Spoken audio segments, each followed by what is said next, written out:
Hey, yo, what's up out there? Ice Cube. I mean, Ice Cube. That is not good. Get ready to experience the thrill of a lifetime. If you somehow find this offensive, just don't listen. But my guess is you'll be sticking around. Let's do this. It's going down, Jack. Hey, it's Larry King welcoming you to the Opie and Anthony Show right here on Sirius XM Satellite Radio. Oh, this is good radio right here. Y'all are cooler than shit. It starts funny and then gets very uncomfortable. One of the most popular radio shows in the world. Radio journalism at its best. Hello, kids. It's the Opie and Anthony Show. They swear and they're vulgar and they talk about awful, awful things. That's what you like, isn't it? Very flavorful. Yay. That's what you like, isn't it? Please welcome Opie. The show is twisted, I'm telling you. Who's enjoying this shit? That's what you like, isn't it? Anthony. I want dick prizes. I love when girls go through that. I'm here for you, ladies. Remember that. That's what you like, isn't it? And Jim Norton. If a pussy could talk, it would say, die. That's what you like, isn't it? Everything you are about to hear is real.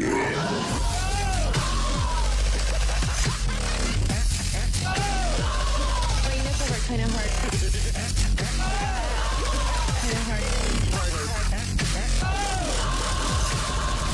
Good morning. Welcome aboard. But enough of this palaver. Let's get the show on the road.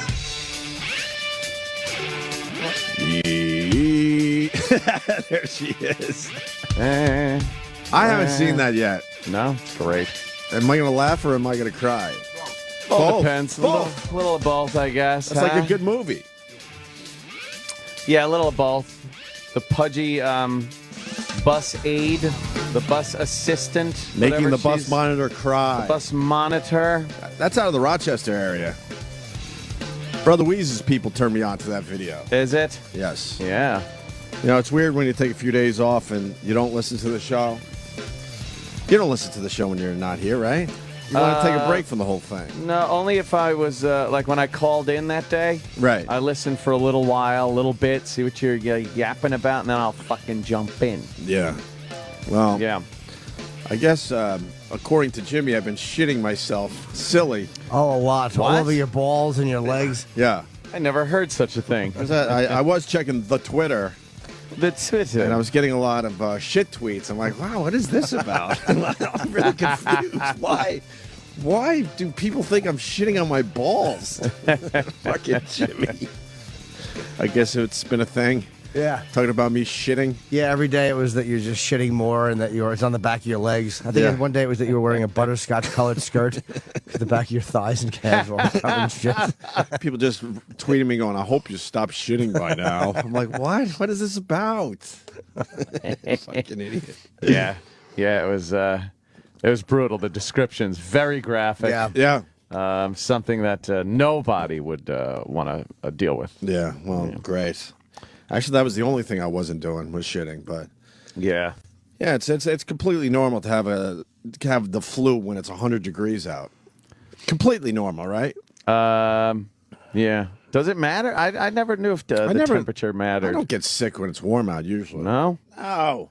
But ever since the kid comes home with all the fucking shit. He's a little fucking germ transportation device. And you've known over the years that I'm a bit prone to get sick to begin with. Well, yeah.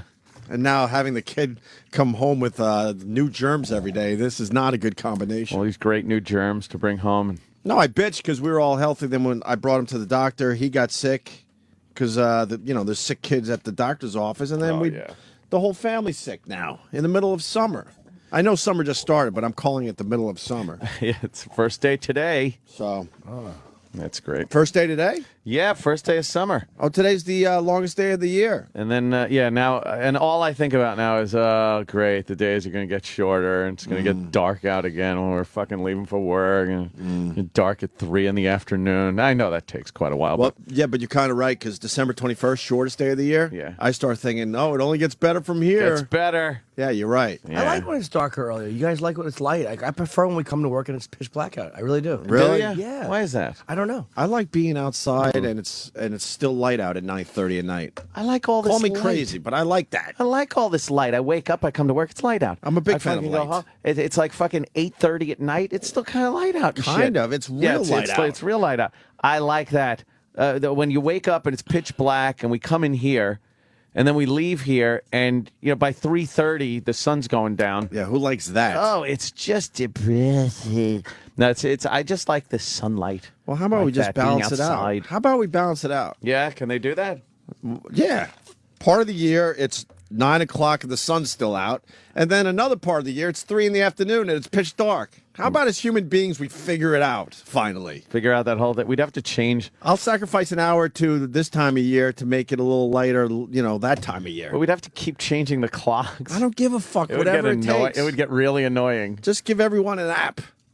An app? Yeah, this is the actual time. And then I think with businesses dealing with the whole world. So, fuck those people. Who yeah, cares? well, I just want to be in the agree. park after 3:30 in the afternoon. Yeah. I don't know.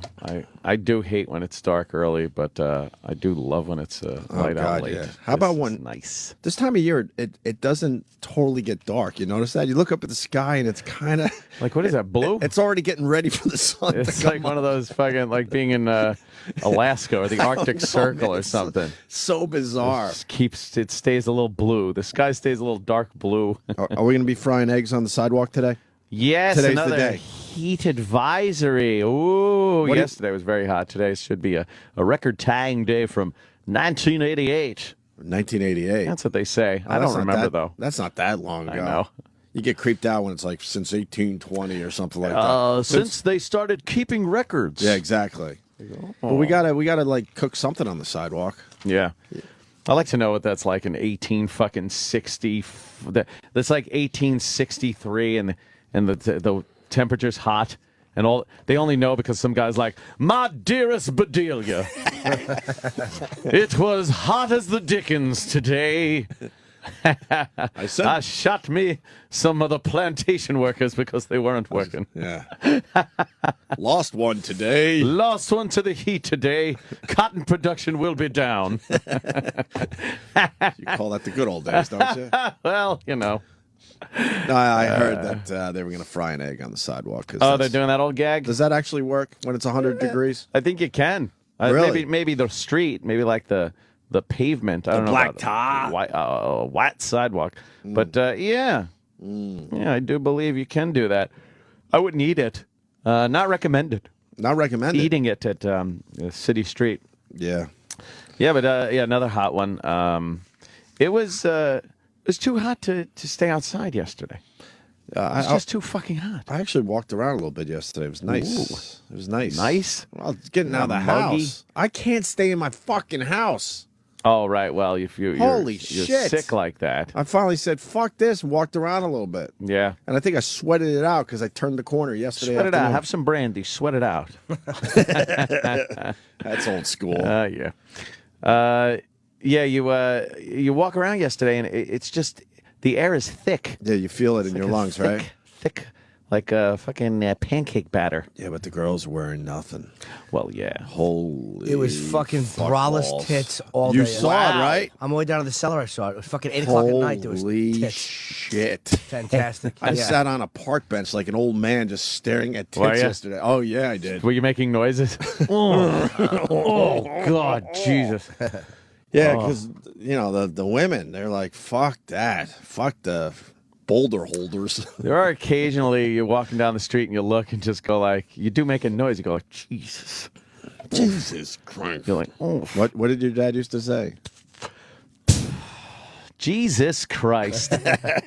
Son of a bitch. It's like a little singy song thing. Oh, they were out in full force yesterday. Yeah, there was Oh some my brother. God. One of the brothers was in front of me walking out of the mall yesterday, and there was a very attractive black girl walking out, and the brothers, they don't care.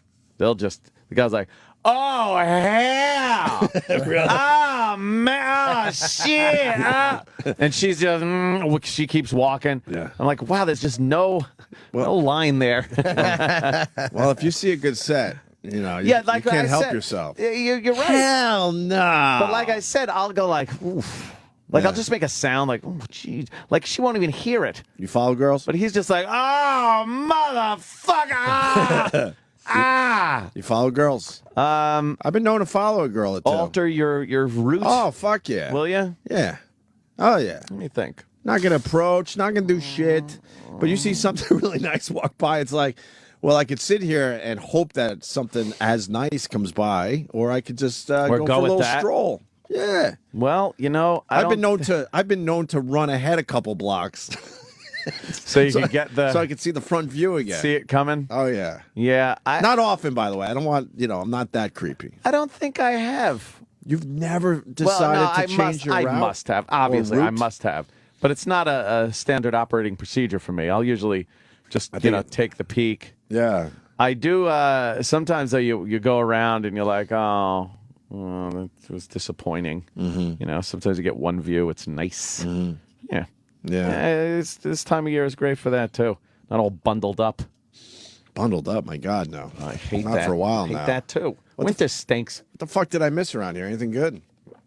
Anything good? Say, Harvey Weinstein was great yesterday. he was really good. Fucking bum. I missed him. Harvey. What is he promoting? It's a French film. Yeah, it's called The Untouchables. It was really good. I'm horny. Oh, you saw the movie? Yeah, we had a cop, but it was annoying because I know they have to brand it, but it just said Spencer. What's his last name? Middich or something across the. Oh, really? No. I didn't see that shit coming. It was across the middle of the screen. His name, like in a very light whole watermark. time? Yeah, I wish they would have only done that for a few minutes, but I'm used to that by now. We get so many screener copies. I love when they put our names on the screen. I'm like, feel holy important. fuck, we're part of this movie, I think. I feel all important. And shit. Yeah. I was telling Anthony, man, I saw the first 5 episodes of Louis, and then people were like, what? You must have a really bad fever. I DVR'd FX, and I don't have any Louis episodes yet. An actual tweet, dummy. by the way. Actual tweet. Dummy. We're lucky to get stuff in advance. And I don't want to explain that to people that are that stupid. But we got the first 5 episodes. Yeah. And I went through those 5 episodes. I tweeted about it last night, but holy shit, man. This is Louis' best season yet. And all the seasons have been great. Yeah, I watched it too. Fantastic. Yeah. It's great, right? Yeah, I it's should watch it. I'm so bummed I haven't. I hear it's fucking Just amazing. watch it. It's Watch a little your pal. different. And you I know all love the Louis. people. a little different you than just don't want to be influenced by it. That's all. In this season, there's a whole scene with your picture in the middle of Yeah, you yeah. and Maria Bamford. What's her name? Bamford. What is it? The The Cellar? female comic. Yeah, it's at the cellar. Oh, Louis okay. talking to her In the hallway, and there's little Jimmy Norton's right in the middle. picture up on the wall. Yeah. Yeah, it was. I don't know what pretty funny. I don't know what we could say though. You can just be vague about it. I think it's got a different feel than the other seasons did. Absolutely. It's I don't know. I don't want to say darker. It's not darker, but it does delve into It's a little deeper. a little more serious like subject matter, but funny because it's Louis. Right. He's able to walk that fine line. Right. So it deals with more like of his life issues. Yeah. But it's funny. He doesn't need our help, but I want to help promote this. But I don't know what we could say. It's he's getting into the dating thing. I think his kids brought up the point that he's got to get out and maybe get a girlfriend. Yeah. So he does that, and of course it's fucking funny and weird and He got Parker Posey. sad. Parker Posey's in 2 episodes Parker of Louis. Posey's in there. And she's amazing. Yeah. She's a great actress, huh? She's phenomenal, dude. Holy fuck. Amy Schumer did a movie with her. Why isn't she used in more stuff? Remember that? Remember? I forgot about that. Yeah, Voss talking about how Parker Posey should be used in more stuff. Yeah, she's great though. She plays kind of well, see, you can't say, man. Yeah. Fuck. We got to get Louis on the phone to see what we can talk about. Yeah. Because, I mean, we bring up some of the stuff. We definitely could discuss it. Yeah. Definitely. I think he explores his softer side in one episode. Yeah. Definitely. Kind of softer side. Yeah. Something that we could talk about for 2 hours on this show easily. So after that episode runs, I'm sure we'll go with it. Louis premieres next Thursday already. Oh, next Thursday at 10:30 on PM. FX. So set your DVRs. It's so weird what they beep out of that show too. They didn't beep anything. No, I mean, like, I think on the screener copies that we got, they don't beep. But they I think beep? on FX sometimes they beep things. Like, I didn't know they beeped. yeah, sometimes they do. I've seen beeps on that show with with fuck. You know, I don't think FX lets fuck get through. Oh, no, okay. Yeah. But it's going to be interesting. When I watch the screener, I'm They like, are they beeped. going to beep that? No, they didn't on the screener. But No, but they beep when you watch it on FX. Yeah. There's a few, very few, but they do. Huh. And I'm watching thinking, I wonder. He's such a New York guy. He really does portray Oh, a absolutely. New York guy very well He's in that show. Louis, I think he downplays it, but he's a filmmaker, man. It looks great. He He writes and directs it. But those are all Does his everything. shots. He Yeah. does everything. Yeah. But he's a filmmaker, man. He Oh, knows yeah. how to fucking film shit. Yep. He's so like Holy fuck. when he's getting people ready. It's like watching him deal with. We did something, and he was worried about the lighting. Right. And the director of photography, whatever, was telling him like, "No, I think we should do this." And Louis just knows what he wants. He's like, Yeah. "No." And then the guy tried to put another light in and sneak a light in just to get. And Louis was like, "What the fuck are you doing? I don't want that." Holy shit. Like, but it's funny. But he knows what he wants, and like he's very confident when he's definitely in charge of the set. It's like, and he Oh, yeah. knows what he wants. It's really great to watch. Some directors just, the director of photography does everything. Yeah. Yeah. And he was like saying that Yeah, to but the- he wasn't. I mean, they're friends, but he Oh, was just, obviously. he just knew the guy was trying to get a shot a kinda certain funny. way. And Louis will just move people around. Like he'll move somebody. He'll be like, "Sir, can you move down?" And then he'll like whisper, like, "Get the fuck out of the shot, you cunt!" Like, guy's just trying to stand in the camera's lens. Like he knows when the guy is just trying to stand in the camera. Oh, That's funny. In view. some Yeah. people would let that slide. Yeah. He's just like, no, he knows what he wants. doesn't give a fuck. Very good. That's funny. That's But great. anyway, man, I'm glad we got the screener copy. That was nice of them. Yeah. And the first 5 are definitely all home runs. So good for Louis. Not, good for him. Yeah. And then I watched the Kevin Smith movies pushing Bindle Sticks. Yeah. How was that? Fucking good, I man. gotta see that one. What is Bindle it? Stiffs. What does Bindle Stiffs mean, by the way? Is it a name they came up with? No idea. Because I think it's the name of the homeless woman that's in this fucking movie. Really? Yeah, it's pretty fucking edgy and weird.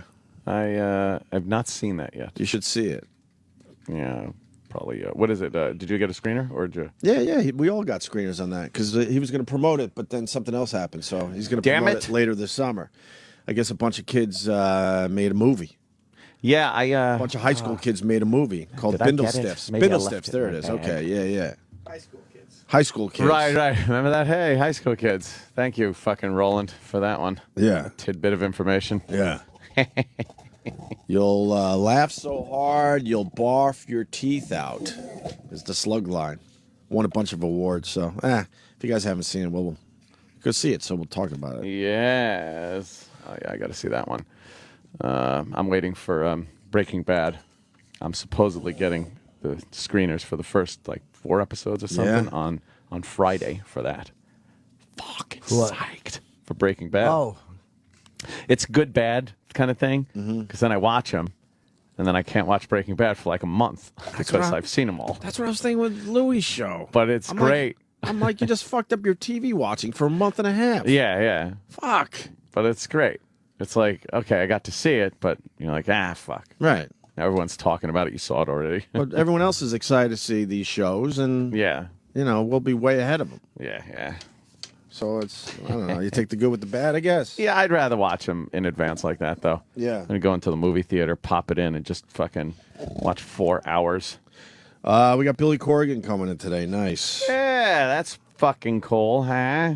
you got him on Twitter. I saw that. I was following the drama, so I'm like, what the fuck? Because I've heard over the years that he knows of us, and we're huge Smashing Pumpkins fans. So I go, I would try to be cool. It might have been a little dicky. I go, what the fuck? Not cool, man. Why aren't you doing our show? He wrote me back, I had no idea, which goes to Jimmy's point that some of these guys just never know. Yeah. I And say then- all of them never know. Really? Yeah. I think all of them never know. It's always their people. And then I'm like, look, we'd love to have you, period. So he couldn't have been cooler to me on Twitter, and he's coming in today, which we're psyched about. But what's the deal? It's something we did 10 years ago? To one of his people? The Eminem record is probably the same publicist. Is that what it is? Yeah, it's publicist. It's not Billy. It's the publicist. Why should they care if we did something with one of their other clients? Yeah, fucking shut up. Well, because he wrote me and goes, I had no idea you guys even wanted me. And I'm like, what? I go, of course we do. I said, somebody in your camp, has a problem with something we did 10 years ago that had nothing to do with you. Right. He goes, oh, all right. And then he goes, let me get to the bottom of this. Yeah. So what was it? The Eminem thing? That was definitely one of the things. I don't know what else it was, but apparently his publicist said you guys have fucked him over multiple times. The Eminem thing is 10 years ago. Yeah, that was when his third album came out. We openly admit that we've changed as a radio these show. Motherfuckers hold on to these jobs like popes. Do you Leave. even remember the Eminem thing? I know we released some tracks and we got massive publicity for it. Yeah, you put out. I remember listening to it. You put out the whole album. It was on MTV and everything. We got a big fucking hit. But how did we get the album? Jaded motherfucker that you are now when you actually were a fan of the show. The publicist gave it to you, that guy, to listen to.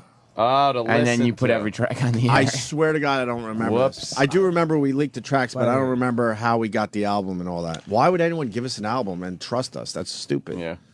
Do you know I fired my publicist yesterday, and I just got an email from somebody saying that they were happy for me.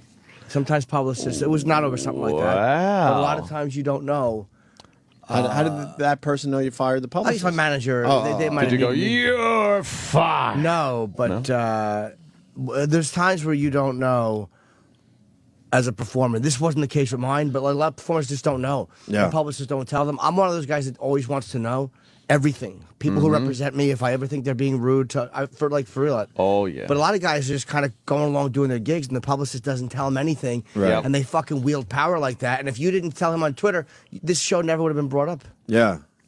Yeah, I didn't want to give him the big fuck you. Yeah. I figured maybe if he happens to read my tweet, maybe we could work something out because I really like Billy Corgan. Fucking Smashing Pumpkins are amazing. Is this kicking off our artists of the 90s I'm hoping. kind of thing? Oh yeah. Will he play for us today? I don't know. I do see an acoustic guitar Well, I sitting told- right there in the case. I told the guys to get the guitar just in case. Just Oh, in that's good. case. You put it on the seat right next to him. Well, Roland told me, he goes, he might have shipped his guitar to L.A. because he's leaving for L.A. right after our interview. Yeah. I'm like, well, find a guitar and just have it laying around, and maybe we could get him to... I don't care what he sings. Yeah, anything. Anything would ahead. be great with that voice of his. I don't think he will, though. Will he? Well, I reached out to Mark Wahlberg, same thing. Yeah. I'm like, dude, what the fuck? Seriously? Did he get back? No. I don't think it's him, though, at all.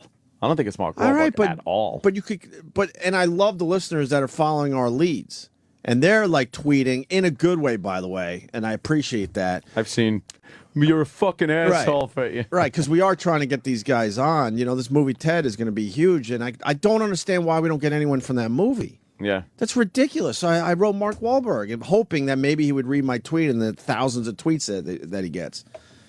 He either read it and ignored me or never saw it. But I'm like, you should be doing our show. Yeah. It's ridiculous. If you come in for your charity, then common sense says come by and say hi to the boys for the big movie. It's amazing how the performers like why? Like enough. Like we've been way too nice. I'm not saying we give everyone a fuck you, but we start asking questions to these people. Like why? Yeah. You know? Mark had a great time on the show. I know. And he even said as the mics went off, like, I'll come back and see you guys soon. I'm like, cool. We had a nice little thing with them. And a movie like Ted is, I think we're talking to the same people that are going to go see Ted. Yeah, probably. Of course. That's a pretty similar demo. It's like, Dumbo. it's like, can you imagine getting an email from a radio show that says, "Hope you're well."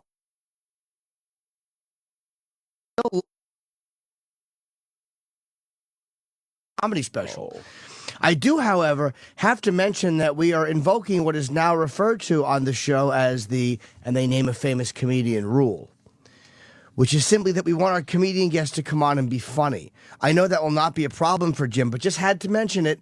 Let me know what works for him next week, and hopefully we can lock in a date and time.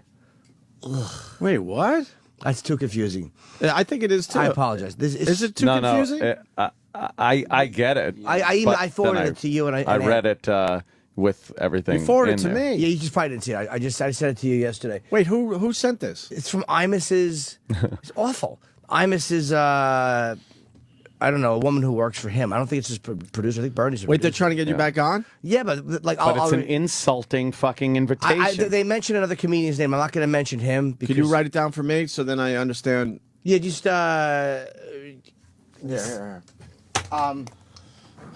won't do that because they said that to me in a private email. Yeah, no worries. I won't say shit. Well, I'm good these days. These days. Could change at any moment. What about it? No, that's the comic's name that they mentioned. So I don't. Yeah. So the email is this. Hope you're well. I wanted to touch bases. We'd still have to have Jim back on with Imus next week to promote his comedy special.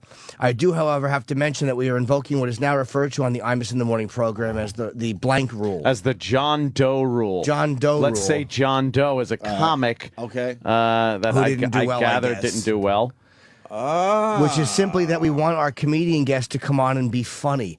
I know that will not be a problem for Jim, but just had to mention it.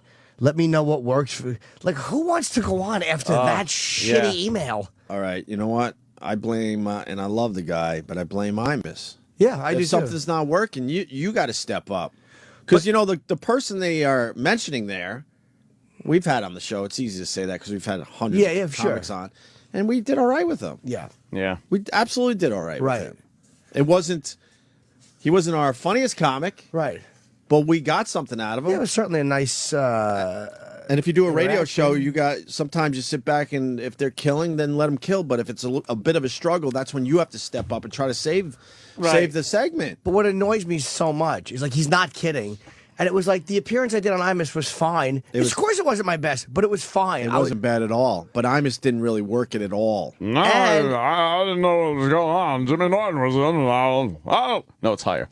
I don't know what was going on. And it's like you're trying to be respectful of the guy's platform. Like, sorry, you want me to go on and do my opening line is about how I hope Al Sharpton is killed in a plane crash. You want me to do that on your show, stupid? I don't know what I can do, what I can't do. Right. It's like you panic. Yes. You're trying to be. I would rather err on the side of caution and not get the guy in trouble. Right. I'm not going to curse, but I don't know. What if he gets in trouble because you're doing some kind of Islamic joke? Or I'm trying to ease into it. You should go on and just do horrific old black jokes. But it's like for real. You want me to just do? You know, it's like in blackface would be. Oh my God! Just walks out in black. Oh my God! Jimmy Norton, you're go to break there, Magoo. You've done it again. That's what I would do. Fuck him. It's like you can't win. It's like if you go on and you say, I know I can't curse, but if you do something too brutal, they're going to go, what are you doing? Like he mentions Tim Tebow to me. And I didn't do anything with him, but all I wanted to say was, I think he's gay. Right. I think Tim Tebow's gay. That's my opinion. No, you can't say that. He may not care. He may go, yeah, me too. Yeah. Right. Fine. But I don't know exactly. I don't know what the temperature of that show is to listen to it. Look, man, last time you were on Imus was way off. Period. And he was hoping that you would just carry the entire show. Oh, boy. And you did fine. But then he just starts throwing stuff out. Like, how do you even know if maybe Jimmy doesn't have anything on these guys? Or, like you said, it might be too edgy for his program. Well, yeah, and I don't even mind that. But to me, he wasn't. It's like, don't douche me. Yeah. Like he wasn't trying to. He wasn't. And I know that he on some level likes me. But it's like, come on, dude, what are you doing? Yeah. So you gonna do it? No. I was in the morning program, 25 past the hour. Jimmy Norton, unfunny comic. You're going to be on the show now. I was in the morning, 5 past the hour, and unfunny comedian Jimmy Norton. You're going to be on. Yeah, fuck that shit. You gotta Fuck that. I'll get my Fox demo covered by doing Hannity. You still and got to Red work. Eye. You still got to work your own show there, Imus. Can't just sit there and assume everyone's just going to kill for you. But yeah, we were just having a chat. Right. Like, what the fuck? I'm sorry. I guess I didn't know you want me to come on and do bits. Oh, boy. I didn't think that's what the show was. Radio War. No, I'm not going to bash him. I know. I really won't bash him, but I'm just like, fuck that shit. Send me a fucking email like that. We're invoking this rule. Really? Yeah. Ugh. It's a sad day. Put Imus on the fucko list, Sam. It's got to be done. It's got to be done. All right. It's got to be done. Oh, that really annoys me. That email, that was what started. That was the final nail in the coffin when I said how I wanted that handled. And I was livid that it was not handled how I wanted it handled. Did you? You had the same lady? What's that? Same lady that goes back a bit? Your publicist? Yeah, it was the same person. Hey, I'm sure she does a great. She did. She got me a lot of press. I'm not saying she's incompetent or she's not good at her job. I just felt it was time to separate. Now everybody's guessing whose rule it is. Nah, but I won't. I won't say only because. Anyone get it? No, not yet. As annoying as that email is, it's like I wish we could mention the comic. Yeah, because he was a challenge. He was a challenge. Yeah. It was good. I don't think it's on our highlight reel or anything. But we didn't walk away from it going, "Oh boy, that segment sucked." No. We absolutely, it was good. It was a conversation. Sometimes conversations are okay. The Rita Rudner rule. No. I don't know what Imus did last time, but I opened my fucko list file. Yeah. He was already on it. Oh, good. We'll keep him on there then. Hey, what did Adam Carolla do? I've been out of it for 3 days.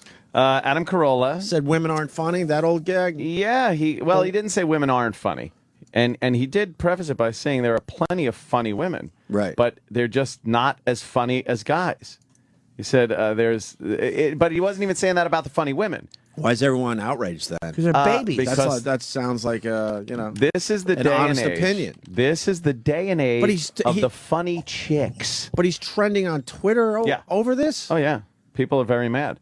This is the day and age of the funny chick. A lot of TV series are put out now where it's the girl is the lead and they're funny and they're usually comics Girls and stuff. on HBO. Girls on HBO, things like that. And Twitter is just alight with girls that are hot or semi-hot and just right about their fucking pussies and assholes and how they suck dick and have guys come in their face and all this shit. But if you talk to them one-on-one away from Twitter, they'd be horrified if you said anything like that to them. Okay. But they're like these hot, filthy girls talking about their duty in toilet bowls and stuff. And it's like, oh, really?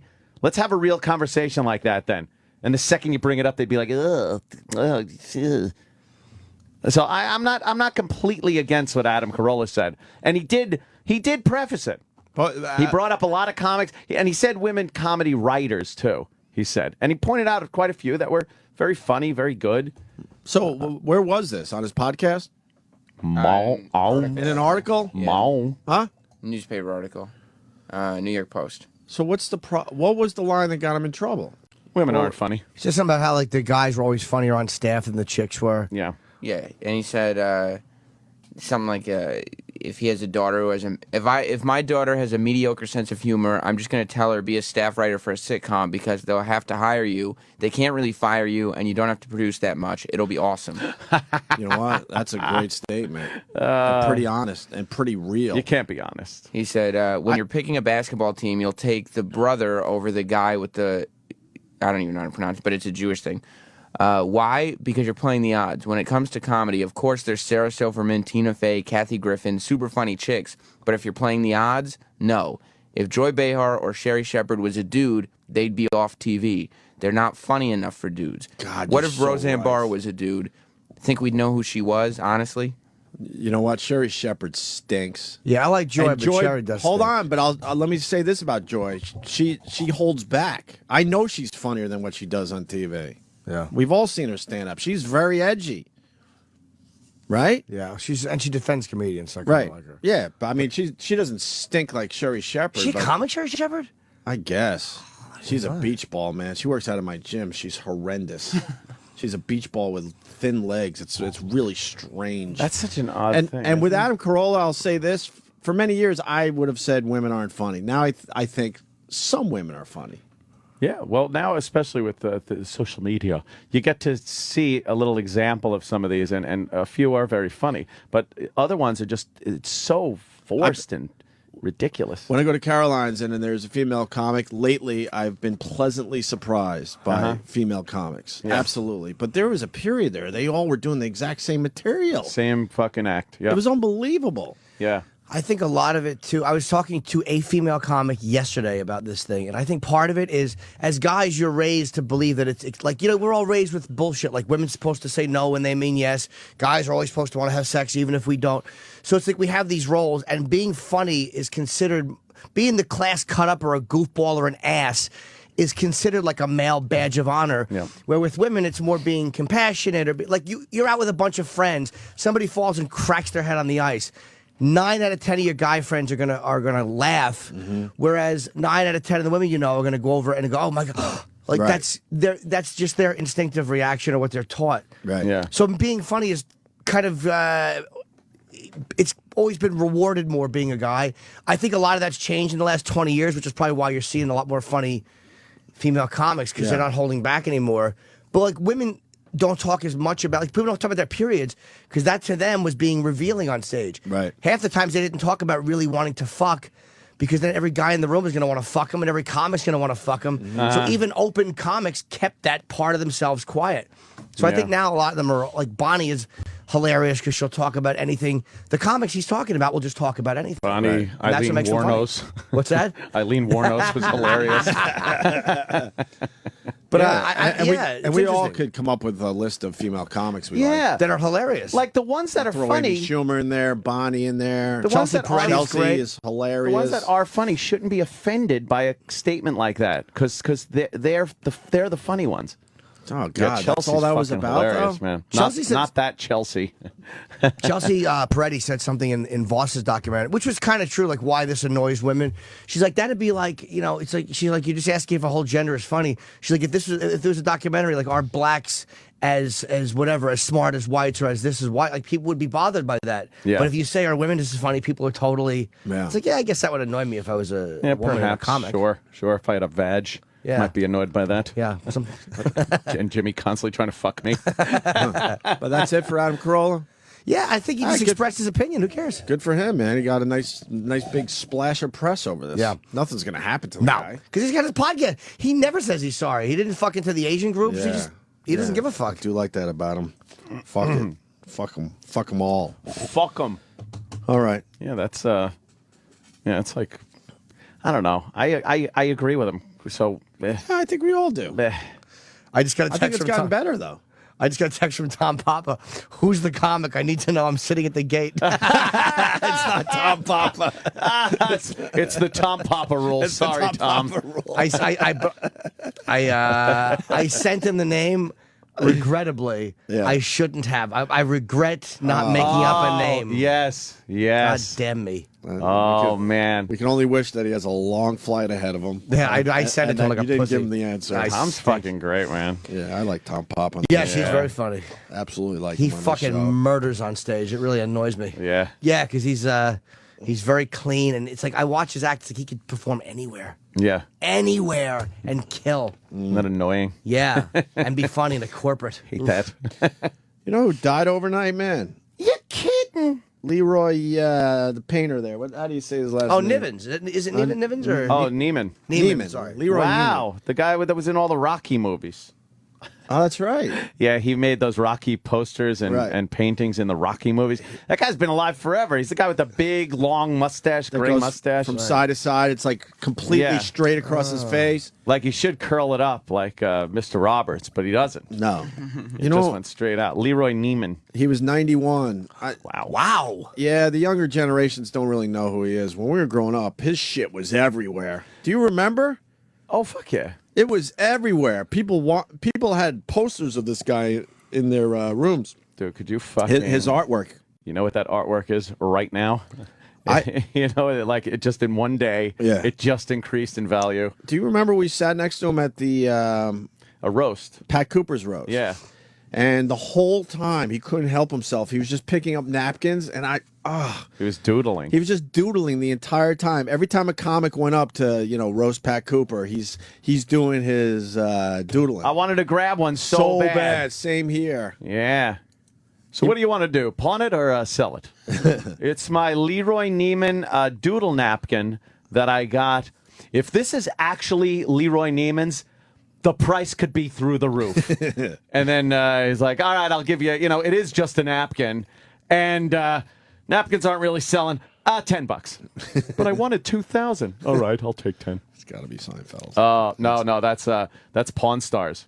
Pawn Stars. That show Pawn Stars where they pawn Oh, things. that's how they would have done and it the, on and the Pawn guy Stars. rips everybody off. Right. They just rip everybody off. I still don't watch Pawn Stars. It's like, go. Why don't you put it on eBay, dummy? But yeah, he died 91. He was smoking cigars right to the end too. What did Right he to die the of? end. He was sick in the last few years. He was the old. paper said. Yeah, he died of. I've had enough of this shit. Enough, all right? Itis. I was old in Rocky. Rocky 1, I was What- old. What age do you? What's the age where you finally go? All right, I've had it enough already. Where you actually look forward to dying. If you're What of- number would you hit? Let's say you're of average health at that age, but you're not like completely sick where you just want to fucking, whatever age it is. I would think when you finally hit 90, it's done. Where you're like, I am so okay with this. Yeah. You But think it could be. You think it has to be 90? It though? could be a lot earlier if you're sick. I mean, you know what I mean? Right. But if you're the average health you should be at 90, then it's just the years are probably like, all right, They enough. just keep ticking by. Same fucking Christmas. How many funerals same can I go to? Right, You're just like, blah, please. When my dad started getting older, like what was sad was he finally had a conversation with me. He's like, everyone I know is just dying around me. I'm just like, oh God. Yeah. Jesus. He was going to a fucking wake or funeral once every other week. Yeah. He was like, enough of this shit. It's really sad, but you do feel like you're. I just wonder if you do finally get to an age where you're totally, completely at peace with it. Yeah. Like, yeah, man, I know these are extra days, but I'm ready now. I think so. Like an Indian. Like an Indian? Yeah, like, an old Indian. It is a good day to die. Ugh, They just jeez. don't care about it. Yeah. You They're feel like yeah. you're living past people, though. There is something kind of like you're making it past them. It's like you feel like you're just. I don't know what it is, but even when I know in my age group people that die, and you go beyond them, you kind of feel like, all right, well, I'm on borrowed time. Like Oh, I'm man. sure when you're really old, you think that. Not, but I mean in a grateful way. Right. Like fuck, man. It's like wow, you can drop dead. It stinks. Yeah. It's like why not enjoy? If you're fucking 90, you might as well. What the fuck? Maybe that's not the attitude you have. No, probably not. You're shitting yourself. I saw a lady, she had the classic walker. She was on the streets of New York. Tennis balls on the back? The walker? Yes. Matter of fact, I believe you're. Yellow Yes. tennis balls look silly. She was so old, she had the bend over. And my wife goes, good for her. And I go, good for her. She's fucking smoking. Oh. She was smoking. This lady was? had to be well into her 80s with a walker on the streets of New York smoking a cigarette. And then my wife goes, she might as well just do fucking heroin at that age. Who gives a fuck she's smoking? If she quit smoking, she probably dropped dead. You That's think? like the body just gets used to things, I think. Because at your that body age. will go, what the? Yeah, where's my the nicotine? Come on, you're killing me. Dave from Connecticut, when you get married, you die faster. Yeah. Great. An old marriage joke. Yes. The old sperm bank. You guys want to do the bus driver lady? She ain't the Before driver. break? I haven't seen it. I've heard part of it. I've only heard about this, to be completely honest with you, but I hear it's brutal. Yeah, she's a bus aide. Making the bus monitor. She's the monitor, a bus cry. monitor. A bunch of kids in there. She's just some fucking, rotund old lady. That the school district just gives her a little part-time job. Yep. So she feels good about herself. And Yeah. then what? You got some dick-ass kids beating her up? She just had her 50th high school reunion. She's lived in the same town, same school district all her life. And she's been a widow for the last 17 years. Oh. And where is this? Greece, New York. Greece, New York. Yeah. Here. Oh, I thought it was the country. I'm like, why are they speaking English? No, Greece is a suburb of Rochester. Oh. Yeah, the Wheeze people sent this to me. Greece, New York. Yeah, yeah. All right, let's play a little of it. Yeah. How long is this they're video? Very mean. 10 minutes. Oh, we're going to have to play every single minute of it. They're very mean to her. It's a relentless 10 minutes. Yeah. Really? Yeah, absolutely unrelenting. She's on the ropes the whole time. There's no dead spots? Nope. All right. It's loading. What's this? I sweat just from you talking, you fat ass. Oh, she didn't try to make it. This is inside of her face. Oh my god, you're so fat. Yeah, so mean. Why do so many fucking fat ass? Karen, you're fat. Holy shit. so If I said fucking fat ass, E-Rock would run in. I'm sorry, E-Rock. I didn't mean it. If I had said that to an adult at that age and it got back to my parents, God, no way. it would be over. Of course. Would your father have yelled at you? Oh my God. What the fuck is wrong with you? No respect. Especially just right to her face like that. My another two big things with my father was self-respect, which I didn't even understand what it meant back then. You gotta have self-respect, and I'm like, I don't know the concept of that. What are you talking about? What does that even mean? Self-respect, and the other one was like, goddamn common sense. And I didn't understand what that meant. But it seems like he didn't have common sense. No, or self-respect. Or self-respect. It was like, it was one of those do as I say, not as I do things. Like I hated that dads shit. pile on. He would say goddamn common sense. It's like, yeah, but with my brother especially, it's like, Joseph, you got no goddamn common sense. That's great. Have some goddamn common sense all the time. And I was like, I don't know what that means. It was great. a word, like, you might as well just gone blah, blah, blah, blah, blah. I didn't know what the fuck common sense was. and self-respect. Like, what is self-respect? Jesus Christ. Have some goddamn common sense and self-respect. Just a bunch of catchphrases, my dad. It's funny, though. He was the catchphrase kid. Oh, catchphrase kid. Let's listen to more of this. God, they're like 5 feet in front of her. Oh no! Oh my god, your glasses are foggy from your freaking sweat, you fat ass. Dude, put those glasses back on. I can't stand looking at your face. If you fucking look into our eyes, you're gonna turn into stone. Karen, put those sunglasses back on. Freaking looking like a troll. You fucking fat ass. Look at all this flab right here. They're pointing at her belly. What's that your shirt? Unless you have something nice to say, don't say anything How about about you shut the fuck up? Pause. Holy shit. Why don't you shut the fuck up? Yeah, I kind of agree with them. Could she stop speaking in cliches? I know, right? If you don't have anything to a bird in the hand is worth two in the bush. Shut up. They pointed at her belly and said, look at all this flab right here. Yeah. Oh my God. Oh my God. Probably your breath smells so bad. I know. Dude, look at her fucking ugly ass ears. Your fucking cornrows. Oh, so you're putting this one up Facebook? Yeah.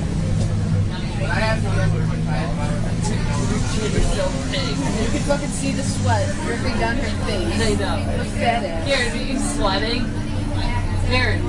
Oh my god, look at your fingernails. You're fucking gross. She's not sweating. Look at her Why is there fingernails. water on your face? She's just trying to sit there. So you're crying over your eyes, you dumbass? Yeah, you're crying right here. I'm crying all over her. Yeah, she probably misses her box of Twinkies. That's true. It's everything we say to Bob Kelly when he's here, though. Sure. You miss your Twinkies. You miss your Twinkies. You probably freaking shoves the Twinkies up her ass. Fuck. That's why ass is calm as a liberal. We're crazy. And the bus driver doesn't know this is going on? Sucks. You probably gets like, yeah, Brandon, shut up. Pause that for 1 second. Yeah, it's Do you hard. know how much trouble these kids are in with their families? Oh, yeah. Oh, yeah, look at that kid's face is Yeah, right this there. idiot. He's Oh. so fucked. He is good. I hope his father just fucking punches the side of his little face. Oh, goddamn. Well, I mean, but kids today know nothing's going to happen to them. Goddamn common sense. Yeah, that's the problem here, Yep. right? They just know they're And they all impervious. are taught bullying in school at this point. Obviously, that's not helping. Well, it would be like, oh, I thought you meant each other. Right, the bullying of each other. You mean anybody? Oh. I didn't know. I'm sorry. I tapped out on this one. I feel bad for this lady. Oh, who wouldn't? Okay, I even good. feel bad, All and right, I good. fucking don't give a shit about anyone. Tell that to this hard dick in the front of my pants. You just know she just has a tiny little job at the school district. She's just trying to stay active. Right. After our dead husband fucking leaves her, and fucking our son committed suicide, by the way. After this video? No, 10 years ago. Oh, no. I believe 10 years ago. So and the kids were saying your family should kill themselves. Oh, good. Yeah. Good. Ugh, terrible. What? Do we know the backstory on this? Yeah, she's fat. Did this lady do horrific things to all these kids when they were younger? And this I don't know. It's payback time. Isn't it fucked up? I don't think so, but she's made over $100,000 on donations from people watching this. Already? Yeah. Oh, these kids are in trouble. What is it, a PayPal account? Yeah, there's some website, if things on YouTube, and there's a link to it. And then it's just donate to Karen to send her on vacation and help her retire. Dude, I would take a beating like this for $100,000. Oh, fuck No yeah. fucking that's problem. nothing. Bunch of kids. We do when we're sitting here. Yeah, no problem. Comics come in. I feel like we owe E-Rock about $100,000 at this Oh, point. man, right? Sure, for lunch. E-Rock, can you make... That's so much food. That's so much food. Oh. Let's hear more of it. It's kind of hard to hear, but... But why wouldn't you let me look at the book? You want to look at it? Oh, this is her. She's just asking the kids if she can look at their yearbook. Oh. She just wants to look at it. She wants to look She's at the trying to pictures. interact. She's probably so lonely that this is like the only interaction she has with people. And they're all fucking kids from Lord of the fucking Flies. Jason on Long Island says the cops are stationed outside the houses of these kids at this point. Are they? Really? Oh, fuck yeah. Why? They get death threats? Yeah, the kids are probably, especially this one idiot whose face is all over the video. It's not good. Oh, yeah. I bet. Yeah, no. Yeah, nobody wants you to touch our butts, you fat ass. You just touched your freaking sweat, you dumb ass. So get the hell up, old ass. Let Josh has a yearbook. Yeah. Why don't you guys get up and Shut the fuck up. Look at this. Look at this. You want this? Oh, too bad. Fat ass. Your reflexes. She was kind of laughing, though, at some point. You have reflexes like an elephant. Maybe she is an elephant. She's like, Oh! she probably sweat from that. I don't want her to freaking touch my yearbook. She's gonna get her freaking sweat all over it. She's probably gonna get grease stains all over Probably it. gonna figure himself. Oh, man. All the way down. She's gonna pick out which kid she's gonna rape next. Holy shit. Rape jokes. Nobody wants smush. Karen wants herpes. Oh wait, you already got one. Karen, you have herpes? What's wrong with these kids? Oh boy, my latest year's over. They're poking at her. Yeah, they're literally poking her. I don't know. I don't freaking egg your house. You could get somebody that's Freaking house is probably shit. You guys live in a fucking trailer. I know. Lives in EV. Where do you live, Karen? What's your address? Like what neighborhood? What neighborhood? What's your address? Oh yeah, right. Oh yeah, right. What neighborhood? Where do you live by? Where do you live by? I don't. I would never tell you. What's your address so I can freaking piss all I'm over not your gonna door? tell you. Holy shit. I'm gonna fucking take a crack in your mouth. I want when you know I can come in your mouth. Break into your house and then steal everything. What was that? The guy's gonna take a crap in her mouth. And the other guy's going to come in her mouth. Which one happens first? It's like, People are wouldn't even- pissed on Twitter right now. I wouldn't even have known that shit. No. Like, to say coming in your mouth. I like It's crazy. Mayor Angel, it looks like, or Angel, I don't know. This video is the result of the no consequence ultra PC entitlement society we're raising our kids in. Ridiculous. Brilliant. Part of it, but also part of it is kids just suck and they've always sucked. Well, they've always sucked, but now they also know there's no consequences. There would have been. These you kids know are what? going home and their parents aren't going to do anything about this. Kids sucked and always sucked, but there is no fucking way. If a kid talked like that to an adult, and especially, she's technically an authority figure on the bus. Right. If the kid said like "fuck you," you'd look at that kid and he'd be labeled the psychopath of school. Well, also, either she or the bus driver would have beat the shit out of some of these kids. Yeah, yeah. When we were growing Smacked up, in the mouth. the bus driver probably would have punched you in the face. Smack, like an open hand smack in the mouth. Right. Now you fucking apologize. But then And- it would and the be her parent- problem if she, touched the kids. Nowadays, back in the day, the parent would have been like, "Yeah, what'd she smack you?" Yeah. Well, I'll tell you why. He was saying "fuck you" to the monitor. Oh, good. Now I'm going to smack you too. Exactly. Goddamn common sense. What's going to happen to these kids? Their parents They take might away have their Xbox or expelled- something? Expelled from school. You think They'll be expulsion? for this one?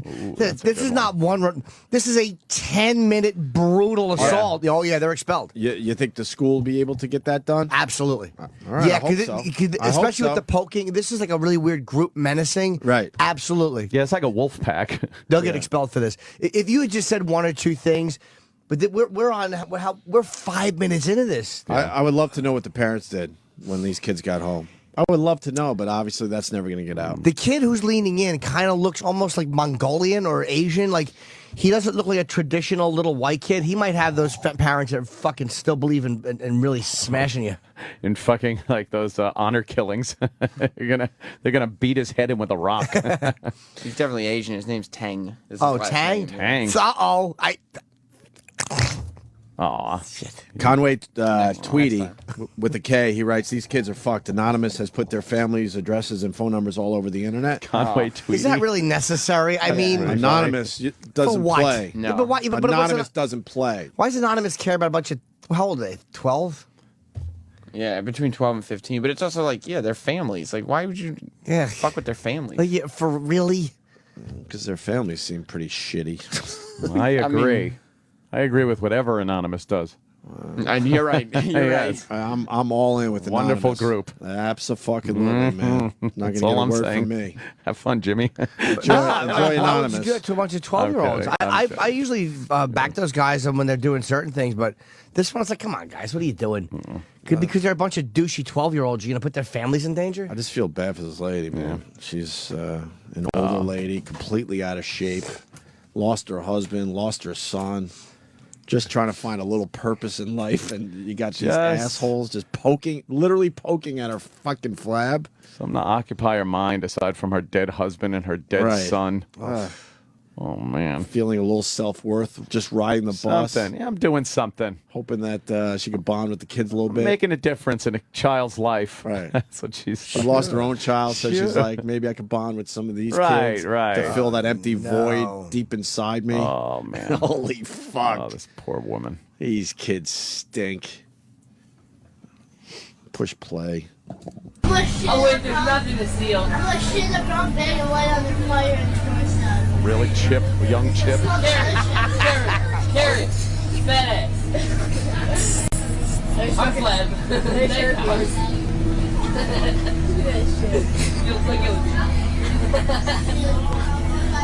They're hitting her arm flab with their Poking her- yearbooks. Poking her with the yearbook. Fucking jiggle. Wesley, why would you touch her?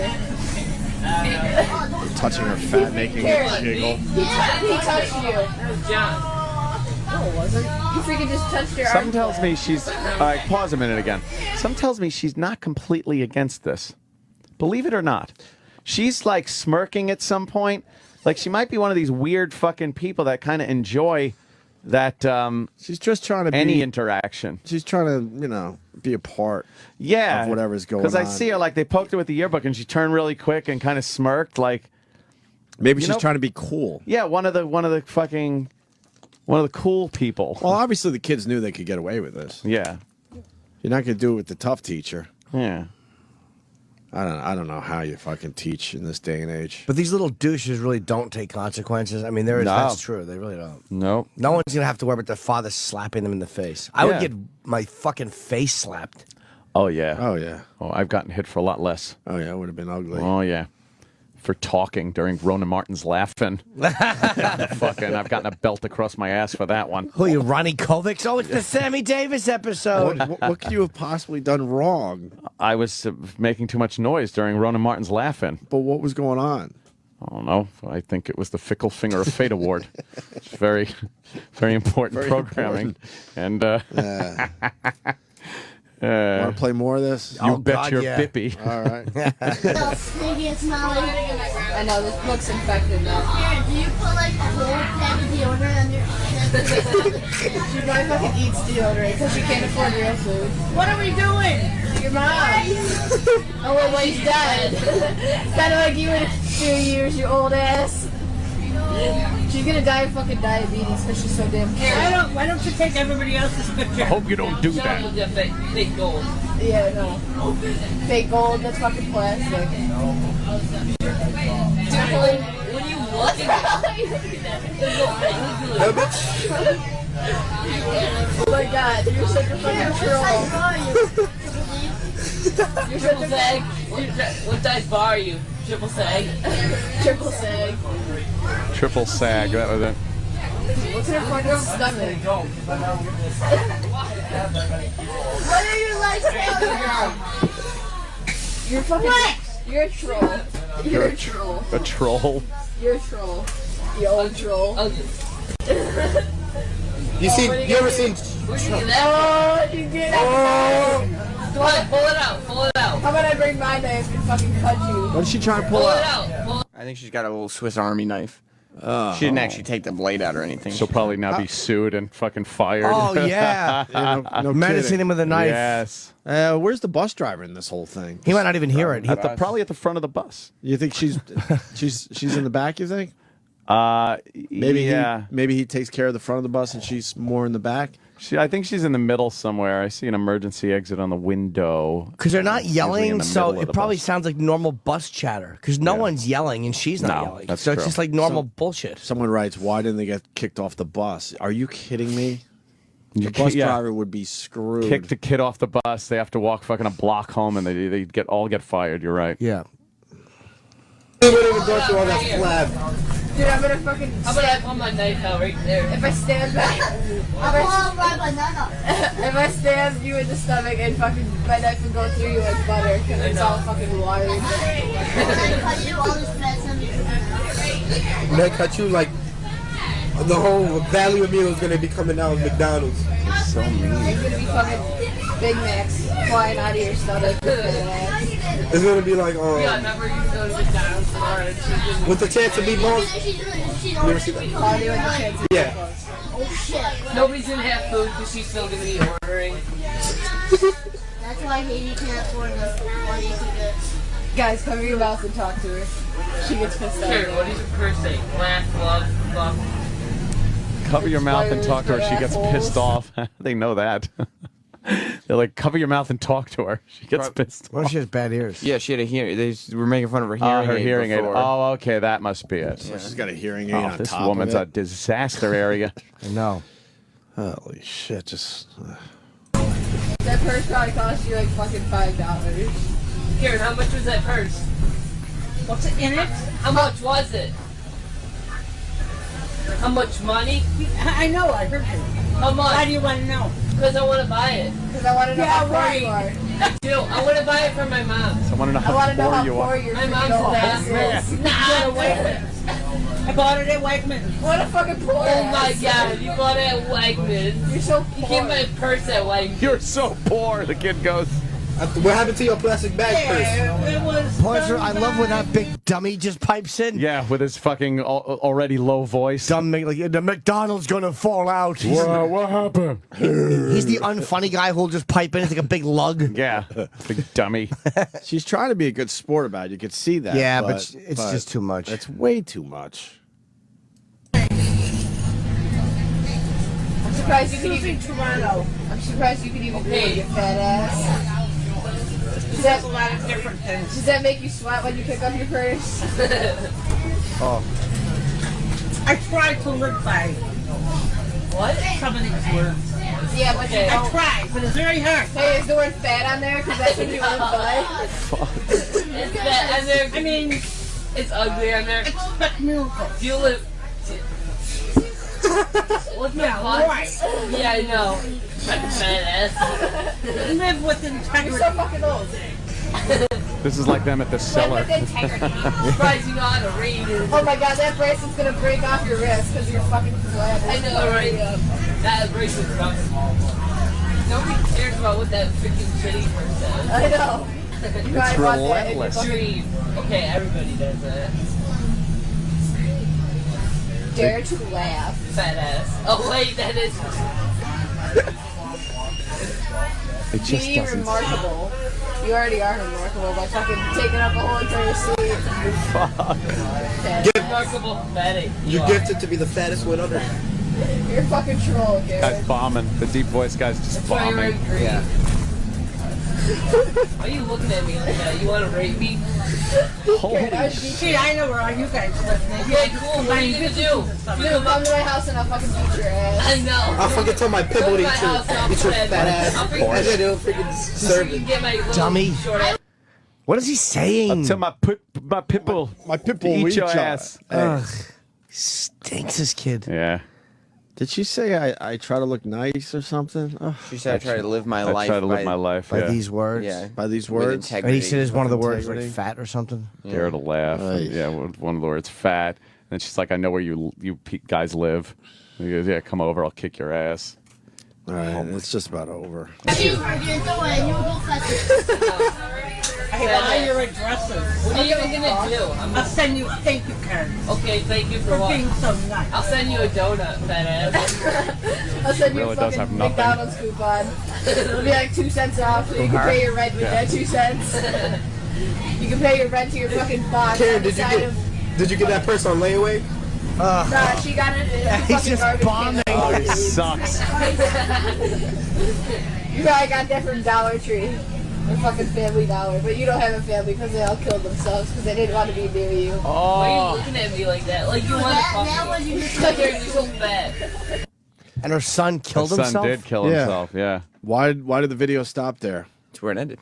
Yeah, maybe the kids ran out of tape. Or maybe he had to get up. Or get out, leave. Yeah. But the best part is that fucking big lunk just Oh, bombing. he's bombing. He's Where you get that on layaway? You put that pants on layaway? Layaway. Yeah. My pit bull. My pit bull will eat your ass. Oh, that's horrible. So what's the story today? With Words these hurt. Douchebags. Man. Well, their names are all over the place because whoever put this on YouTube got it off their Facebooks and stuff. Oh, is that how it got on YouTube? Yeah. So they find the Facebook, find the friends, Right. So and everything else. Yeah, but you would names are think everywhere. the kids themselves would have put this on YouTube. That they were so proud of themselves. They probably put it on Facebook. What dummies? Just what? But that is people who don't realize to not realize you're going to get fucked for this. Oh man. There's no consequences at all. Yep. There's none. Let's see their names. There's none. What the fuck could possibly happen to these kids? Maybe get Students expelled? involved. They sound spoiled. Well, Luis, Wesley, Brandon, and Joshua. I mean, they're gonna have a terrible time for at least until the news cycle ends. With who? Whoever's around them, they're not gonna be able to leave their houses. Everybody hates them. They're probably heroes at their school, though. That's the problem. No, they won't be heroes. Everybody's gonna hate them. Yeah. If their fellow students going to hate them, I doubt it. Yeah. I doubt it. I don't know. A small percentage, maybe. What are Maybe. some of the comments? Are there any good comments? Yeah, they're all just. Is like, anybody for them? No. These kids rule. These kids rule. Yeah. Jesus. These kids rule. They're real young go-getters. Yeah. Oh man.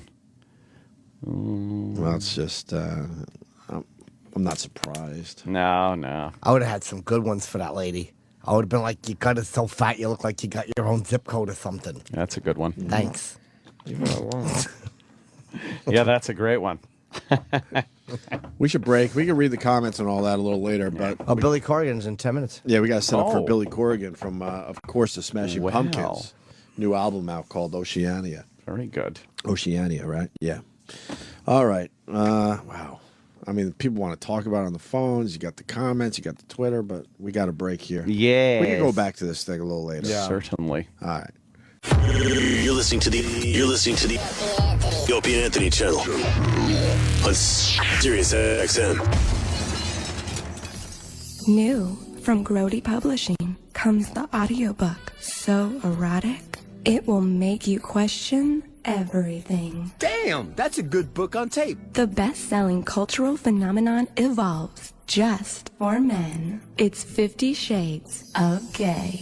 The muscles inside the deepest, darkest part of me clench in the most delicious fashion. Club Soda Kenny takes you on a journey you've only been to in your deepest fantasies. Suck me, baby. Millions of red-blooded men have gotten rigid over the excitement of 50 Shades of Gay.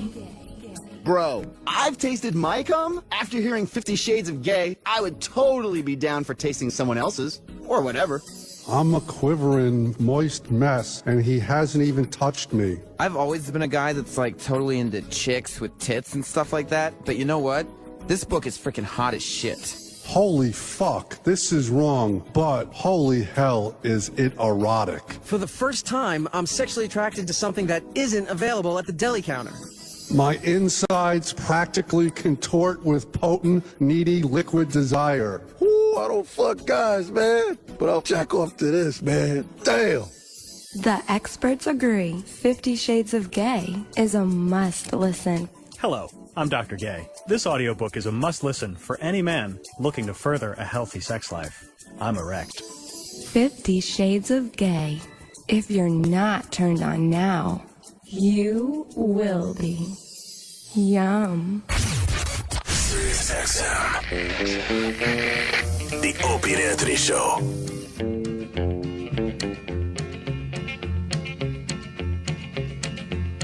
Everybody knows where you go when the sun goes down. I think you only live to see the lights uptown. I wasted my time when I would try. Cause when the lights have lost their glow, you cry. I guess Johnny Carson, I almost said. Well, now I did say it. I guess Johnny Cash did something on this date. E-Rock. Good morning.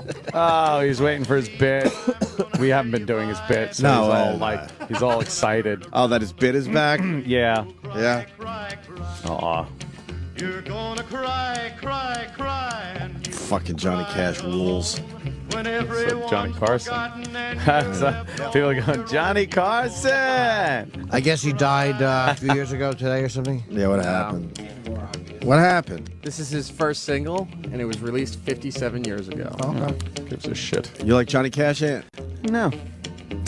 No. Come on, Ant. What's wrong with you? I still don't like him. I can almost understand Bob Dylan, but Johnny Cash? No, there are a few Johnny Cash songs that I like, but for the most part...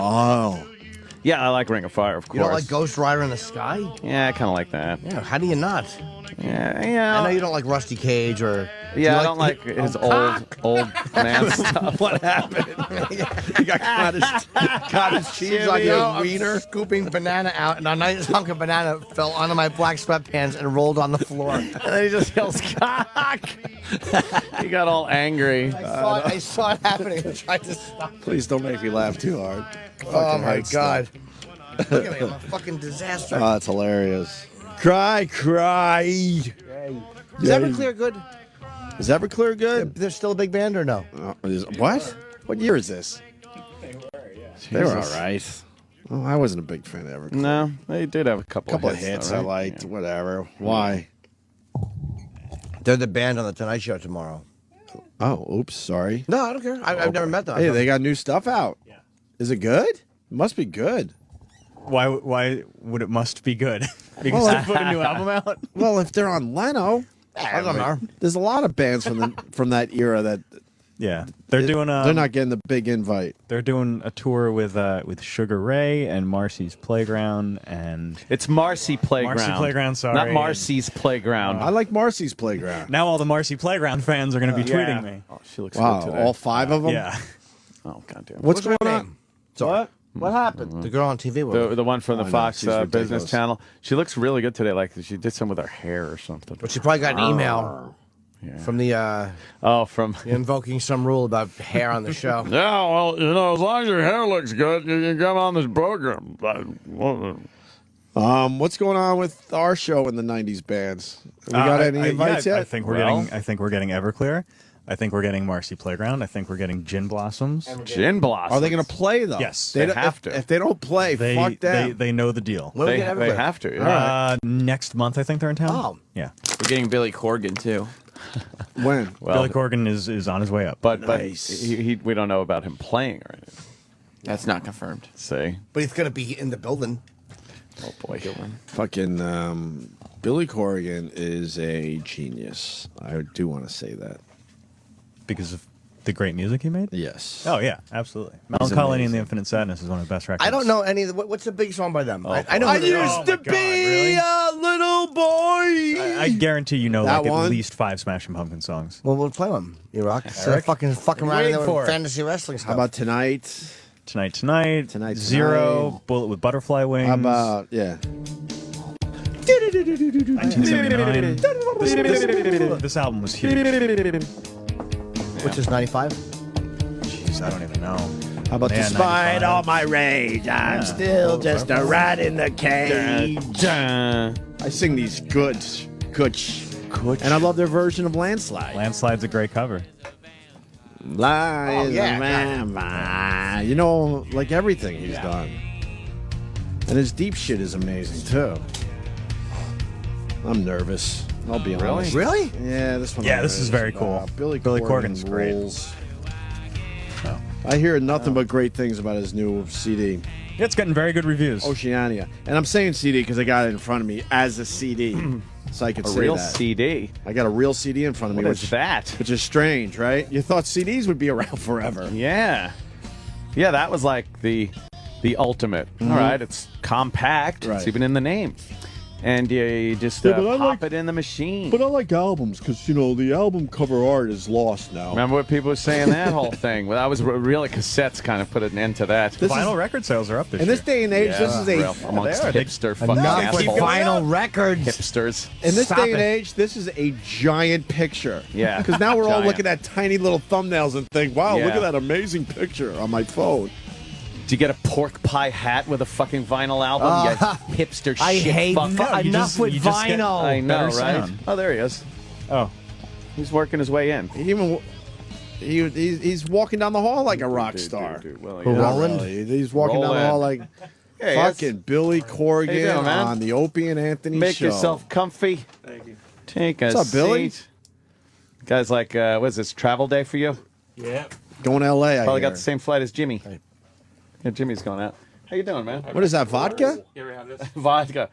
Oh, man, up, great, Billy? because this garbage water they give us. You gotta drink high pH. Oh, high pH? 9.5 pH. You got to tell me what Are you that making money does. off this, hopefully? What's that? Are you making money off this? No, no. You No, got I to just- tell me what that does. You buy us waters, and I can't take it on the planes. Oh, right. Yeah, of course oh. not. Okay. What does high pH do? I thought he was promoting a water. If your system Company. gets too acidic, it makes you cranky, and it sort of Really? opens the way for viruses and stuff. Then you know So what? if I you should high drink a pH, lot of it sort this. It's like your body runs better. They are figuring out a lot of things to do to water. To make people buy like their water as opposed to another person's water. You want Billy, me there or there? Billy, I want to say that That's cool. you're a genius, and the reason is very simple. You were able to get at Billy on Twitter. That's amazing to me. Yeah, yeah. How did you get at Billy? That's kind of rough. You know, there's a lot of Billys out there. Well, there was an at Billy Corgan, Right. right? And so I wanted, but the guy who had at Billy Corgan wasn't named Billy Corgan. And he wouldn't give it to you? No, so What an asshole. Jesus. So Twitter has some sort of weird policy. So they said, okay, they made him at not Billy Corgan. Right. I don't get what that means. Okay. And then in exchange, they said, well, we'll give you at Billy, because there's something about they don't want Yeah. to give me what he had. So then they give- they changed his Twitter at not account, Billy Corgan. but they wouldn't give you Billy Corgan. No. Isn't the name Why? dead now? No one can use it? Yeah. Yeah, that's what they do. So they got me at Billy, but they actually said, this is cool. People But you're beg the, for these. you That's know? an easy one. but yeah. you're the number one Billy Corgan out there. I'm sure there's other Billy Corgans, Well, but what's kind of weird is I got to imagine that a fan would go at Billy Corgan and not find me. right. Yeah. But then I get everybody else going, you don't deserve at Billy. like you're not Cher. Or Do they whatever. bring up other Billies that are more yeah, deserving? Like Billy Idol, Right. Billy, Billy Zane, Joel, maybe. Billy Holiday. Joel, Billy, different spelling, But you got at Billy. I got at Billy. That's pretty impressive. Yeah, it really that's is. pretty good. But why can't they just give you the name? Somebody else I That know doesn't had make that sense. happen, and they kill the name. They said no one gets it. Stupid. It didn't make any. Why did they turn the guy into at not Billy Corgan? That just seems so funny. He's probably like Billy Corgan, Chrysler Plymouth. Yeah. He runs that. Right. It's like, oh, really? I mean, there are people in this country named Billy No, I Corgan. know, but so you're if the it was Billy Corgan, I think, okay, well, you got it first. You know? Right. But it's safe to say you're the biggest Billy Corgan, and when it comes to Twitter and the social media crap, you should be Billy Corgan. I don't get it. And, well, here's a better one. Facebook kicked me off for not being Billy Corgan. Wait, what? How does that work? Somebody reported me, right, Yeah. and said this is a fake Billy Corgan, and Facebook shut down my account. Seized or froze my account, and then sent me some bullshit thing saying you got to prove who you are. Oh, and I'm my thinking, God. So that's why I said. Screw it. Here's a and I mean, video of me. I know Sean Parker. I mean, I could call somebody, Right. And I thought, But it was the forget this. principle. I don't want. In fact, thanks for doing me a favor. Right. I got the Wow, hell yeah. off Facebook and said, give me the hell away from this because this You is don't need it. And then I go and look, and there's like 7 fake Billy Corgans pretending they're me that are still there, who are trying to pick up chicks, and but they're still running. They're still running. Well, their stock isn't doing well, so No, they're rejoice in that. no, they had a bump up though. didn't I just they? bought again. I fucking lost like $5,000, and I bought more back, and now it's dropping again. Buying high. I want my money back. I could have bought a bunch of AOL like 94, 95, and my bandmates bought some, and I'm thinking, you guys are wasting your money. Oh yeah. So I'm kind of feel that same feeling, like maybe I should jump in now when You it's never devalued, know. because they're not going anywhere. I don't know. That Listen, seems to be you know the how you know they're not consensus. going anywhere because they're hanging out with the political campaigns, and the minute you start seeing that kind of backdoor stuff, they ain't going Yeah. anywhere Well, let's anytime buy soon. Facebook today. At a point, I don't know. What is AOL I'm all worth in with now, though? Apple. Did, like Yahoo, did they go like way up and then drop? Like I think they said a lot of those aren't. Do you know what they were. bought in at? It's got to be low. $75 a share, maybe is my memory, but I mean that's so long ago. I Yeah, think Yeah. it could have been Wow, $7.50. Who uses AOL at this point? No, but there was that moment. No, where I it know. was That like, was. You know, Oh, where you right. go, okay. Like, It was Right. internet training wheels. Like everybody had that at first. It was Well, the all you Apple. knew. We all could have bought Apple stock. Yeah. We'd be bloody rich. Oh man. It went down to $80 in 2008 when the fucking market shit the bed. It went down to $80. And yeah, Would have been nice. Now you're talking Billy, touching on 600. I want to say I'm so glad you're doing our show. Oh, thank you. you. There was a little misunderstanding. We don't have to get into, but we're Yeah. very happy you're here because Yeah, we're that all was even all massive about. fans. oh, thank you. No, I'm Yeah. happy to be here. And I was sick all week, but I came back in just to say hi to you. 'cause- Oh, thank you. Just to make you sick. Yeah. Just to make you sick for your trip. Yeah, no, okay. What do you have in case I get I'm it? good. It was sore throat, congestion, crap. You know, Yeah, normal that shit wouldn't for the affect me summer. at all as a professional singer. All right, you stay over there. I'm hearing nothing but good things about the new CD, Oh, thank you. Yeah. Oceania. Yeah. I haven't heard it yet. I literally got my copy this morning. Yeah, it's the first time I put out an album, I think, in 17 years that people like Oh man. right away. You know what I mean? Usually I get the 7 years later. Oh, that was actually pretty good. I It don't know what grew my on problem me. was. Right. It grew on me. Yeah, it's like, thanks. Why is that, you think? Is it because... I don't know. Honestly, I don't... Believe me, if I knew what people were thinking at this point. But you don't try to... do you try to write hits when you're putting an album together? You know, back in the day, you knew you had to come up with that MTV type song. Right. But we never... sit. I mean, if you look at the hit songs we had, it wasn't, it wasn't like we sat there and went with the formula. We always tried to come up with something fresh, Right. that felt really exciting. I think hits usually means exciting. Right. So if we felt, oh, this is pretty exciting, it was when I tried to maybe be a little more conservative and kind of just do music I really liked.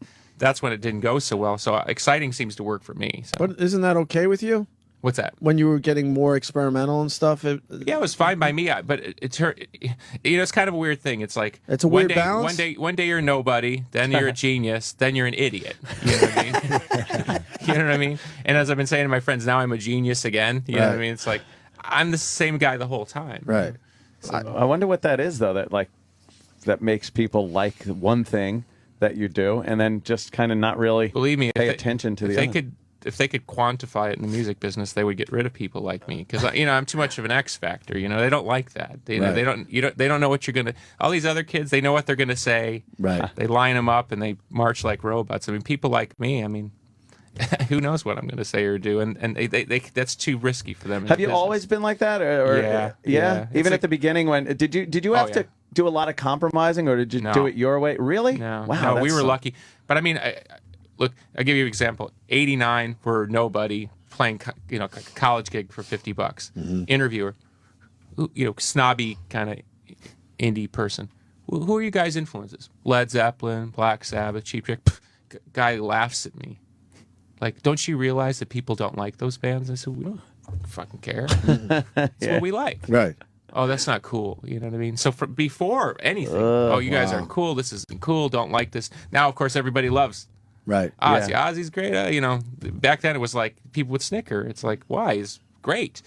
Because we grew up in Chicago, rock radio was like, you love the Cars and you like Black Sabbath. You love Queen, you love Zeppelin. It wasn't a big deal. Right. Then you get out in the New York-y world and it's like, you're supposed to like this band, you're not supposed to like this band, and don't wear this T-shirt. It's just got so old. Being too cool. What bands did they expect you to say you liked at the time? Well, it's Do you like remember? there's Sonic Youth would have been number one. Sure. If you said you like Sonic Youth, then that meant Sure. you Oh, these guys are cool. Yeah, They like and we Sonic love. Youth. But I'm saying we love Sonic Youth, but in their mind it was incompatible to like Sonic Youth and Led Zeppelin, and we Right. think Can't it's like kind of. both. But Yeah. of course, you get behind the scenes and you talk to Thurston Moore from Sonic Youth. What do you grow up listening to as a kid? Led Zeppelin. I mean, just like everybody else. Van Halen. Like Kurt Cobain, Van Halen, Cheap Trick, Absolutely. Boston, I believe. Trying to remember some of the other Teen bands. Spirit is basically more than a feeling. That's what a lot In fact, of people say. I saw Nirvana. I saw Nirvana at their absolute peak. Nevermind, playing in Japan, and Kurt started playing More Than a Feeling. Oh man, and then And even sang More Than a Feeling, and kind of laughed, and then they went into Teen Spirit. Wow. Shit, yeah. I mean, he knew. It's not like he. Right. He loved classic rock. Yeah, that I mean, was who his doesn't? It's- big influences. Did you guys growing get treated well by the critics, or did they douche you? No, I'm laughing. I'm laughing because we got sort of a so-so review in Rolling Stone. The two biggest albums I ever had, Siamese Dream and Melancholy, bad reviews in Rolling Stone. So this is like good luck now because I got another bad review in Rolling Stone. did you? Meanwhile, across the board, everywhere else, great album, best album in 15 No, years. people blah, are blah, blah. talking about this album. Yeah, I'm saying. And the two you just mentioned So- were amazing albums. Yeah. I'll say it for you. Thank you. Unbelievable Yeah, albums. no, got bad Even the review- deep tracks. Got bad reviews then. Doesn't Rolling Stone? They really Weird. are snobby, and they try to be too hip, and I just think they stink. I think it's the most overrated magazine ever. I think Rolling Stone. I think they try to hate things. Try to find something wrong with things instead of just letting Yeah, it I mean, be look, sometimes. if it was the critics only, I wouldn't be here. Fans have been amazing. They're difficult in their own way, but I appreciate the relationship that they want you to bring the best you got. Right. At least with the fan, if you bring the best you got, they'll show up. Right. The critics will think of some freaking weird reason why somebody shouldn't listen to you. But you seem like a guy that wouldn't pay attention to the critics. Is that true? I really don't, but at the same time, it's like, it's a little weird to put out an album that you know is really good, see you get poor reviews from particular magazines who have a bone to pick, God knows why, and then 15 years later, they're trying to get you to interview about the album that they panned back in the day because it's become a classic. You know what I mean? See, it's like a weird Dostoevsky movie or something, It's like, you know what I mean? It's like, hey, talk about the thing we didn't like then, and now we're going to talk about the thing we don't like now, and, Right. and it gets sort of surreal. Yeah. I think I have a good sense of what it is, but I don't know. I wouldn't be here if I didn't have some ability, and the critical part of whether or not you match up at any given time with what they think is, I don't think that has anything to do with what people think. Right. Did you get screwed over on your first album? Like every band talks about how they had to give away everything? Or? No, well, we signed one of those kind of record deals, but that was everybody. Yeah, That was everybody. So there was nothing novel about that. But where we got lucky was they said they didn't think we could sell records on a major label, so they put us on. They had an indie imprint in New York called Caroline, which Hole was on, and a few other Rob Zombie, White Zombie was on. So it was a cool label, and they probably thought we were going to sell about 30,000 records. We sold 400,000. Shit. So by the time they bumped us up to the major label, they kind of couldn't mess with me, Oh man, so You know what I mean? I had the leverage of the Right. moment, Right. and then every time they would try to mess with me, we would sell more records. So Wow. we kind of outran that Reaper, you know. Oh, that's pretty good. Yeah, you actually had a track record to go in there with instead of. Yeah, because there was an instance where they called me in for a meeting around '92. Nevermind was huge, Pearl Jam was huge, and they said they wanted to reissue our first album and kind of try to repump it up through the major system, bring it up to the major label, and I said no. And you should just, I mean, jaws dropped. Like, who's this kid to say no? Right. And I said it's not the right record. We made this kind of cool indie record. It wasn't gonna fit in radio. What was the name of that? That was Gish. Yeah. Oh, right, of course. Now, were you playing the type of music that you were writing, especially in the '90s? Were you playing that in the '80s somewhere? Were you like? No, we our song kind of evolved, you know, because we were taking kind of UK influences and then what was happening out of Seattle. There were bands out of Minneapolis that were playing kind of heavy. You just kind of pick up things. That's what I'm saying. When I heard grunge out of Seattle, I thought, oh, this is classic rock. Oh, okay. You know, these guys had listened to the same stuff that I was listening to, you know. I'm just wondering if you had to sit there and literally wait for the music scene to change from that '80s hair band thing to what it became in the '90s, and you kind of had to wait that out. Or? Nobody thought like bands like Nirvana were going to sell what they were going to. I mean, nobody. You got to remember. Yeah. You're right. So you weren't trying to maybe go with what was popular and successful at the time. Our thing was like, can you sell out a place like the Roseland here in New York or the Aragon in Chicago? That's what the biggest alternative band. That's 4,000 people. Right. If you could sell those places out, you're like, wow, huge. We're huge. You know what I mean? It wasn't like, oh, we're going to sell at the Enormo Dome. You thought that was never going to happen. MTV was playing alternative videos on Sunday night, 120 minutes. Yeah. If you're lucky, we got one video spin on our first album. One. Wow.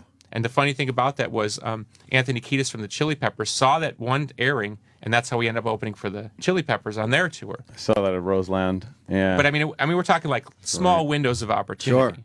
Yeah, Ant talks about seeing you guys, Red Hot Chili Peppers, Pearl Jam, yeah, and Pearl Jam at Roseland. Yeah, it was like way before any of the huge. Red Hot Chili Peppers definitely had their fan base by then. Yeah, you guys came out. No one really even knew who you were at the time. Yeah. And everybody was obviously waiting for the Chili Peppers. It was you guys had just hit the scene, and I remember me knowing everything about music. I'm like, who are these guys?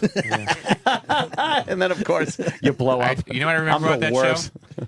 Tommy Lee and Pamela Anderson were at that show. Oh, That's what I remember really? about that. Really? You know, it was like the sort of first celebrity encounters. Like, oh my God, it's Tommy Lee. You know. Were they having sex in front of you? No. I mean, this is.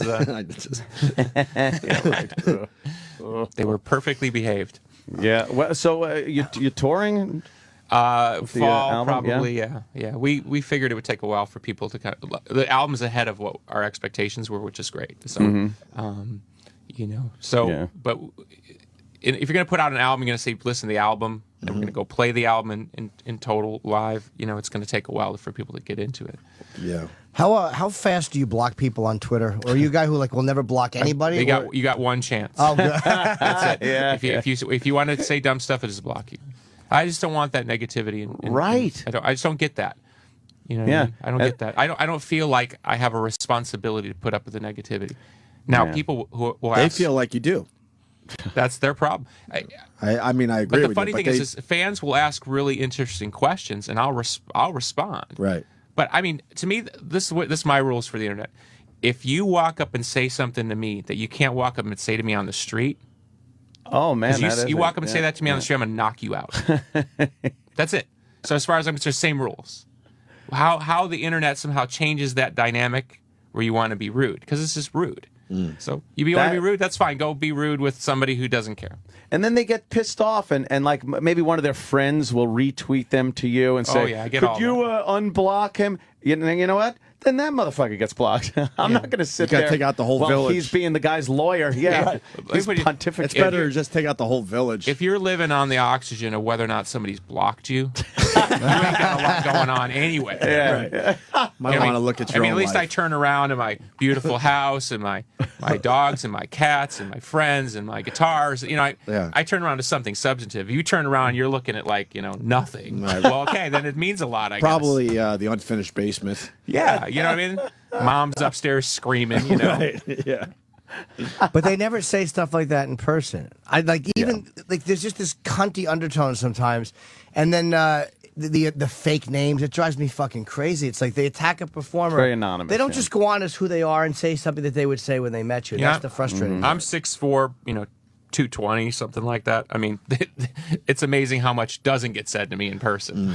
You know what I Well, mean? people don't have that celebrity boundary because sometimes people forget that celebrities are still people and will still react like men. Hey, I grew up lower middle class, working class, my whole family immigrants, and everybody, probably 90% of people listening to you understand what I mean. You grew up in that, it's the rules of the neighborhood.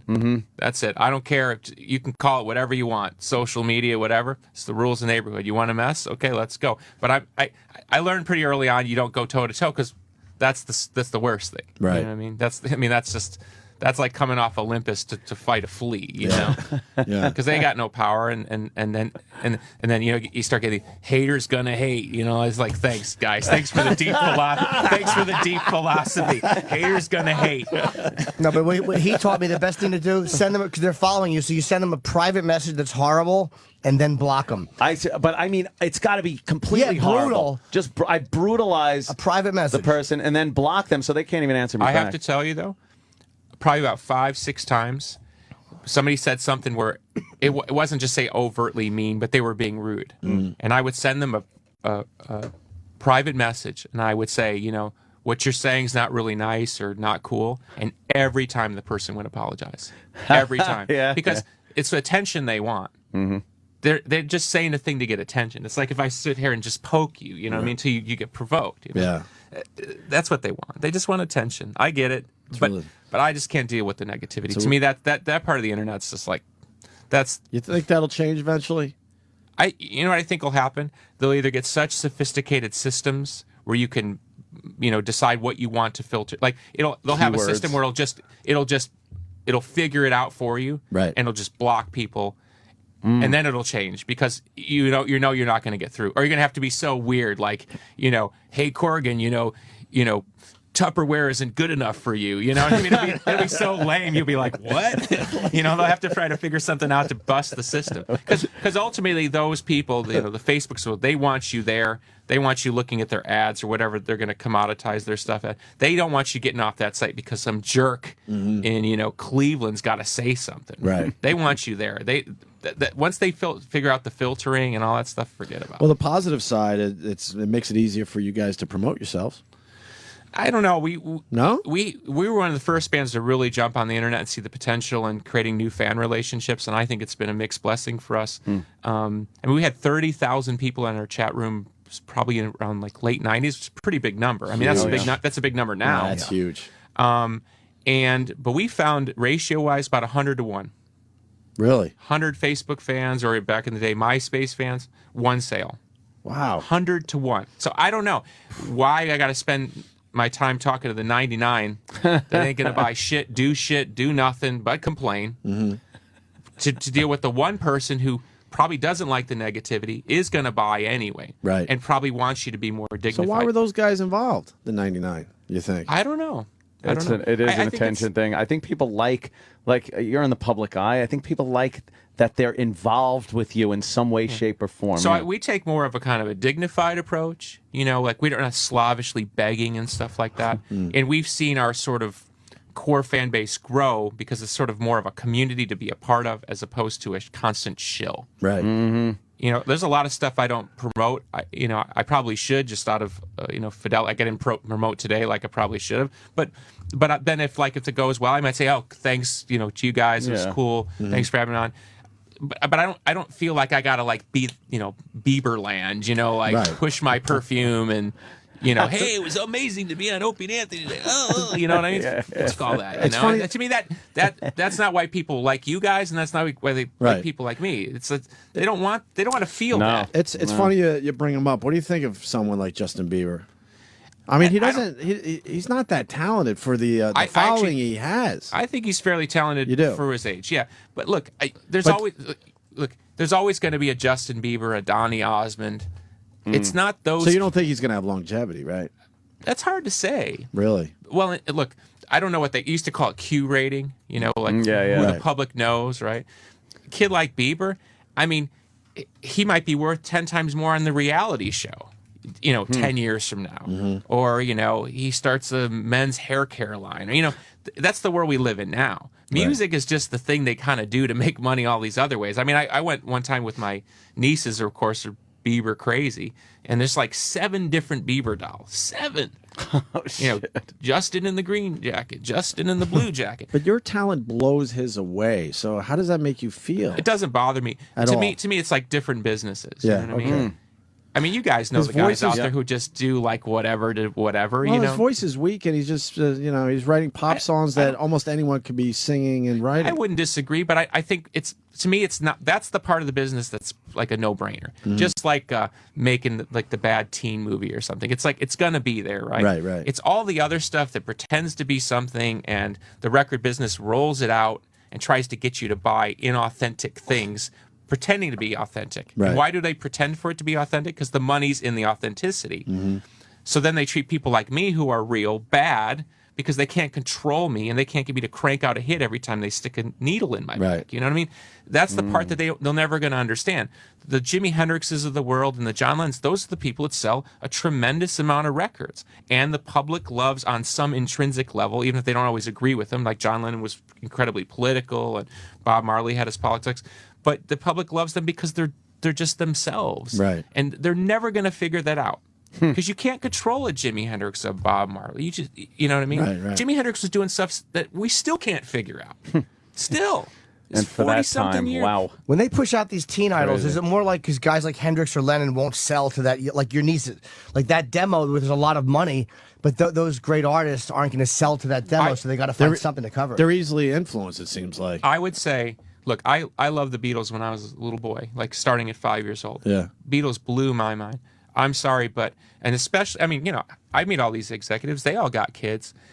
I don't understand why they wouldn't want to make music that would, yes, be exciting, but music that doesn't feel weird, right? To me, and I don't mean to criticize them this way, but I'm criticizing the whole genre. When you've got like teens singing about things that teens probably shouldn't be singing about, that does affect people, families, kids' perceptions.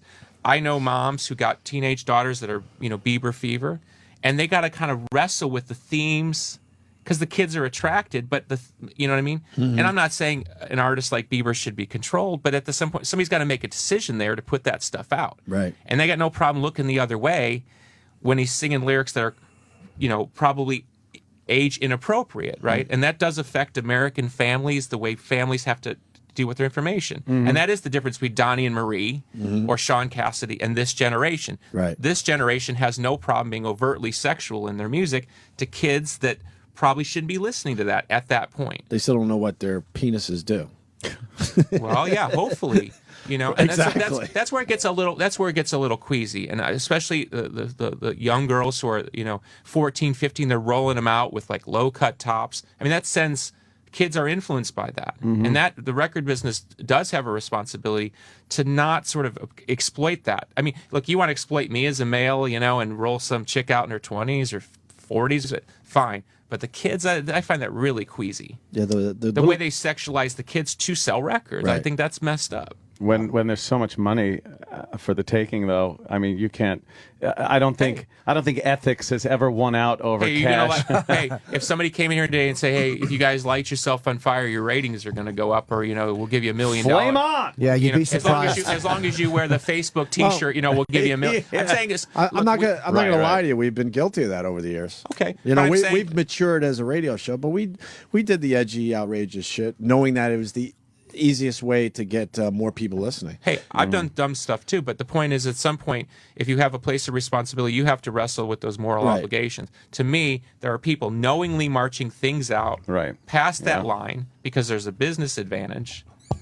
I have a problem with that. I don't think it's a provocative thing I'm saying. I mean, I think it's an age-old argument. No, I get it. Our philosophy back in the day, especially, we would do these really over-the-top edgy shit to bring you to the show, and then hopefully the day-by-day show would keep you there. Right. You know what I mean? Because it was hard to get people to listen to you. So how do you do that? You do something maybe a little shocking. They're like, oh, you hear what Opie and Anthony did today? And then you listen to the show and realize, oh, they're not just doing shocking stuff. They're Yeah. actually talking about real stuff. And they're also hopefully funny. I think the business is changing for all of us where we can be qualitative. That's what I'm saying. I would say to a record executive, if you make, I don't want to say wholesome because I'm a rock and roll guy, but I think you can make music that's, let's say, got a little bit more depth, that's going to last, that you're not embarrassed to pay, you're not in the car kind of wincing. Right. Listening to a 15-year-old sing about being in the club. Right. You know what I mean? Yes. You think it's all relative, though? Because when you look at, like, Elvis or the Beatles, who are iconic now, but they were considered, especially Elvis, like obscene. Right. At one time, like when Elvis came out, they obviously they would film him from the waist up, and the Beatles, by a lot of older generation people at that time, were not considered. They were considered like terrible for people under a certain age. So I wonder if it's all relative. It just kind of it all advances. Well, the Beatles were singing about I want to hold your hand. Look, there's a long tradition of rock and roll, like Jerry Lee Lewis, Great Balls of Fire. Hello. Right. Okay. The point is it sort of in your face, and I think now we're in a in your face culture. Yeah. It's just in your. I mean, it's inescapable. Right. And so if I'm not saying you're saying this, but if the argument is like, well, it's just the way that it is, I think that's when cultures like collapse. You know what I mean? Because then it's anything goes. Like I've been saying for a couple years, you will see a porn mainstream pop girl who does porn. That will be the next marketing gag. I guarantee it. You will see that. Wow. You will see a mainstream 20-something girl, maybe even late teens because it's legal, who does porn and does pop music. You will see that because the marketing opportunity is just too rich. Wow. Well, like Paris Hilton got famous from a porn. Didn't Kardashian get famous from doing a porn? That's so yeah, the only reason she's that's famous. certainly can happen. Yeah. But in those cases, there was quality there.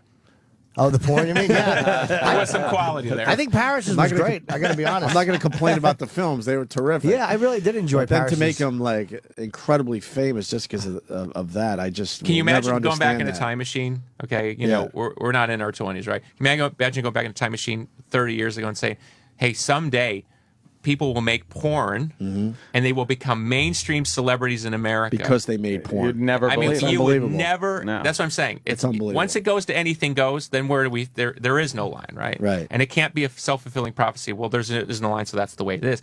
That's what I mean. Like when we're talking about internet discourse. Well, you know how many times I've had some guy I've hired to run my internet site tell me, well, that's just the way that it is. It's like no, and I'm paying for it.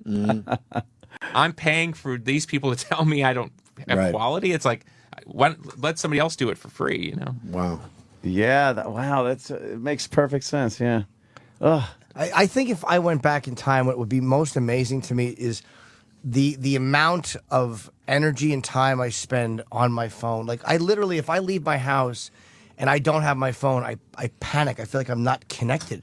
And I think that's the attraction to like people in our age group, at least, is you can't believe all the information you can get immediately. Like when I was fucking 18, 19 years old, you went out and that was it. Yeah, we talked to people. That's the amazing part to me is We got to talk to people. I actually will go for a walk and I will turn my phone off so that I will actually look and go, oh, there's a tree.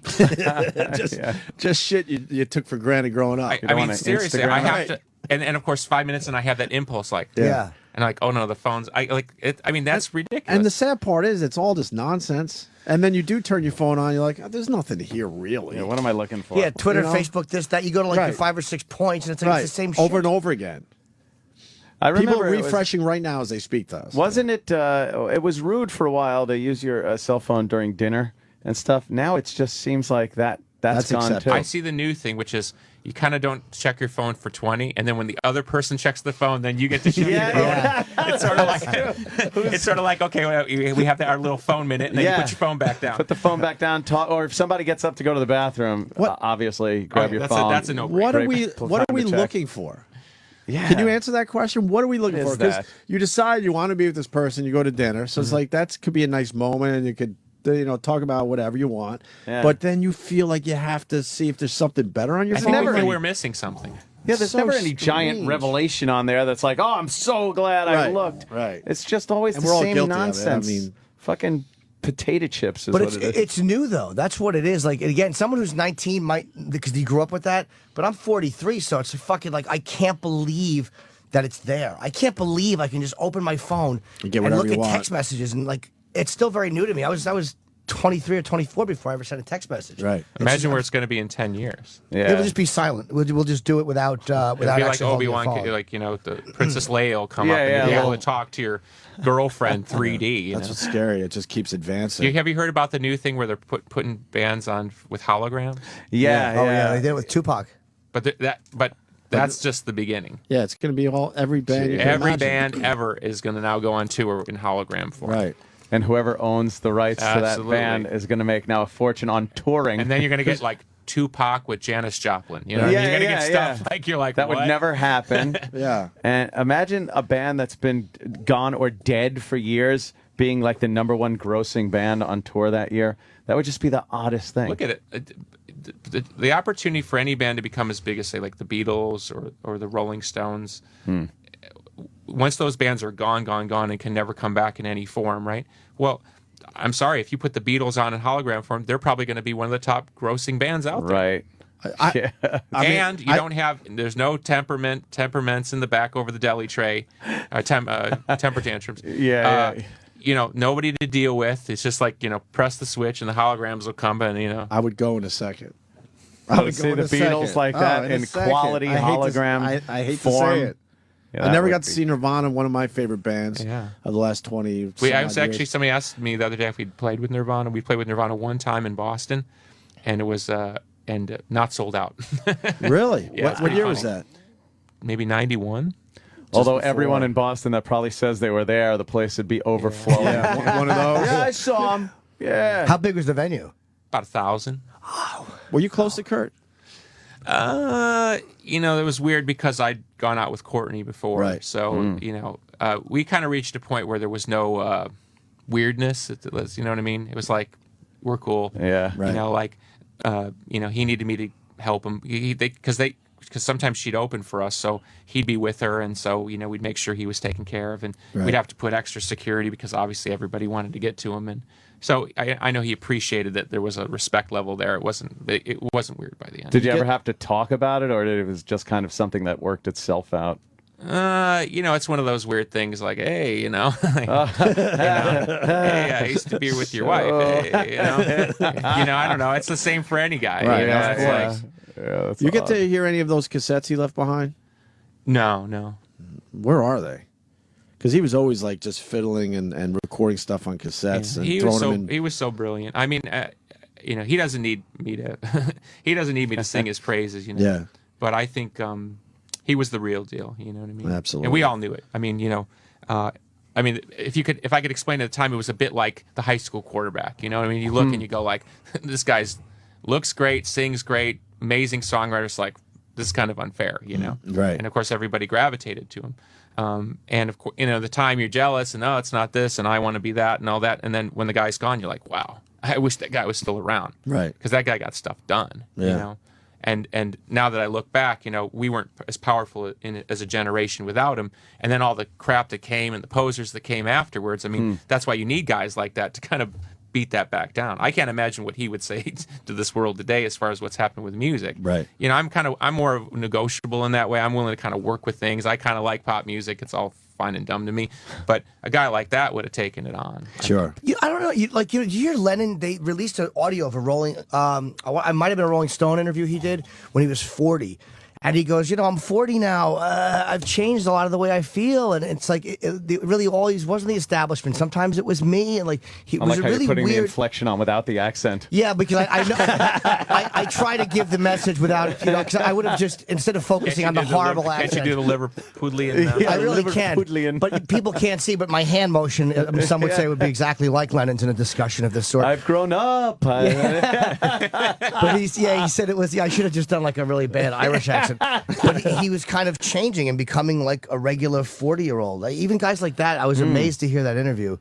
Kind of come around and go Changing his ways a little bit. Yeah. I mean, it's hard to say, but look, even in his 40s, which unfortunately is when John Lennon died, he was still a great musician. And even then, even if the message changes through the mouth, the music affects things, And Generation X, we don't have as much strength as we should have had. Some people died, some people got high and never came back, So it's been a shame because there were a lot of great voices. You know, I didn't necessarily like everybody, but I respected that there were a lot of great voices. Do you have a different look on things? Like, will you listen to some of the music you wrote early on and go like, ugh? Or do you look at everything like, hey, that was pretty good? No, there's definitely some cringe moments. Yeah. But you kind of think, well, you know, you knew what you were thinking, and you see time, where right. it kind of like, because you get caught up in dumb stuff. You know, like we used to think like we had to be heavier, and part of that was we were playing in front of these big crowds, and you want everybody to jump up and down. So the amount of energy we spent making certain songs, which aren't great songs, you know, they good energy, but now I look back and think I could have done something better if I wasn't so obsessed with trying to get the crowd to jump up and down. Yeah. Is it embarrassing to do a music video? Whenever I see a music video, I'm always amazed. Like you see a performer singing, and it's like they have to go, "Now cut, do it again," and everybody's watching. Is that hard to do? Because I would be horrified. To I do always that. felt a bit weird about it, which I think is why in a lot of videos, and we started with the record label, why a lot of videos don't have that sort of just, you know, here's the band performing in the parking lot stuff. Right. We tried to figure out ways to not do so much singing, because I always felt that if it wasn't the right thing, it came across as inauthentic, and I thought that was sort of not who we were.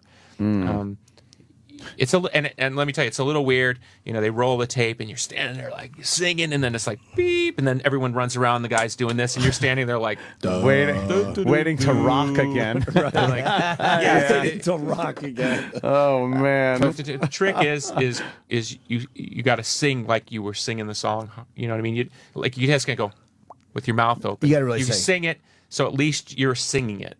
You got to see the veins in your neck, or it's not. Yeah, there's got to be happening. some kind of Yeah. emotion coming from you, because I think that's sort of what people feel or want to see coming through. If you're just mouthing, then you're really just acting. You know. Yeah, we got to get Billy out of here in a couple minutes. You're going to L.A., right?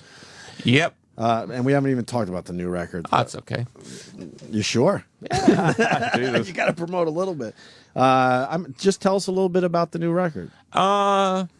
I think we were releasing one song at a time, and it was going okay, and I'd said I don't want to do albums anymore. Typical. And then I thought, you know what, we just need to make a really great record and get everybody back on point, including us. And so, you know, the funny thing has been how people are shocked that I made a great record. Why is I don't get that. Because if the mainstream, whatever that consciousness assumes that everything an artist does, you want to be that level. And when you've made a lot of money and you've had a lot of success, I mean, you saw it with Bruce Springsteen, Neil Young, some of the guys I really respect. There comes a point where it's like, not every album has to be the orgasmic, here it is, and the starship, you know what I mean? Sometimes you just want to make music that you feel strongly about. And so when I say that, well, you didn't feel strongly about your old work? He's like, no, we were trying to reach people. And so we found something that we felt strongly about to reach people. But some music just needs to be introspective. Some music just needs to be weird, just to kind of figure some other stuff out. So this is the first album I made in a long time where I was like, okay, I'm going to focus on that level. And it's like people are like, oh, you cry, like I climbed out of some grave or something. Meanwhile, I've been here the whole time. I've been putting out albums every couple of years. So it feels good. I'm happy. It's nice to see people happy around us for a change, and it's been a while. And we're just kind of going with that for the moment. Yeah, you're looking forward to touring? It'll be interesting because we're going to play the whole album in sequence, and we hired Sean Evans, who's been working with Roger Waters on The Wall, live staging. Jesus. Like I just saw The Wall in Chicago at Wrigley Field, 420-foot wall, you know, in the outfield. It was insane. I mean, 42 projectors. You know, it's like only Roger Waters could pull out, you know, the Flying Pig and the whole thing, right? So, I mean, we wish we were that lucky, but we're going to do something where, you know, at least you can experience the album played live, and then there'll be sort of a set of visuals to go with it. So it'll be more of an experiential thing, kind of like back in the day. I mean, back in the 70s day before my day. Right. What's your favorite Sabbath record? Sabbath, Bloody Sabbath. Oh, cool. I think that's the difference between just Sabbath being a great rock and roll band and Sabbath being an incredible artistic, creative band. That record's just so dark and crazy and weird, and you know what I mean. I always love Volume 4. I don't know if you know that album. Sure. It's kind of got a really weird sound. And I remember talking to Tony Iommi once in the studio, and I said, "What was going on with Volume 4? What a weird song." He was like, "Yeah." See, now there's the accent. It always goes up at the end. Yeah. And he said like something along the lines like because it was they were working in LA in some house, and because it was LA, the drug dealer would just stop by every day. He probably knew it was like it's a good place to. Yeah. He's like, you know, it's the drug dealer. And he's like, yeah. it's really crazy. You know, it's like, but it's like, you know, as a fan, you're listening, oh, this record's so dark and weird. I wonder what they're, you know, this kid like upside down crosses Satan. You know? Yeah, and but he's talking, he's like, oh yeah, the drug dealer was the coming drug by dealer every day. came by, and that's the only reason. Every Sabbath record, Right. every song on the record couldn't go on to any other album. I think that was like. There's nothing on Master Reality that belongs on Sabbath, Yeah. Bloody Sabbath, or on From Sabotage to. There's just nothing that should go on another record. Yeah. And actually, I just got some sort of weird from Japan, like perfect, you know, I think it's called SACD. It's like super high mastered of Mob Rules. Because I love Sad with Dio, too. Sure. I mean, sound unbelievable. I mean, Dio. And I got to meet Dio once and talk to him for 45 minutes. That was incredible. Yeah, he came on the show once. He's just a fucking great guy. He was fantastic, was. and that voice of his was just. And then you amazing. go, wait, he's 70. Yeah, that last tour he was like he was 70. Yeah. He was born like in the early 40s. Jesus Christ. So when he was on that last set of touring he was doing Sabbath, he was in his 70s. Holy shit, Man. And you're like, I can't wrap my wow. head around that. Yeah, It's he still was- hitting every note. Yeah, he had one of those friggin' rock and roll voices. Yeah, of Unbelievable. Billy, what a great yesteryear. conversation. I like this a lot. I think thank we got to you. get you out of here because you got to go to L.A. Doesn't that sound wrong? What? We got to get you out of here so you go to LA. That just sounds so wrong. I'm sorry. It's like you guys are condemning me. I mean, we got a guitar in the corner and Go to everything. LA. We wanted you to play, but please. I know you're a busy man, and we appreciate you coming in. Thank you. Thanks for having me. And good luck with You're not going to need the luck, but Oceania. We do need the luck, honestly. You think? It's a really weird atmosphere, you know? Right. I mean, look, if you're competing against people you respect grudgingly, it's one thing, but when you're competing against a bunch of robots, I mean, it's robot land out there. Right. Yeah. And it's shocking to me because alternative culture was always like, well, there's all that and then there's us. Right. And then when the Stepford Wives took over alternative music, it got, you know, it's weird. It's like you're looking around like, what happened to that kind of vibe? Right. You know, you just don't fit in our. You know, we'll play all your old music, but you just don't fit in our demographic now. You're not heavy enough. You're not this enough. You know, and then you listen to these bands, and it's like, who are these people? Right. You don't even know what they think. You don't know what they feel. You don't know what they look like. I mean, it's just sort of like this blur of people. Right. And they just keep running them out there with, like, you know, heavy names like, you know, Thor Hammer and Hammer Thor. And, you know what I mean? It's like, okay, just keep running them out here, you know? You've been around. I'm just like, okay, I'm still here. You've been around long enough to see the whole thing change. Yeah. A few times. Yeah. I get the feeling, though, like Rush just put out a new album, right? People are praising that album. Okay. Biggest first week in Canada they've ever had. Really? Okay. So that tells you something. People are kind of figuring it out. You know what? Like, I'd rather have Rush around. You know what I mean? Now, they made a great album. Than Thor. But Hammer. hey, I'd rather have a Rush around than all these other people. I think people are starting to figure that out. Right. You know, because don't forget, you know, Hope I Die Before I Get Old. There was a point where you weren't supposed to be old and rock. Right. But hey, I'll go see The Who any day. I'll take The Who at 80 over just about anybody. Right. Because they're going to give you something. I mean, remember when they played at the 2001 9/11 memorial? Mm-hmm. And people were like, because that's what you need in those moments. You need real music. Right. And that's the weird thing for me because economy's bad. A lot of people are struggling. They need real music right now. Right. And people like us aren't perfect. It's not. You know, like I did an interview with Geddy Lee yesterday, and the guy said, oh, you know, it was kind of like a co-interview. And the guy said, you know, you both have unique voices, you know. And Geddy Lee goes, nobody wants our voices. Yeah, because we both have weird voices, right? Right. But that's part of, you know, Rush being weird and different, and Geddy's weird voice and my weird voice. That's kind of what people like because you're real. It's Yeah, like, and you know it when you hear it. You Yeah, know it's who like- it is. I right? call it unique, not weird. okay, great. But the point is, but the point is that maybe we're starting to figure out that the unique quality is the thing that really makes the difference. Right. Because you can't manufacture people like me. You know what I mean? And maybe you don't want to. Mm-hmm. But I mean, okay, how many Eddie Vedder clones have they marched out? Yeah. You know There's what I been mean? a few over and, the years. And I'm not a big Vedder fan, but at least he's Eddie Vedder. You know what I mean? You know who he is. You know what he's about. Okay, well, okay, great. These other people, I don't know what they think. I don't even. They might be from Mars for all I know. They don't know what they're thinking. Exactly. We're I would We're bet. never going to hear an auto-tuned Billy Corgan. No, actually, I refuse to use autotune in the Yeah, studio. no shit. Believe me, there's times where it's like it would be so much easier, and I got to get home, and I just go back out and sing it again. Right. Because I just don't want to be that guy. Little flat on that last line there. Fuck yeah! Can't you just run it through a machine? No. You know, you brought up Rush so quickly. Why aren't they in the Rock and Roll Hall of Fame? Why isn't Kiss in the Rock and Roll Hall of Fame? Right. What is that all about, you think? It's got to be some kind of politics. You just made Jimmy very happy. Yeah, by the way. it's been Sabbath and driving me Kiss. nuts. The fucking bands. I mean, Jimmy is a Sabbath. I huge went to Kiss Sabbath's fan. induction, and they finally got in after all those years. But Kiss not getting in and Rush, it's sickening.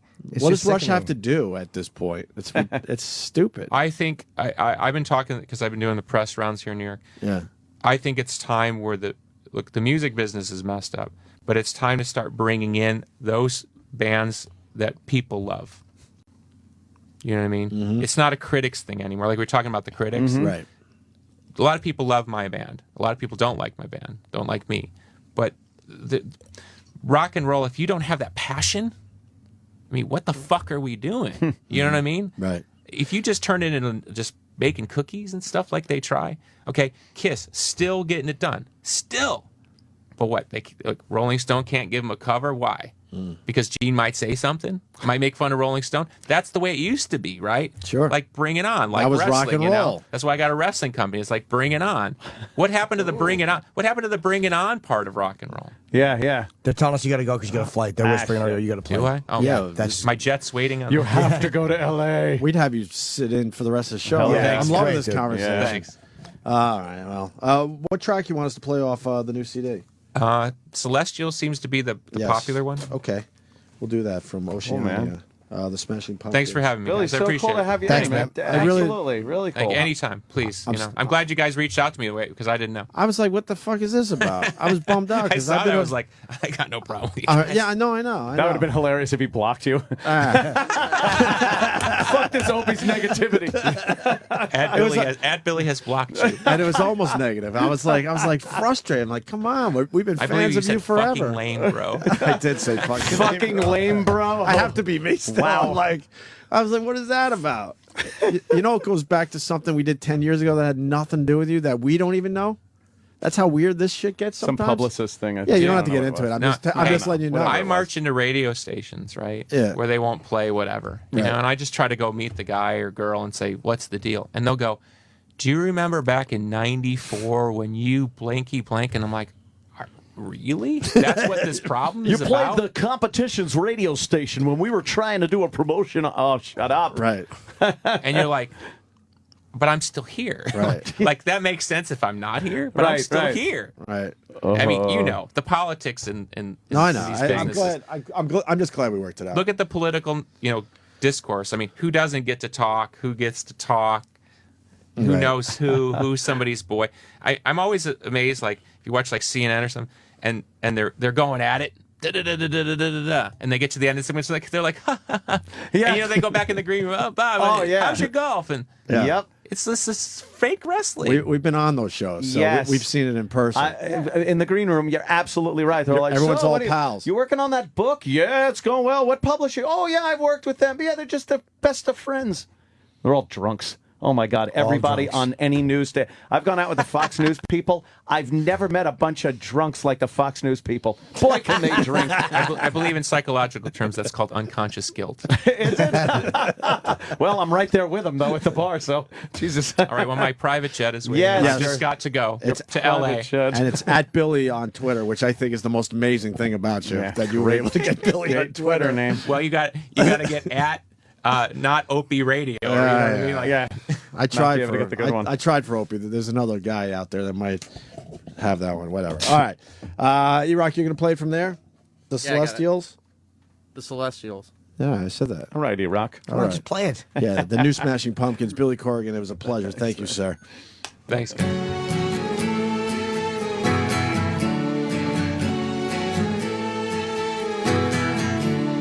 I'm a day that you are born. They built an empire off a screen I can't explain. Endlessly they'll set you free, give you reason to believe this empty place. I may seem unafraid, I may seem unashamed, but I will be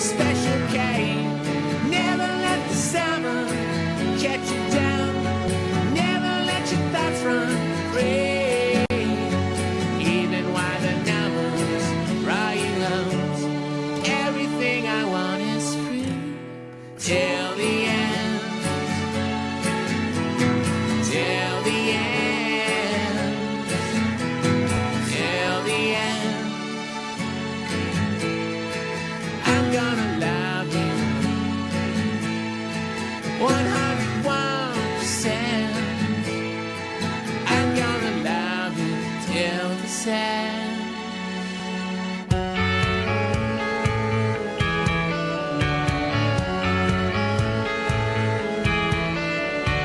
Take a chance if you should go.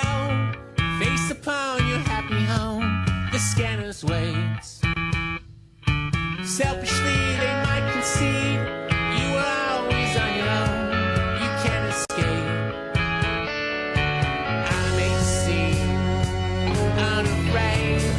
I may seem unashamed, but I will be a special case. Never let the summer catch you down. Never let your thoughts run free. Even while the numbers draw you out, everything I want is free. You're not me. And never ever will you ever be.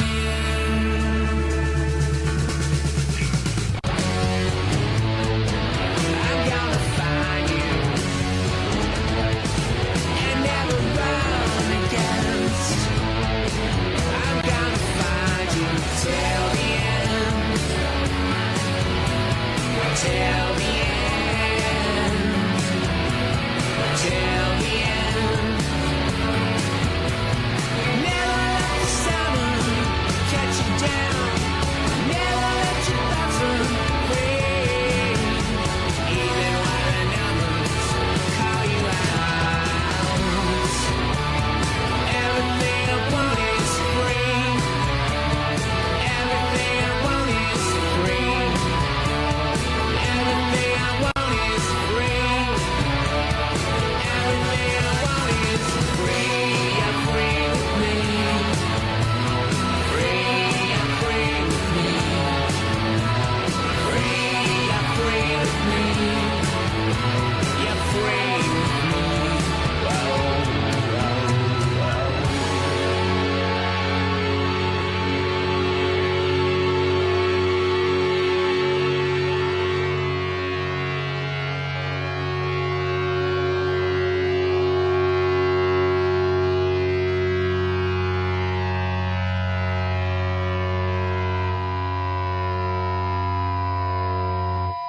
This is the Opie and Anthony channel.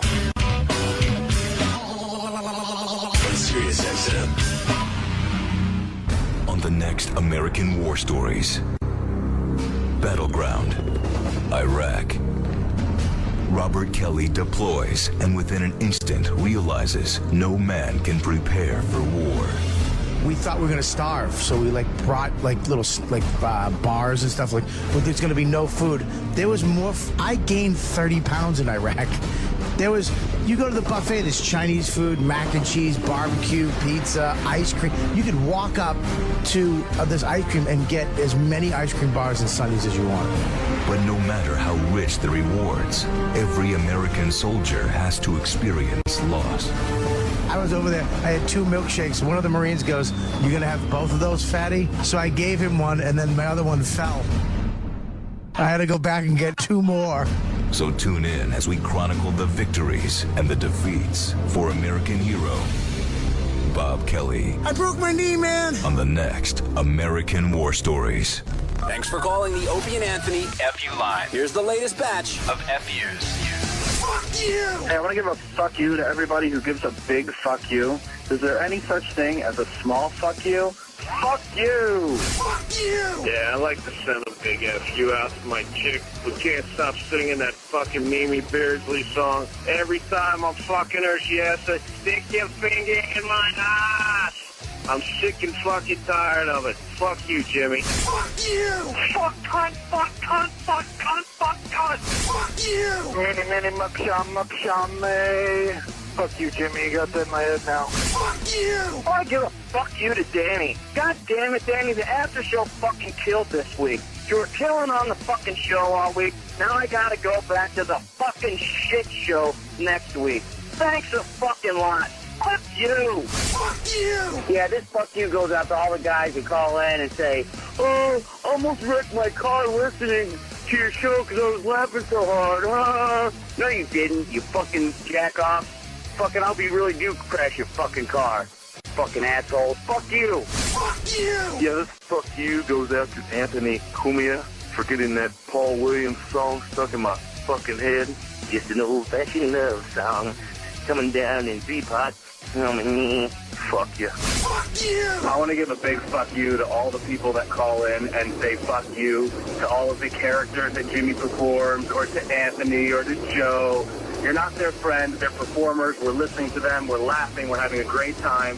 You didn't almost drive your car off the road. It's supposed to be about fuck your boss, fuck your girl, fuck your mother, fuck your father, whatever. Stop saying fuck you to Chip. He's great. Fuck you!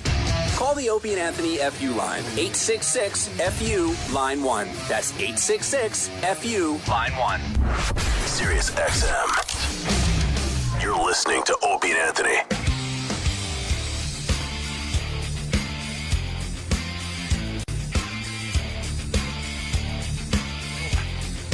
How great was Billy Corgan, man? Fantastic, man. Holy fuck. What a nice dude. He was one of those guys, you're bummed that he has to go. He was good, man. I had a different perception of what he was going to be. Really? I thought rock star, so cool for the room guy. Like, his music is so strange that I kind of thought his personality was going to be like that music. And, you know, no one understands me, man, kind of like that. Oh, no, man. He was down to earth. Yeah, he's a regular guy. Comes in here and just fucking starts talking about anything. Regular guy from Chicago. Yeah. I heard the Chicago accent a little bit. A little bit? Not your version of the Chicago accent, but just... Hey there, despite all my rage, I'm still just a rat in a cage over there. I don't know. Yeah. Today's gonna be the day that I finally throw it back to you or something there. Is that him? No, wait. That's the other one. Today. No, that's... See, I always get those confused. People loved the interview. Yeah, they did. Yeah, that's Oasis, right? Yeah. I always get them confused because, you know, that voice, that kind of nasally, high kind of voicey thing. Yeah. That's what it is. He explained that an ECW guy, who I guess is a huge fan of the show, so he should get a plug now, Sam. Was probably... After the interview, he goes, yeah, someone forwarded your tweet to me. I assume that's it was how that whole thing started. Lou D'Angeli, who played Sign Guy Dudley in ECW. I never heard of that. That's not a Dudley. It's not a Dudley. It was Dudley's manager. Yeah, how many Dudleys are there? I know of... I mean, all told? 2. Okay, in the history of ECW, how many Dudleys were there? There's only 2 I acknowledge. Oh, my God. Because in the Dudley guy that did our Yes. show and the other Dudley guy that was black, I think. Bubba Ray and Devon Dudley were Yeah, managed by yeah. Sign Guy Dudley. I don't know that guy. But, I mean, they went crazy for a while. They had Big Dick Dudley, Dances with Dudleys, Dudley. Dudley Do Right? No, not Dudley. Never had that one. That's like, you know what? He's not a Dudley. Sign Guy But, Dudley I mean, was there's only one Ted DiBiase, but who signs the belt also? Virgil. and that doesn't mean that he's Ted DiBiase. He's not the $1 Million Man. He might have to give him a pass, though, because he's a huge fan of the show, and he's the reason Billy Corgan got on our show today. Who's that? Oh. This Dudley dude. Only Oh. Virgil. All right, enough of your Tumblr account. Dude, the amount of went pictures that are fucking showing viral. up of just fucking Virgil sitting at an empty table is fantastic. I was going through some of the pictures the other day. It's great, right? It's fucking great. Wait, he's seen it? He's always just I sitting wouldn't there. be surprised if More, he had. more Lonely pictures. Virgil. A lot of people sending you pictures since your Tumblr account went viral? Yeah. Nice. Lonely Virgil. And they're all just him alone at the table. They're fantastic. Look at that. So what Dudley was it? It was Sign Guy Dudley. It was their manager, their entire ECW And run. he's a big fan of the show. Yes, he is a big And he fan of saw the my show. tweet, and he forwarded to Billy Corgan. Yeah, he's I'm doing... kind of embarrassed. I said "fucking lame, bro." Fucking lame, bro. Why? I didn't expect A, for him to Wow. read it, and B, that he would be on our show basically the next day. Fucking lame, Fucking bro. lame, bro.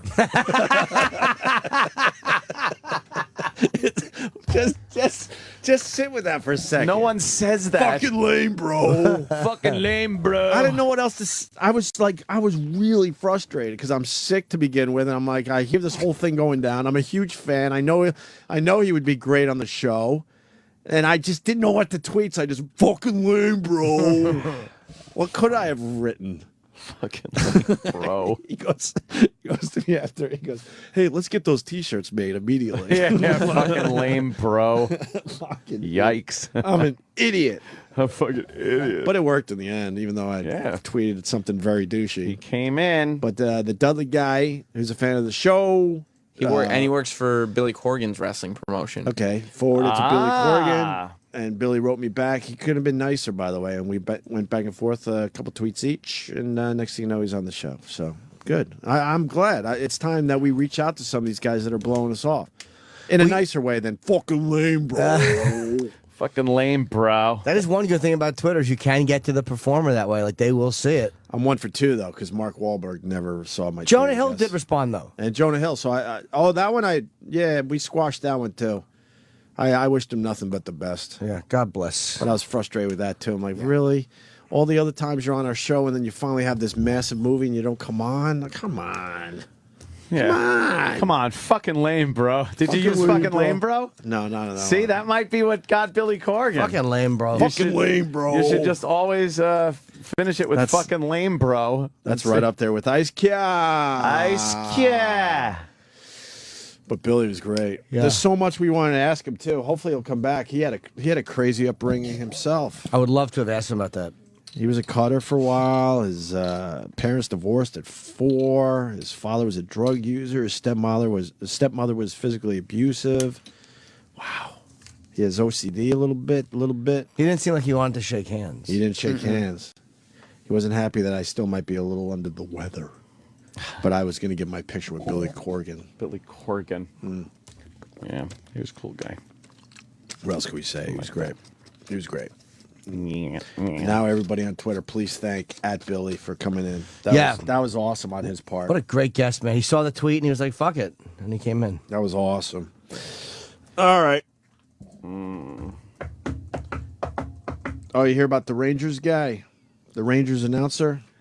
Oh, yeah, he had a birtation. Yeah, now we just all know what a birtation is. Isn't that odd? That just became a word. I think because it has. She blurted it out. I feel like we came up with the word, but no, people are just using it now as something that happens to people. Yeah, it's become a word. It's something that happens when... Travis, did you get a little hard that Billy Corgan was here today? You're a big fan. It was very cool. It was. That was really a biggie cool. for you, right? Yeah, I mean, yeah, that was cool. I love the Smashing Pumpkins. Yeah, they were great. I will now go listen to I guess they still are, yeah. What? They still are. I never listened to them. You should. I know who they are. I told you that whole genre of music I just kind of missed. Yeah, but they were different. That's right. You're catching up. They were. You got the Ramones. They were caught. I'm an ass. They were 20 caught. years you'll be listening to the Smashing Pumpkins. But they were caught in that genre. But I didn't think they were like grunge. Did you? No. I mean, they sounded.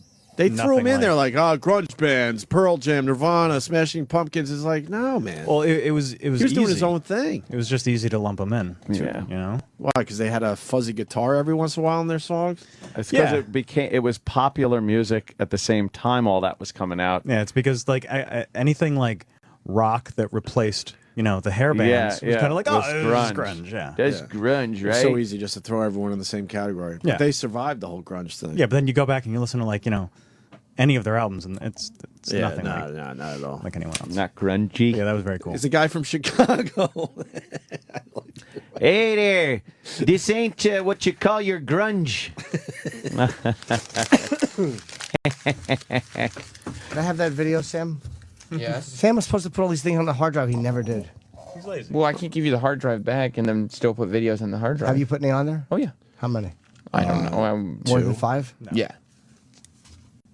When do you want it back? When do you want the proof? When it's full. Oh, okay. Thank you. What are you getting aggressive about? So we got the Rangers announcer doing a birtation, huh? Yeah, this is their TV guy. TV guy. Yeah. I haven't heard this either. This Been was out of touch. this was on Monday night. Monday night. Yeah. This discussion involving a 2-1 game, the tying run at second, a leadoff single by Chase Headley. Go ahead run is at 5th on what Adams is insisting on calling it a botched robbery. What actually happened was his henchman took a piece literally out of my fist.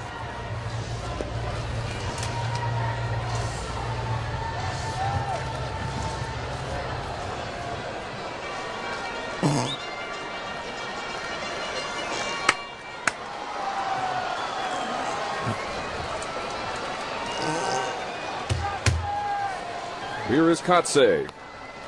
There's a good pitch right there. Why does that happen to people? Wow. Why did the other guy talk?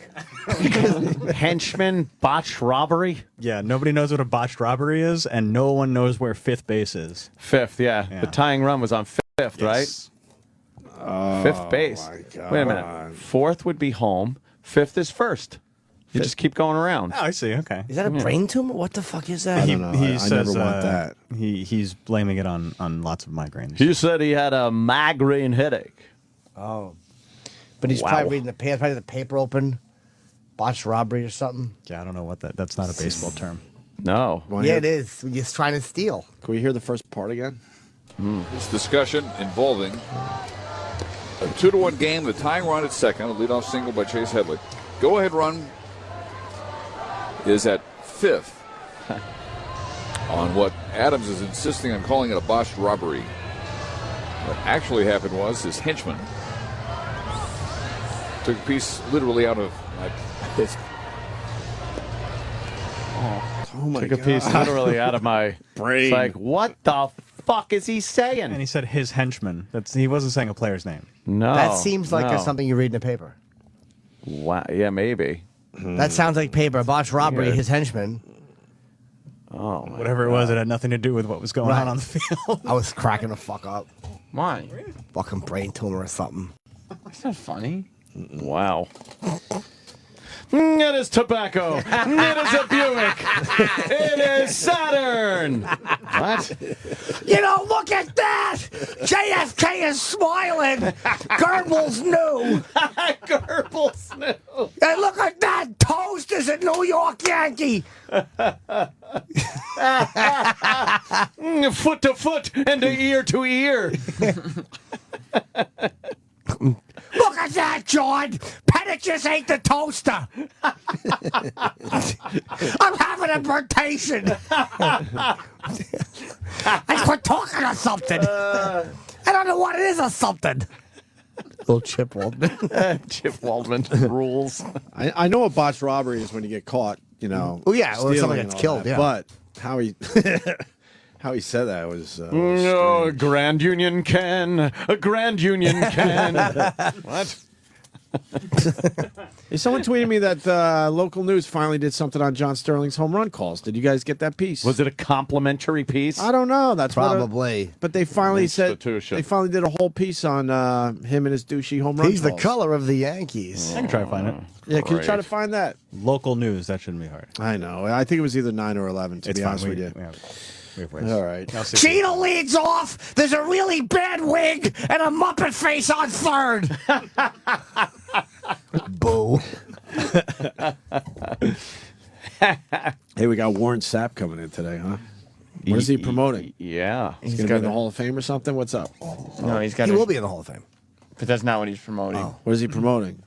He's got a show on YouTube Yeah. Called Judge Sapp. Judge Sapp. Oh, really? Judge Sapp.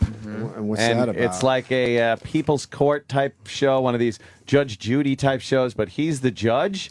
Has he ever gone to law school? No, it's his own brand of justice, as it were. What does that mean? Guess we're gonna have to ask him. Yeah, those are questions for him. Luckily, you have the opportunity. Now I've seen a lot of these shows, and they got real judges that are retired, and they really kind of lay out the law. I saw a little clip of his. There's a kind of a Wheel of Fortune spinning wheel in the court room. Well, he was a football player, not a judge, so he doesn't actually have any legal jurisdiction.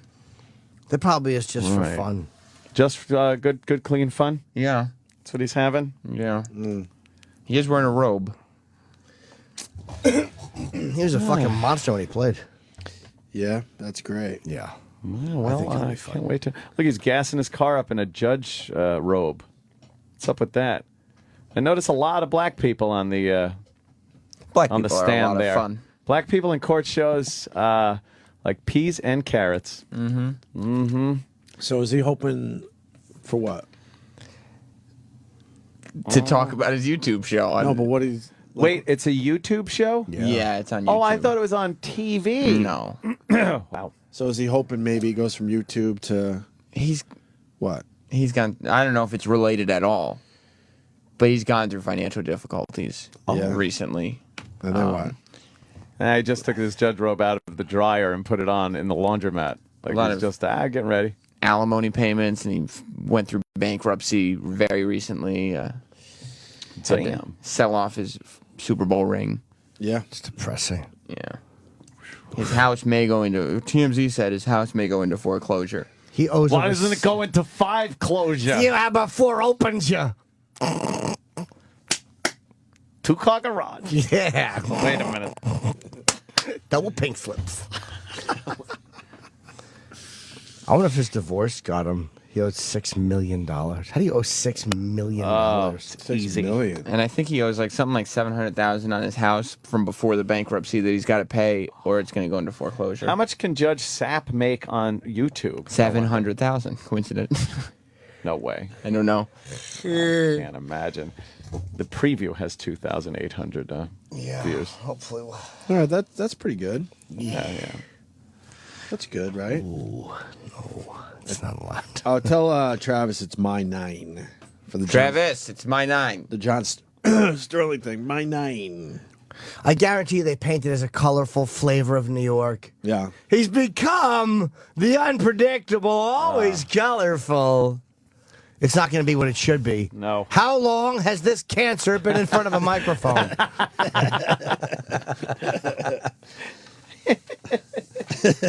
Yeah, fuck, man. Holy Yeah, fuck. I'm sure it's a very complimentary piece. Not what it should be. Yeah. All right. Jesus Christ. I had something I was listening to on the news on the way in I wanted to touch on, but I can't fucking remember it. Shark attacks? No, what are they back? Well, even 1010 Wins made fun saying, well, time for another shark attack story. Oh, which are non-stories. I guess they're saying that the sharks are in Cape Cod this year. Oh. But I guess they now have sensors or something. Shark sensors? So now they know when the sharks are nearby. It's not like sure Chief Brody up in the tower ringing the bell? No, it's the language Oh, that the wait. sharks have been using. Oh. And then the guy with the voice goes, we have to because it's a shark story. Here's the Jaws music. He made fun. Oh, right. He They made do fun. that. And he goes, I'm sure there'll be a bunch more of these shark stories as the summer hits us here. Yeah. Sounds fucking great. It was pretty amazing. No, that wasn't the story, though. Oh, was it? No. The heat? It's going to be 100 today. Well, that's true. 103 maybe. How hot is LA going to be? I bet it's cooler in LA than it is. Oh, it It will is, be. yeah. It was 85 on the way in today at 5:15 in the morning. Yeah. It was 85 degrees. How hot is it out When right I now? left the house about that time, it was I opened the front door and wowie kazowie. I have to sleep with blasting air conditioning in my bedroom, so I literally have to put the blankets on myself. Right. I put blankets on.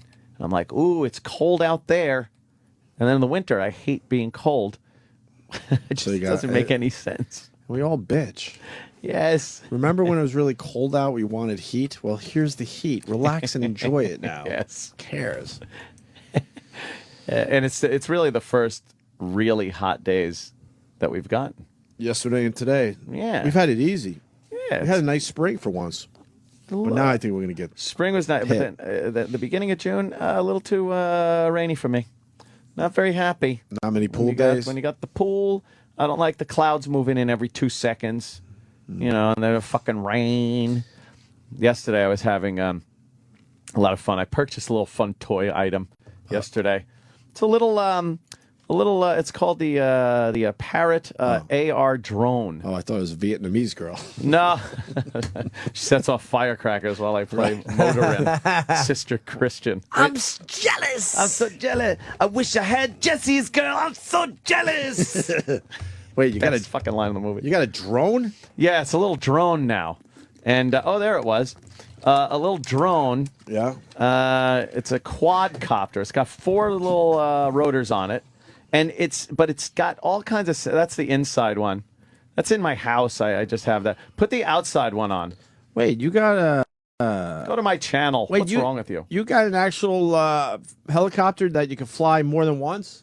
Yeah, believe it or not. We broke those things. Oh, I know. One ride every fucking time. This one works with an iPad as a controller.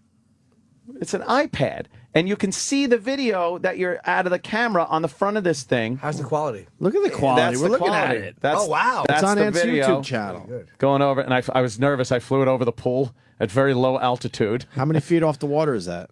It's about 2 feet off the water right there. That's pretty cool. I flew it up to the waterfall, and then I decide I'm going up. It's going up, people. So How I high took up it way before high. you don't have I don't control know. anymore? I could have gone higher. I went way over. So why don't you go high? Well, and then catch the damn thing when it falls. No, it would have probably fallen in the pool. Wow. And I'm not. How high is that? You think? Big on. I don't know. I got it up to. That's a at couple least- 100 feet. What? Just- yeah, it goes up, and I could still see. Look, you fuck see like outta here. hills and stuff back there. Is this legal? I don't know, because I'm thinking I got houses all around, and I got a camera on a fucking helicopter that I can watch through my iPad. I'm looking at a video. You got to be 30 to 40 feet above your house at this point, easily. Yeah, Or maybe I'm- even more. yeah, yeah. Maybe 50 or 60. It's pretty high above. How do you the, keep it so rooftops. steady? This thing has sensors on it. It's got like an altimeter sensor. It's got sensors that detect the ground. All kinds of computerized leveling. So I could, if I let go of the iPad, no controls, it'll hover in one spot and just stay there. Just stays there. And then with the iPad, you kind of move it around, and yeah. And look, see, those are the houses You almost back feel there. like you're flying, right? Yes, it's a Let me see, first-person Sam. view Dude, this through is the cool. iPad. It's pretty fucking cool. This is coming back down again. Yeah, now coming back down And you didn't past crash my it? roof. No. I would have crashed. Wow. And it's the first time I flew it. It's very easy to fucking fly. So how far could you go with this? I don't know. I haven't really shaken it what down does the yet. instructions say? I don't know. People are making fun because I didn't have my hat on and my hair looks like Doc Brown. Yeah, and then it just and for landing it, there's a land button. So you get it close to the ground and hit a thing that says land, and then it lands itself. Oh, instead of crashing. So you're not crashing 'Cause it. You always fuck that up. Yeah, the landing's the toughest part. We fucked up all these helicopters growing up. And then I did one in my house. Yeah, click on that one there because you could use it indoors also. Which is amazing. We're going to put to this me. on the Facebook page, E-Rock, who's shitting right now. Oh, there you are. Sorry. Yeah, No, it's pop up that there. on. All See, here's in the house. Go to Opie and Anthony on Facebook if you want to see the videos we're looking at. I have the camera just staring at me, and then I bring it because How do you not hit the ceiling? I have very high ceilings here in there, and I actually put it over the rail into the hallway. It's pretty fucking easy to fly. And the height of this, you can see Anthony. This is the view you'd have if Anthony was about to blow you on the sofa. Yes, that is an Anthony blowing view. I want one of these. I want to fly around the buildings I live at. Oh man, I'll that get would be arrested funny. though. You probably would. You can You see could. in all these windows finally. I was thinking of My spy scope sucks. taking it to the house behind me, where the Asian daughter. Remember, I had to look at it through the scope of the 50 cal that I have. Why didn't you go now down? I could just do this. Why didn't you go down the street to see how far it could go? Well, I didn't want to. That would I be was just cool. shaking it down at first. It was a shakedown. I didn't want it to get too far out of view.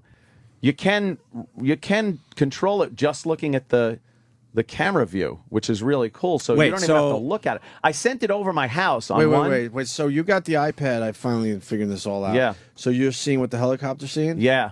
And you're wow. So you could fly it like that. I flew it over my That's house where I cool. couldn't see it anymore, and I saw my front yard. And then I brought it back over the top of the house into the backyard again. How far does it go? You don't know. I know you. I'm always not ask that, sure. I'm really not sure how far it goes. Why are you so shady about this? Who got you this? No. You always think I'm involved in a conspiracy. Well, something's going on. I don't No. know. You haven't answered one question. Oh no, I How much did it have. cost? It's great. $300. Where'd you buy it? Oh, that's not bad. Brookstone. Really? It's in Brookstone? Yeah, it was in Brookstone. No. One thing finally cool in Brookstone. Yeah, Brookstone sucks in Yeah, general. it's like, oh, how many vibrating chairs do you need? Oh, another special pillow? Really? Yeah. It's slippers? Oh, yeah. Yeah. Oh, great. You always walk in there and Oh. someone sitting on those dumb vibrating chairs. Golf gadgets? Oh, Yeah. wow, yeah. See, I flew it right through from the between the ceiling and the railing for the hallway and stuff. I'm bored with your indoor video. I like the outdoor one. Yeah, outdoor is a lot better. Indoor is just hard to do. You're seeing the rooftops of all your neighbors.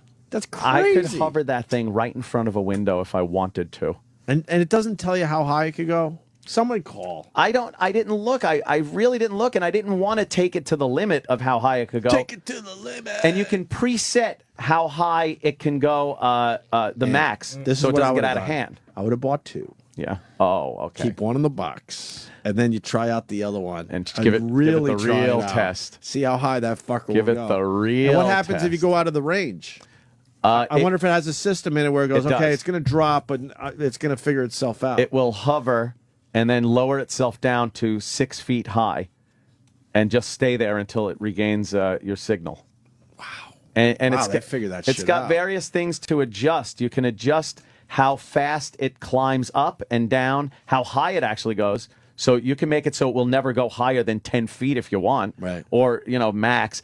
You can whatever angle it's going to be on, so it doesn't go on a crazy angle forward and really go fast. Right. You could adjust all of that stuff. I want to buy one for the city. It's that would be really cool. They have videos online of people buzzing it through Central Park and shit and Sheep Meadow. Yeah, looks pretty cool in Manhattan. But it was fun. I was just fucking around with it yesterday, first time, and I was able to fly it around pretty well. It's not like a regular helicopter where it's really hard to fucking fly. I think it's impossible. But and the camera's really steady on it and stuff. Yeah, so I was doing that yesterday in the heat, in the blazing heat. I was jumping through shitty sprinklers with my kid. That's Yeah. what we get in New York. Oh, by the way, buy 3 batteries or 4 batteries with it, extra batteries. Keep them in the charger. What do you get, while like you're doing it? double Ds? You probably get at the most 15 minutes of flight time on a battery. That's it? That's it. So why don't they give you a good battery? Well, it is a good battery. That's a good That's battery. all they could squeeze out of it. There's so much shit going on with the thing. I guess it eats up a lot of battery. But Why don't you just get like a long cord or something? yeah. Yeah. A long cord. Get a gas-powered one. Yeah, right? Warren Sapp is walking down the hall, by the way. So. Oh, is he? Oh, jeez. Oh, my God. I looked and laughed. Who is that? Some other. Oh, boy. That's, oh, boy. Some other lady. Yeah, I got nice confused. lady. I thought it was Warren Sapp. Is she going into, yeah. Why don't we take a break and get ready for Warren Sapp? Yeah, he's Got a coming tinkle in badly. shortly. So do All I, right, man. let's go tink. I have a plug for tomorrow. June 22nd, tomorrow night, I'll be in LA at the Hollywood Improv on Melrose. One show only, HollywoodImprov.com. Chop, chop. This is the Opie and Anthony channel. 对不起，我迷了路，请你帮忙。 On Sirius XM. Here's what women do and men do. If this was a company, we start out in the mailroom. You start out as a fucking get the coffee. We have to start out by what have you accomplished thus far in your fucking life. So we have to come in your company as get the coffee, but it has to be as a CEO of what we accomplished. Pull your pants down, then I'll tell you what kind of car I drive. After you pull your fucking pants down. I don't wanna fucking dance. Pull your fucking pants down. I wanna see it. Pull your fucking pants down. Pussy's not all I want, unless that's all you got. Pull your fucking pants down. I don't wanna take you out to this expensive restaurant. Pull your fucking pants down. Prove I can pay for it. Pull your fucking pants down. Prove I got a nice car. Pull your fucking pants down. Prove I got an education. Pull your fucking pants down. To see your cooch. Pants down.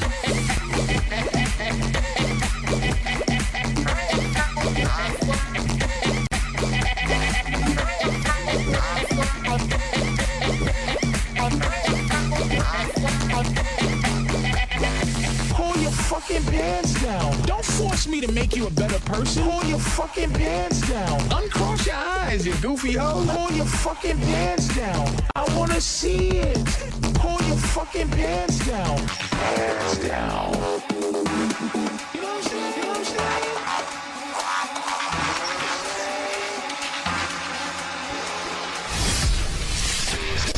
Sirius XM, the Opie and Anthony Show.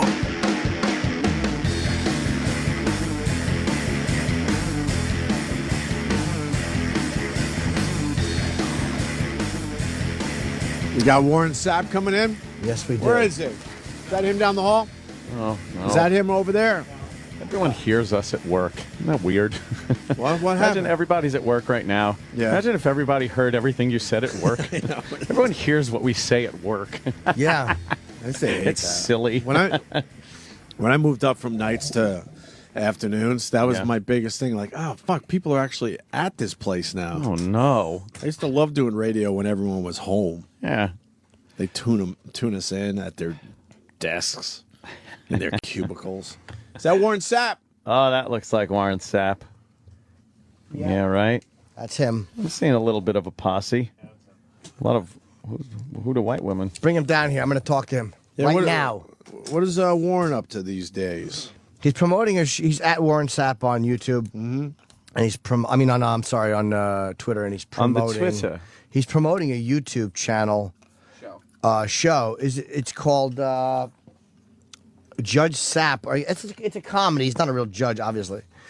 And I don't know how much of it is scripted or how much of it is just off the cuff, silly. Yeah. We'll ask him. Silly. What's he doing? What's he doing? Just got here. All right, we'll stop it. Is that Warren Sapp? It's Roland. Oh wow, this time it is. Oh, that's different. God damn, he's a big boy. Yes, he is a big dude. He's a big dude. Let's get out of here with all our teeth. He skipped through the Steelers practice. Went through their warm-ups. They said he was a bad sport for doing that when they were practicing. Oh, really? He skipped through. Yeah, he was kind of obnoxious. Warren Sapp. Yeah, he was a fucking... Warren Sapp. There he is. What's up, fellas? Hello. What's up, man? How are you? What's going on? You're dressed for the weather. You're dressed all nice and casual. I'm always like this. You're always That like looks this. comfy. It does looks look comfy, man. T-shirt, shorts. T-shirt and shorts, nice Fuck. lightweight. What are we doing? Listen, I'm a Florida boy, fellas. If you don't have a pair of shorts and a T-shirt, you can't come Yeah. right here. Yeah. Gotta know how to deal with the 8 heat. in the morning, it's 100 degrees and windows are sweaty. Yeah. So this weather's crazy nothing out for there you, today. though. I brought the heat with me. You Yeah. did. Yes, I you brought the did. heat with me. It's Beautiful, slamming hot man. out There's there. nothing like New York when it's warm. The the smell of sundresses. urine. We were talking about Sundresses. Yeah. We Sorry. weren't talking about that. That's no, we true, were talking though. about the nipples this morning. Oh. What? Yes, What happened? We well, were. No, that's true. Yeah. Thanks. It's ama- Yes, sir, buddy. I am on a whole man show here. Yeah, That's the way to get in. I like it. We Yeah. were talking about how the girls don't wear bras when it gets nice and warm. They finally, Listen, they man, finally go, and fuck a it. lot of the clothes go away when it gets warm. I'm Yeah, telling you, yeah, New York yep. is a lively city when it gets warm. Woo. Yeah. Are you a guy that'll say something on the street when you see a hot chick walking by? You know what? It's against the law to stop a chick on the streets in New York. Is it really? It's against the law. But not stop her. But will you say no, something? like unwanted advances, like Well, unless you're you're a asking judge- for directions. you're a judge It's now. against the law. Wait, should even know the that. directions? She what? Even No. you're lost and you go, hey, miss, directions. Any kind of, I would like the phone number, like to get That's to know tough. you.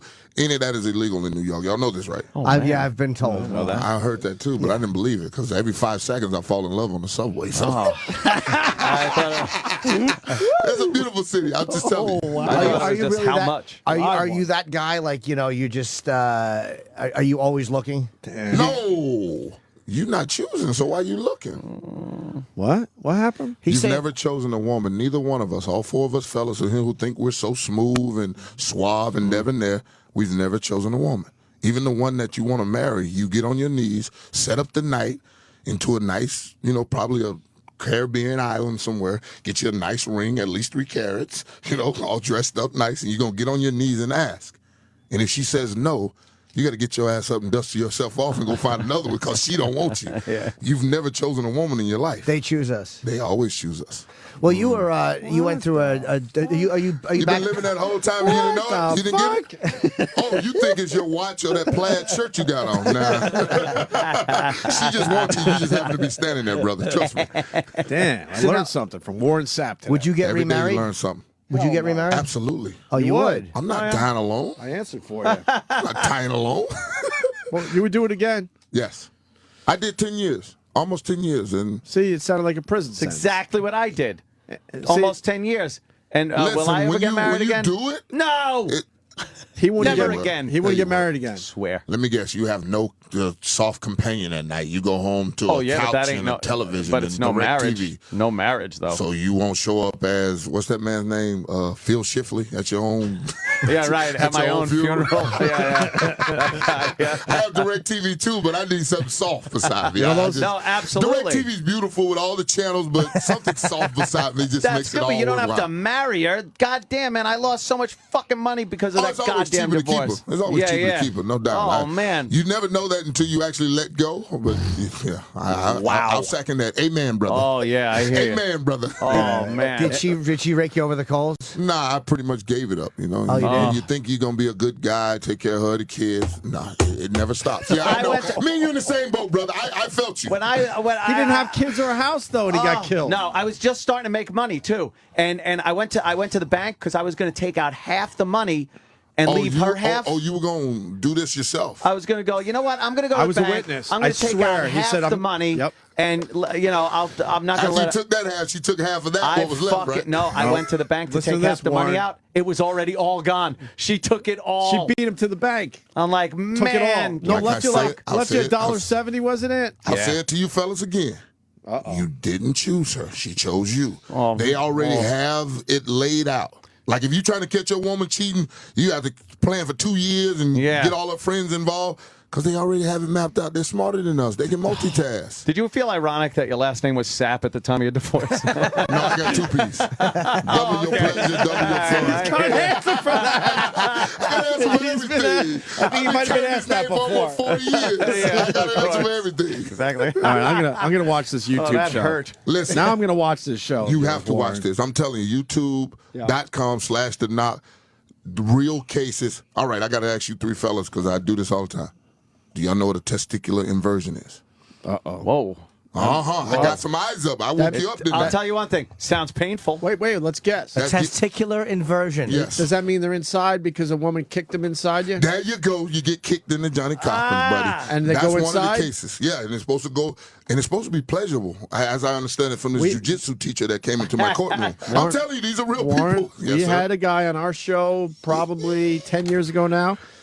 He got kicked in the balls over and over and over again. We were amazed how many shots this guy My took. stomach is hurting just to think about we it. were Oh, amazed. God. But And it only she hurts a couple of seconds later. She didn't hold.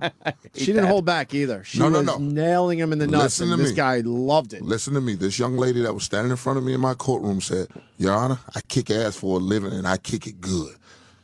She a dominatrix? Yes. Yeah. She said, sometimes I get a running start. Yeah, we saw this. It's called ball busting. It's called ball busting. They love it. Guys love it. No. They love I mean, it. Buddy came in and was like, I had a safe word. I say, that lets me know right there you want to go too far. If you're going somewhere man. and paying for a service and you need a safe word, Yeah. you had way too. Ooh. Did you ever have a mishap with a cup or anything where it didn't work and you got That's hit? only in baseball. Oh yeah, is A it? jock does everything you need in the football sense. Really? That's why we don't wear thigh pads or any of the other stuff. You know, waist down, you good. Yeah, you never an errant elbow when you fucking get nailed. No, a knee in the bottom of the pile like that. Yeah, that'll yeah. happen to you. Oh, fuck. Wow, just hurt my stomach. Yeah, again, right? I'm telling you, man. If the wind blows hard, you know, brother, I'll shrivel up and run in the corner. Come on, man. Now, what kind of credentials do you have as a judge, sir? Wait a minute. We're questioning Wait you. a minute. I'm questioning You're that. questioning, you're No, questioning my common sense and my ability to dispense fair justice? Never. He never is, your and I common don't care sense. for that I've questioning. been in a locker room full of 80 men. Oh. You know what I'm saying? Don't bring sexy into this conversation. Wow. They say 1 in 4. Now I see why. I didn't know guys actually thought that way. You know, normally you go to the Northwest, you hear pause. Like, who pushed play? That's all I want to know. Who pushed play? So I understand now. But no. Well, you never had soap battles? Well, what was it called? What is it? Sandusky's soap battles. You never had soap battles? Sandusky's going to jail. Oh, yeah. A football locker room is pleasure. I love how he was good and didn't need to take the stand. You don't have to I'm be good. Oh, no. I'm good. How about the wife? He didn't ever touch them boys, but I didn't go down no steps and see. Yeah, I didn't look, but I don't think he was touching them. You don't have to be a YouTube judge to know he's going to jail. But Sandusky, that's for sure. Sandusky makes it sound like all you guys just have fun in the showers, and it's normal behavior, sir. You know what? That's why it's called a sickness. Yeah. See, that's why it's called a sickness. Yeah, we fucking hate the guy. Trust me. No, trust me. We'll joke about it a little bit, but we hate the guy. You know Hope what? he burns in hell. You got. Oh, absolutely. 3 times over. Right. You know, hang him on I-95 and let me have a bad day and go by and thump him on the nuts or something. You know, that's what I think should happen to him. But he's gonna get it. He's gonna get it. You're really like a high energy, like fun guy, and you have a great reputation. Yeah, but not if you're on the other side. Not like what like when you're playing against you. What is it that just turns that for you and takes all this fun energy and just turns it into the ability to do what it was you did for so long? I wanted to chase the great ones. I wanted to chase the Joe Greens, the Randy Whites, the Bob Lillies, the bad boys that have played this game well before me. And I had a standard. Every guy I faced was Larry Allen. I just shaved his team off of his side of his helmet, made him bland. That's Larry Allen. Was Larry the toughest one? Oh, my God. Him and Randall McDaniel.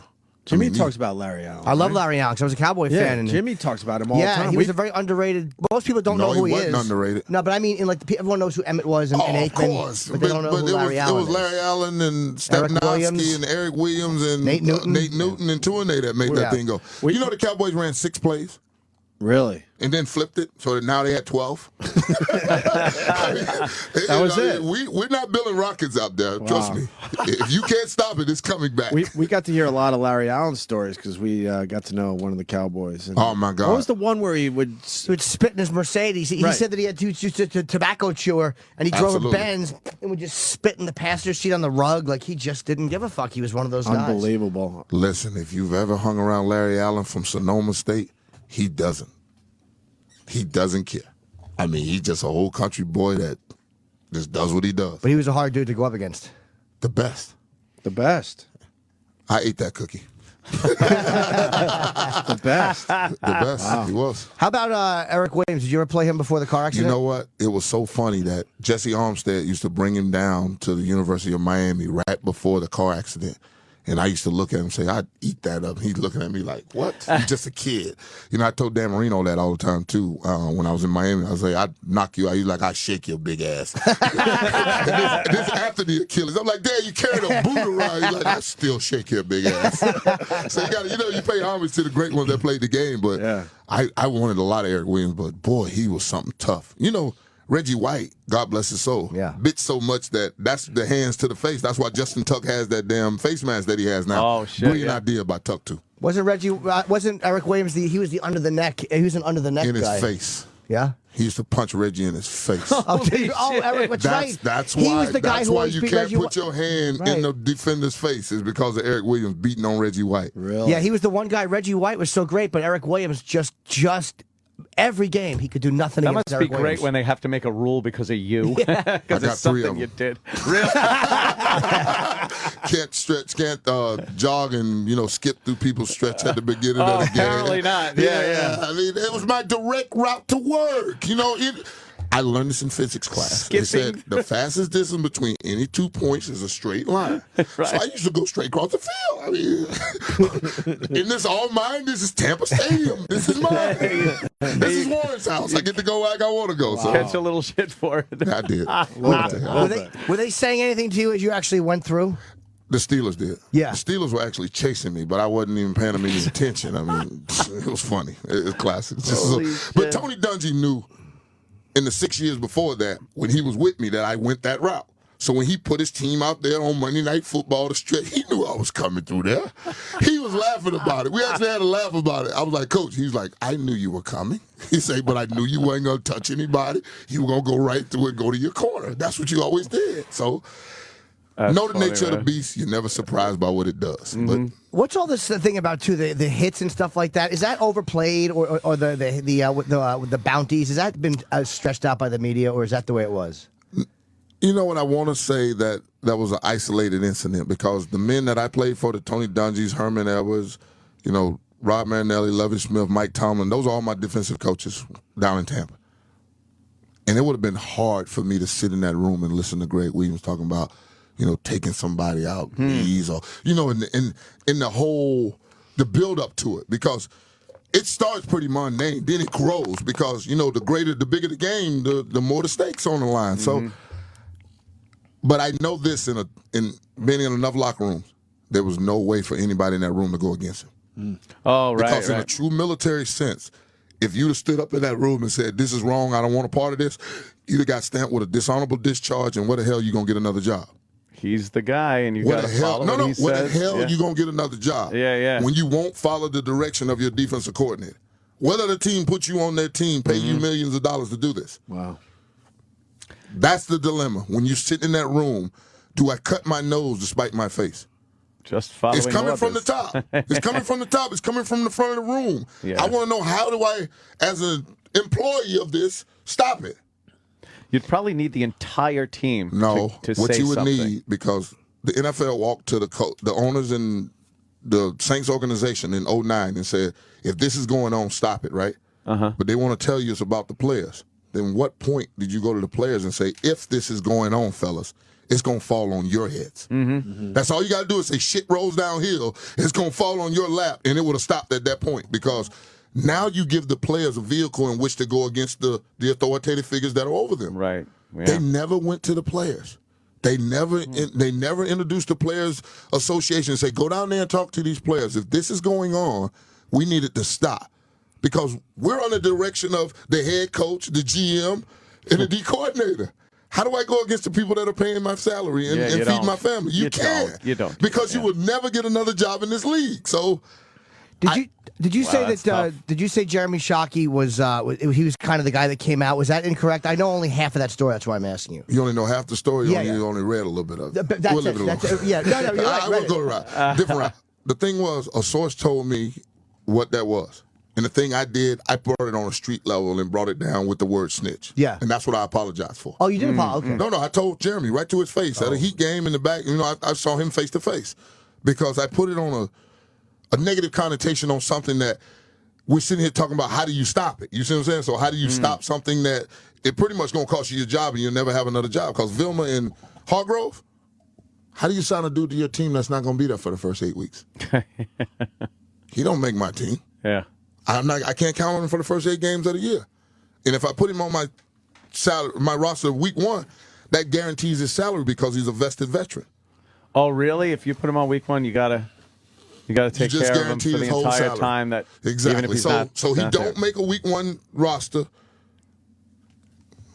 How do you put him on your team? He's gone for 8 weeks. Then how you got to bring a guy back that's 8 weeks into the middle of a season? Shh. Shit. We're fans of The Wire. You love The Wire? Love Love The The Wire. Great. You hated The Wire. Was I grew up in the 90s where drive-by shooting and drug dealing was an actual day-in, day-out life for me. I don't want to watch it on television. It's a documentary some for one. Some dumbass that's telling a story. No thanks. I'll tell you, it's fun for Whitey, though. Check that shit out. I kind of figured that. Fun for us. I'm joking. Where'd you grow up?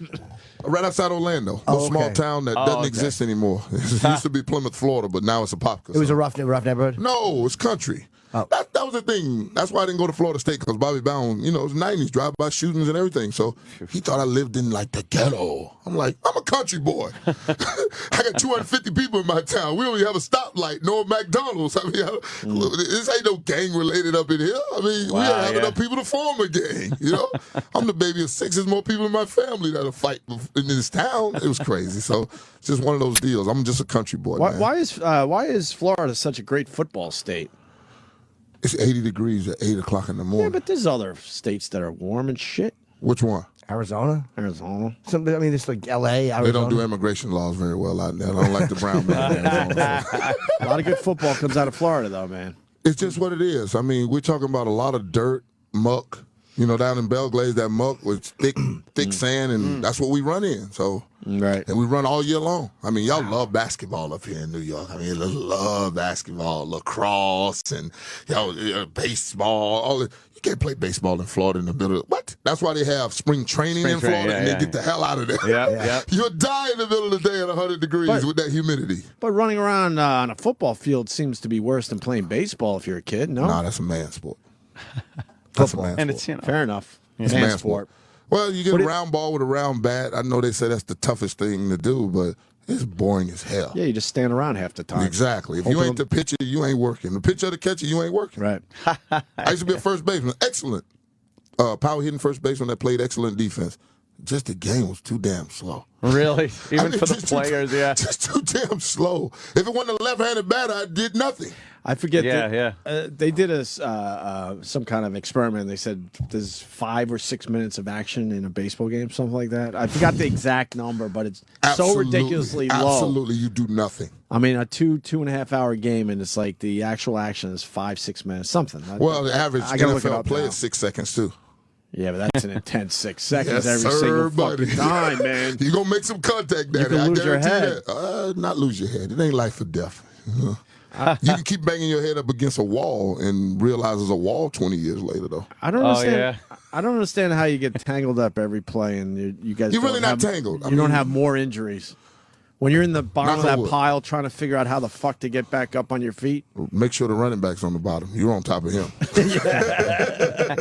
Or the quarterback, or the guard, or the tackle. Make sure you ain't at the bottom. You guys got to be partly insane to play. Absolutely. You got to be. Got to have a screw loose. It's a contact sport. Yeah. How good does it feel to just nail a running back? Like when No, especially quarterback. Oh, the quarterback's the best. Trust me. Yeah. The girls are watching him. He's nice and pretty. Standing in the pocket. Ooh, take it right off the map. Ooh, that ain't nothing. He likes that. Yeah. Y'all just gave me a flashback just He then. likes that. Yeah. It feels good just to feel that full contact, that tingling that right wrap now. around. That tingling right now. That oof when he hits the ground and the air comes out of him. Oh, yeah. And that's better than when you're going around the back, drag down. I mean, no, don't drag him down. You want to grab him and bounce. Bounce. Oh, you want man. bounce. Throw him down a little bit, huh? Bouncing. You want to bounce on him. Wow. Do they overprotect them by or They is it do. necessary? They do. They do. They overprotect them. I mean, first of all, they made it a strike zone. From the top of the numbers to the bottom of the numbers is basically where you can hit him. Not the legs. No, you hit him. You hit him in the legs. You're done. Do you name players? Who did you like to hit the most? They all taste like chicken. There wasn't. You didn't have a All number quarterbacks one. taste like chicken. No. It was Favre because when Dungy got there, Favre was a 3-time MVP in my own division and a world champion. So Right. That if felt we, good to if we take him want- down. If we wanted to, That felt to good. if we wanted to pull Tampa out of the basement, we had to pass Green Bay. So Right. Dungy made him the target, so it was easy for me. Hey, he did great for the Jets. So. What the Jets do? Just in the season? Huh? What the Jets do? Just in the season? How was he there last year? 2 years ago? Yeah, he's been. Y'all gone was a while. 9-3 and the wheels came off, right? Yeah, or am I that's missing exactly something? right. Oh, I thought so. What do you think of Tebow? You know what? He's a hard guy to figure out, right? Very hard to figure out because you want to follow him. I mean, I'm like everybody else. I mean, you love his I'm a enthusiasm. Jets fan, so I'm like, I understand, and you're like, I'm not sure. I know you're not sure because when But you see Sanchez him as a doesn't get- football, as you see him as a football player, you're like, yeah. But I understand the heroics. If I can just get the heroics without the 55 minutes of bad football, it'll be okay. Right? Just give me the end result. Don't tell me about the labor. Give me the baby. I understand where you at this point. Because when he here's gets it done, and man, he makes it here's the exciting. question. Here's the question I have for all Jet fans. Yes. We were told Mark Sanchez has it. That's why we moved up to draft him, right? Tim Tebow has it. When it versus it, what it wins out? Tebow. Sanchez doesn't have the confidence Tebow has.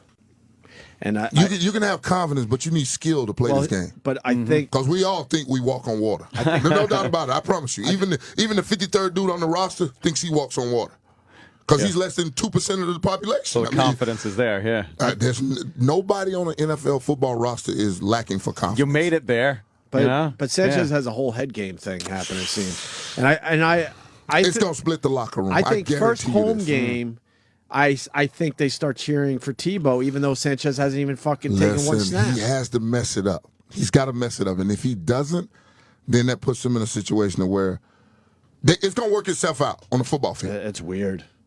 But you gotta question a team that was 65% in the red zone with Plexico and no Tebow. You get rid of Plex and bring Tebow in. What I miss? I don't know. What a miss at this point, you know? Right. Well, what body of work are we watching the backup fly across the country on a jet? And then have a press conference. I was blown away. The backup, right? The backup. I mean, this is the backup. I mean, my backup never played. I don't even know his name. I know my backup in college. It was The Rock, you know, because he became pretty famous. But most backups become nothing, right? You know, unless you're Lou Gehrig and Wally Pipp. Who was your backup in college? Dwayne The Rock. Oh, Dwayne Johnson. Oh, you said Rock. Yeah, Okay. Dwayne Johnson played college football, man. Was he good? We've all seen him in the uniform, but was he actually a good college football player? They tell me he was okay when he first got there from Pennsylvania. He was in the Big 33. You know, he was up in Western PA and all of that, but never really happened, obviously. He had a couple injuries, shoulder and some couple things broke down on him. But other than that, he's a great dude, though. I love a him. great dude. Not a great football player, but it doesn't matter. He's a great entertainer and an actor and the most electrifying man. I think he's going to be all right, huh? Yeah. I think that kid. I think that kid's going to be okay. $20 million in a movie now? Yeah. I think he's going to be all I right. didn't want a cameo, do it? Yeah, I used to let you play. Yeah, he's I an used to be like, you A-lister. know what? You used to ask me, how much time can I get this week? I'm like, listen, man, I'm going to go ahead and get these 2 sacks. I'm going to come out. It's all yours. Now I just need a cameo, Dewey. That's all. Hook your ball up. You should something, right? You should be in movies. You getting those opportunities yet? You know, I did. Our family wedding, was my first one. But other than that, listen, this is what I tell people all the time. When I walk into these readings for movies, I'm looking at Terry Tate, the Office linebacker. There go Faison, who's got 20 movies underneath his belt. I'm a football player. I rush the passer. That's like them coming to try to take my job. It ain't going to happen, right? I mean, come on. I'm in a whole different field. So, but you got charisma. I know, but I have a good time. I like to have a good time. I have a good time. I like to have a good time. But the director or the producer or whoever it is has to give it to me. I'm not going to out-act a person that has 20 movies underneath his belt. Right. Did you like Dancing with the Stars? I loved it. You did, huh? You did well. I think you were runner-up, weren't you? Yeah, I got called up. My little girl was a big fan, and at the time she was 10. So I walked in the living room. We were on our way to China for some singing gigs she had with kids, Got to visit China. It's pretty cool. Great Wall, one of the 8th wonders, 7 wonders.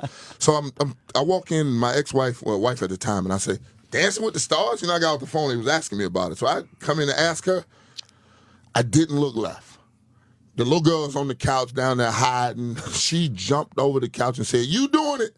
and ran upstairs and called both grandmas. So that was the discussion of, am I doing Dancing with the Stars? Oh, so then you have to. So then I get that week 1, do the little cha-cha. I feel good about it. Me and Kim, great chemistry. Both got sidekicks, both fear heights. All the little quirky things about a person, we both feel the same way about it. So we have a beautiful relationship. My little girl comes to this first show.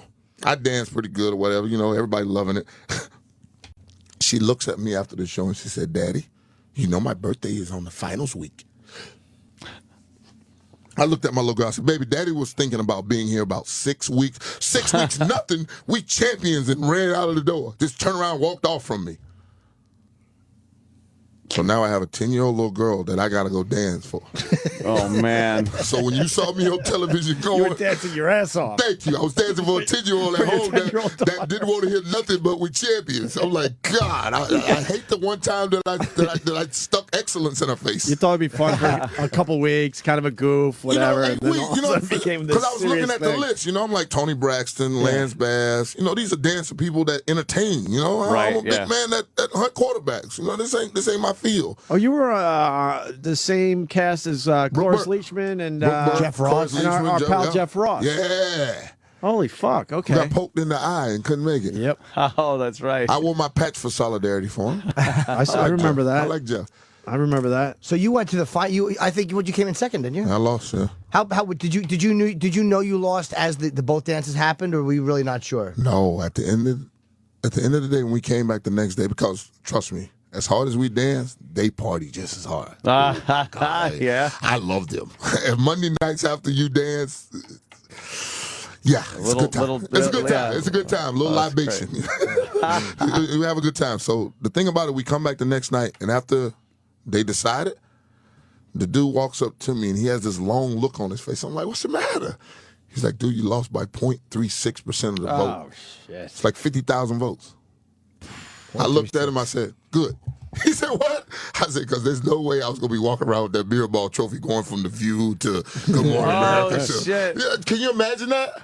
Yeah. They put you out on the tour. Yeah. The tour, yeah. Yeah. Yeah, and you actually got to dance a couple other places. Oh, man. Oh, God. Trust me, my feet were it's kinda- killing me. 5'8" studs ain't never looked so good after those Latin shoes. I wanted my 5'8" Nikes back so bad. Oh, my God.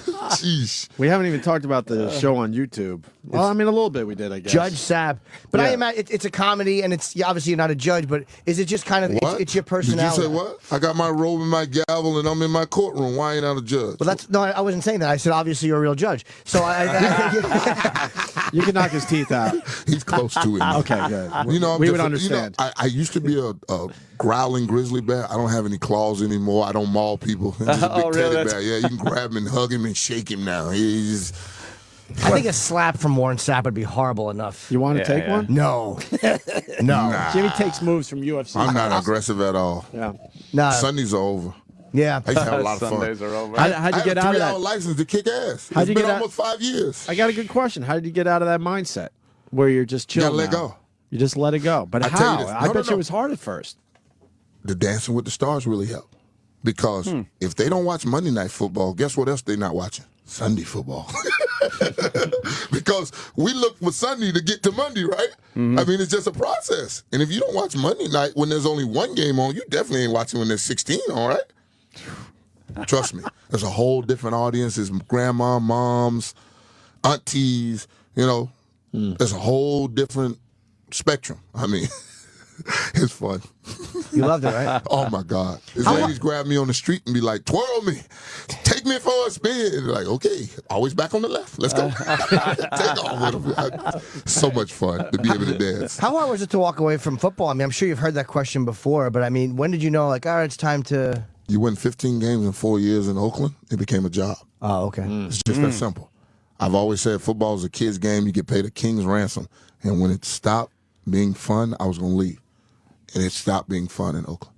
When you come into a job where nobody says good morning, nobody cares about their responsibility on the field. It's about how much money you're going to get paid and how much somebody else was making. I mean, they broke all the rules in Oakland.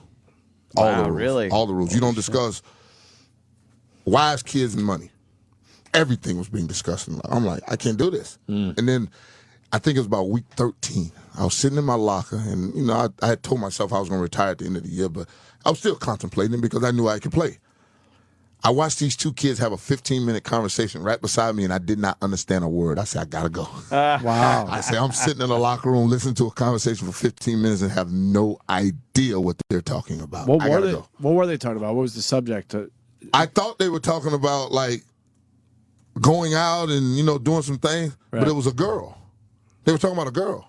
I'm like, that conversation was about a female? Wow. He's like, yeah, dog, what you talking about?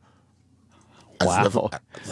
I'm dumbfounded. Did you feel old? Yep. You did? I really did. not I old. felt like I had missed a generation some kind of way. Wow.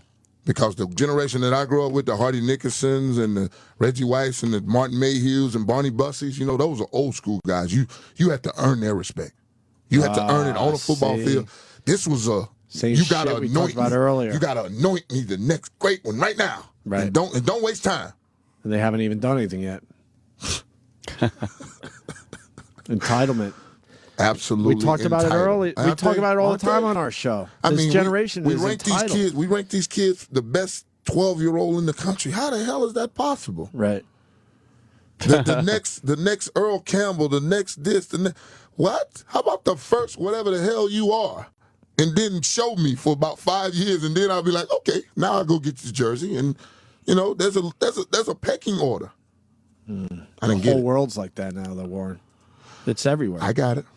You understand? It ain't 15 minutes. It's 15 seconds. Really? It ain't 15 minutes of fame. 15 seconds. That's all I need. 15 seconds. Right. Just a little blurb. And they'll do anything to get it. Now we're all set. Now we're ready. Now we're set. Now we're ready. We got Now the we're world in order. Judge Sapp. Yeah, YouTube.com/The Knock. You got to subscribe. I'm telling The you. Knock, the NOC, and it premieres next week on YouTube. If you go on YouTube and just look up Warren Sapp, it'll probably take you right to the page. No, but if you Google it, The Knock. But that's the page you'll click / on. the Network of Champions. Well, people, Google the Network of Champions. just in case they're not writing this shit down. Yeah, if they're in the car or You know something, what I they'll mean? remember your name. They might But not remember the where to knock go. is, like Jimmy said, THE, the, and then NOC for knock. Network of Champions. You're a very entertaining guy, okay. though, and I imagine it'll be fun to watch you because you're I a big, promise you, larger-than-life You guy. subscribe to that Knock right there on Judge Warren Sapp, and you won't regret it. You'll be dying laughing. You'll be calling a friend. You got to see this. Okay. I promise you. And it premieres next week. Any time in particular, or is there no time? That's the beauty of the YouTube. You can watch your favorite show whenever you want. After beginning of the night, when you wake up in the middle of the night, you can't sleep. You're on your way into the office. Pop it on and give me an hour. Yeah, give me an hour. Trust me. Just give me 60 minutes. You know, you give me 60 minutes on Sunday. Give me 60 minutes in your living room, and you'll love it. Okay. What else you working on? Anything else? My book comes out August 21st. Sap Attack. You My come bad. back for that? Yeah. Yeah, come back of for course. that. Come on, Please. fellas. Don't come to New York. I'll come back and see y'all anytime. It's Right a place on. where I can say shit. Yeah, we like it. We actually prefer it as soon as I you know. walk in. I like it. I like Warren Sapp. Well, we'll Thank see you you. in August. Good luck. I guess we're ending. Yeah, we're out of time, I guess. Oh, it's 10.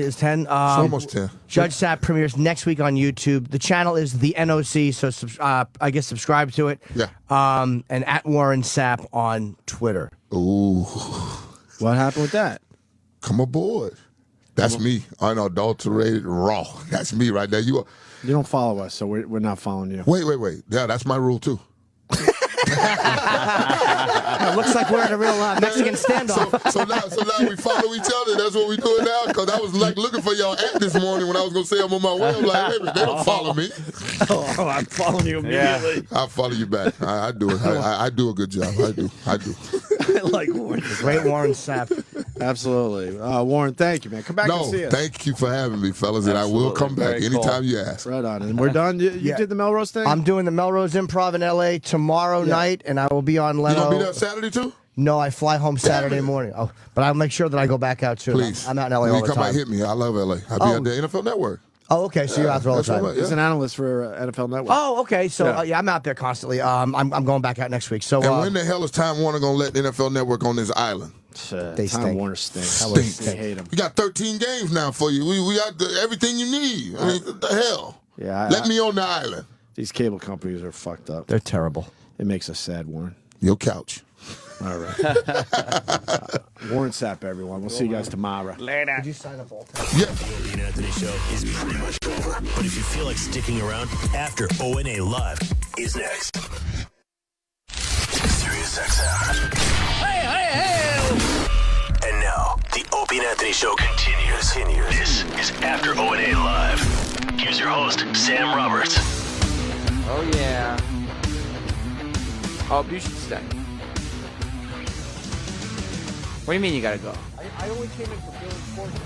I could have easily taken the week off. No one would have noticed. I would have noticed. No one. The listeners wouldn't have noticed. That's not No true. one in the studio would have noticed, and management wouldn't have noticed. Are you happy to be back? I came back for Billy Corgan. What about Warren Sapp? You know what? Warren fucking ruled. He definitely brought up the energy. If you listen to the replay, you'll hear me, but you'll hear me openly mocking him. Yeah. But then I went, wait a minute, why am I doing this? This guy's really cool. So I stopped. I like Warren. He was loud. He was loud, which when someone's loud, you don't know how to take it. So I decided to mock, and then I went, no, this is a good loud. Is that considered building a bridge? Rebuilding a bridge? Why is it rebuilding? I met Warren Sapp for the first time. That means we're laying the groundwork for a brand new bridge. Because you burnt the bridge when you started mocking him, and then you decided to stop mocking him before you noticed. Therefore, the bridge was rebuilt. I fucked up the groundbreaking ceremony for the bridge. Oh, I see. You tripped on your way to cut the ribbon. Yeah, exactly. But we're good. I like Warren Sapp a lot. Billy Corgan, amazing.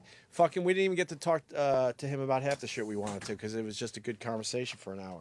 I can't believe he's a wrestling fan. He told me outside. All right, well, I'm glad you're feeling better. I'm 75%. I could have taken today and tomorrow off. Yeah, but I'm glad that you didn't. And you shouldn't. These motherfuckers better appreciate something. The audience missed you. I missed you. Roland missed you. Sal was cursing you out while you were gone. Yeah. Who else missed me, though? E-Rock did not miss you. I got it out before he slammed the door, didn't I? Hang on, Roland. Let me turn on your mic and everything. I got to get over to the board. Sometimes when Opie stays a little later, I can't get over there. Hang on 1 second. Hang on. Hang on. Wait a minute. I'm almost there. Okay, here I am. After Opie and Anthony Live. Roland. Yes. Big guest day for you. Yeah. And also, did you want to play with Eric's autograph football? Can I toss it to you? Yeah, I guess. Whoa, I'm Butterfingers. You dick. What's wrong, Eric? That's not even from me. Uh-oh. Roland. Nice spiral. Roland just spiked it. He's throwing it at the garbage can. Eric, what's going on? Uh-oh. Eric just took his headphones off. He's running in here, Roland. He's pissed. Eric is pissed. Right here. Oh, he's rubbing his ass with it. Eric is fucking pissed. Oh, and he threw it back in the garbage. Eric, you... Uh-oh. Uh-oh. What's wrong with you? Uh-oh. Eric, are you pissed? Yeah. Are you pissed? Oh, no. Eric, how pissed are you right now? He threw out his coffee. Oh, you... Ladies and gentlemen, that was not Eric's autograph football. I'm still drinking. Okay. Eric, That's funny. You got me. what happened? You got me. It wasn't your football, was it? Whose was this? No, I just got one sign. I had an extra. Roland told me right before we went on the air, he goes, hey, Sam, you know what we should do? I got an extra football. He goes, I'm going to throw it to you. Let's play catch and pretend it's Eric's football. I go, okay. I knew that would draw you out. Well, you were smart too because I was looking the way you held it. I saw you held it like this. Yeah, so you can see the print black. that's on there looks like that it was a signature from a distance. How pissed were you when you thought he was mad. I was upset, but it wasn't my thing. That's why. I saw. Well, you would have been pissed if it was your thing too. Yeah, but I wouldn't have gotten as upset because it was for somebody else. I saw the look on your face though, and it was like the look of like I want to kick his ass, but I can't do anything physical to him. I don't know what to do with my anger. So I shoved my hand in his coffee. Yeah. His iced coffee.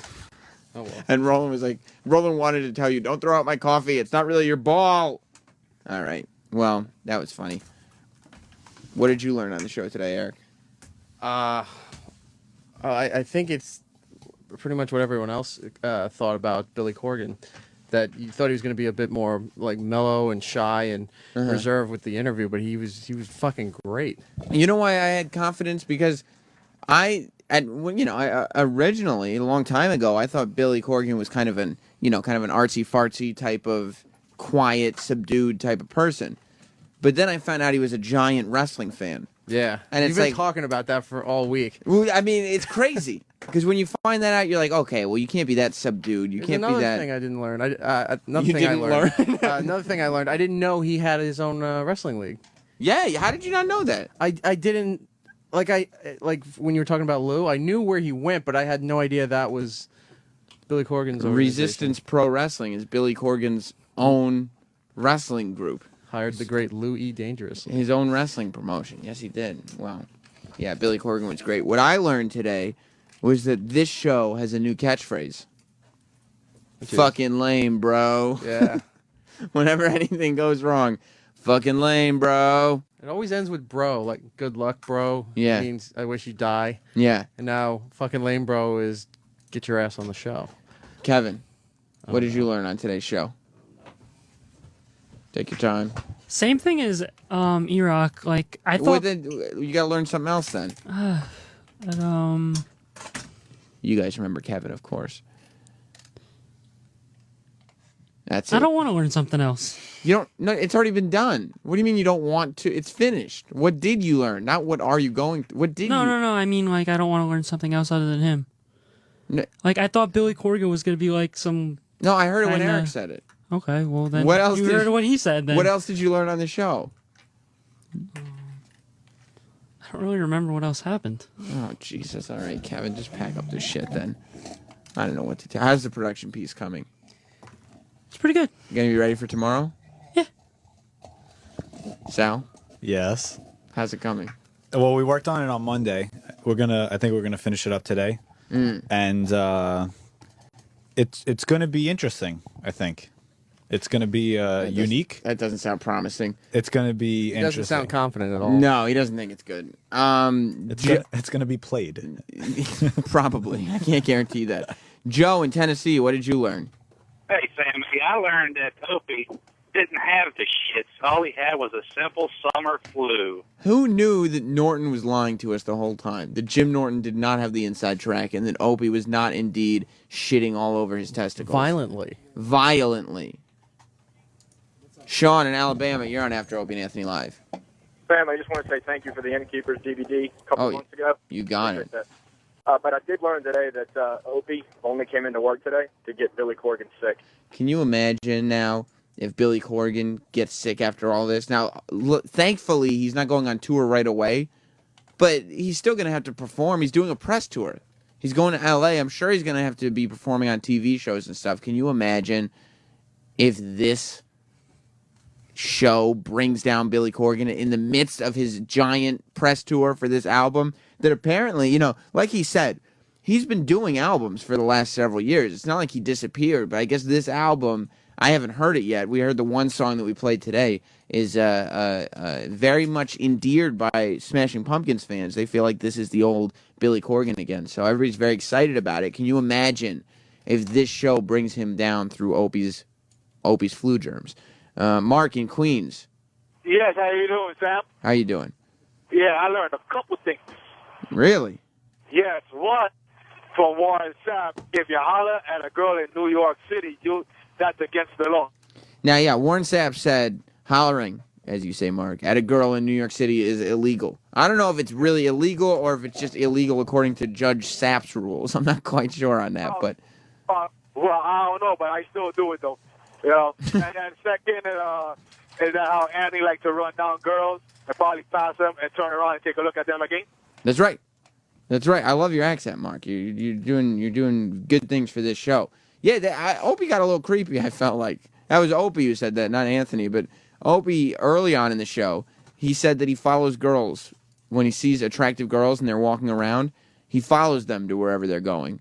And then, not just follows them. And then sometimes runs ahead of them so he can look blocks at so them. he can wait again. That's weird. Do you do that, Eric? No. Sal? Yes. You do? No, I don't. It's weird. It's very strange. Let's see.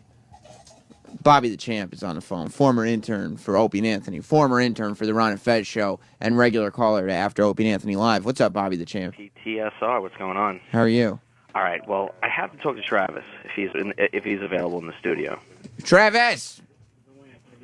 I don't know where he's at, but he What should do be you on need his way Travis down. for? Sorry, that's bad radio to call for someone that I don't know if is in the studio. No. It works. This is the thing. I love the Smashing Pumpkins. I love the Billy Corgan interview. There was just one small thing I took away from it. Yes, I hope it's... I wrote this down, Bobby the Champ. I'm going to let you say it, but I hope it's the same thing that I was thinking. What did you take away? The fact that everybody in the industry always takes a shot at Eddie Vedder and Pearl Jam. He doesn't like Eddie Vedder, he said. But you know who else said that? Tom Morello on Ron and Fez. Really? He loved Soundgarden and Chris Cornell, and then he's like, oh, Pearl Jam came up, and he's like, oh, I'm not really a big fan of theirs. And the same thing in the Live Forever documentary, they were talking about the Britpop and how when Oasis and Blur came out, they were trying to compete with the grunge scene, and like Nirvana was the only good band. You know, Yeah. Pearl Jam wasn't good. Like, I just don't understand. I'm a huge Pearl Jam fan. I also I just found out that Roland told me Billy Corgan has rehearsals for the tour starting tonight. So, I don't know what you're talking about. So if Opie gets him sick, Oh, he's good. fucked. No, Bobby Not good. picked up on the same thing that I picked up on that I wrote down. I don't know if you heard this or not. You might have been in the hallway, but at the end of the interview, Billy Corgan said he's not an Eddie Vedder fan. He doesn't like Eddie Vedder. Well, how does that make you feel? Not good. Because you like. Yeah, but I mean, look, if you know Billy Corgan was on one side of the room and Eddie Vedder was on the other side of the room, and they were both calling my name, I'd go to Eddie Vedder. Oh no! With a big hug. So what did Bobby want to know? How I felt about that? Well, no, I just feel like I was just telling him that on Ron and Fez, Tom Morello said he wasn't a fan of Eddie or Pearl. Like, I just don't. Why does everyone? I mean, people are kind of diplomatic about it, but is he that much of a shithead? That Oh, I don't know. I've never heard that he's really a shithead, but I mean, you know, he's one of those people that are. He's notoriously private. Like, he doesn't give a lot of radio or any interviews Press interviews. at all. Yeah, he doesn't do a lot of press. I know he doesn't take pictures with fans when they wait outside concerts because he would rather just shake their hands and talk to them. He Louis C.K.'s them. Yeah, but I don't think he does it to be a dick. I think he just does it because he just wants to be a normal person and talk to people. Well, yeah, that's what Louis you know? said. Louis said when he was in here last time. That's the exact same thing. That he was like, I've decided to not take pictures with people anymore. I don't do it because they come up and they don't even want to talk to me. That's all they just care wanna about is take getting a picture. Unless they're hot chicks, then they kind of they've been the rules. But then Louis said that there was even one time where he had a conversation with a person, and then like after the conversation was over, the person was like, so now can we do the pic? And Louis was like, no, we're not doing a picture. Like, that's the one thing I'm always afraid of is if Eddie Vedder ever comes up here, and it's ever a possibility, like, I know I'm not going to get a picture. He might do it for press, though, maybe. What, come up here? No, like when he might take pictures when it's associated with I would get a press. picture and then show it to Travis. Yeah. And say I didn't care. Yeah, but I've never heard that. I've never heard that he's an asshole. And I've met who was up here 2 weeks. Stone Gossard was up here a couple weeks ago. Couldn't have been nicer. Right. Nice. One of the nicest guys. So how come guys like Tom Morello and Billy Corgan? I don't know. Maybe they know something we don't know. Well, that's what makes it even worse. It's almost like they're criticizing like the music, the art, the work itself, which is like I'm a huge fan of. So it's almost like Morello was like they don't rock as hard as like a Soundgarden. That was like basically his point. Mhm. But I don't know.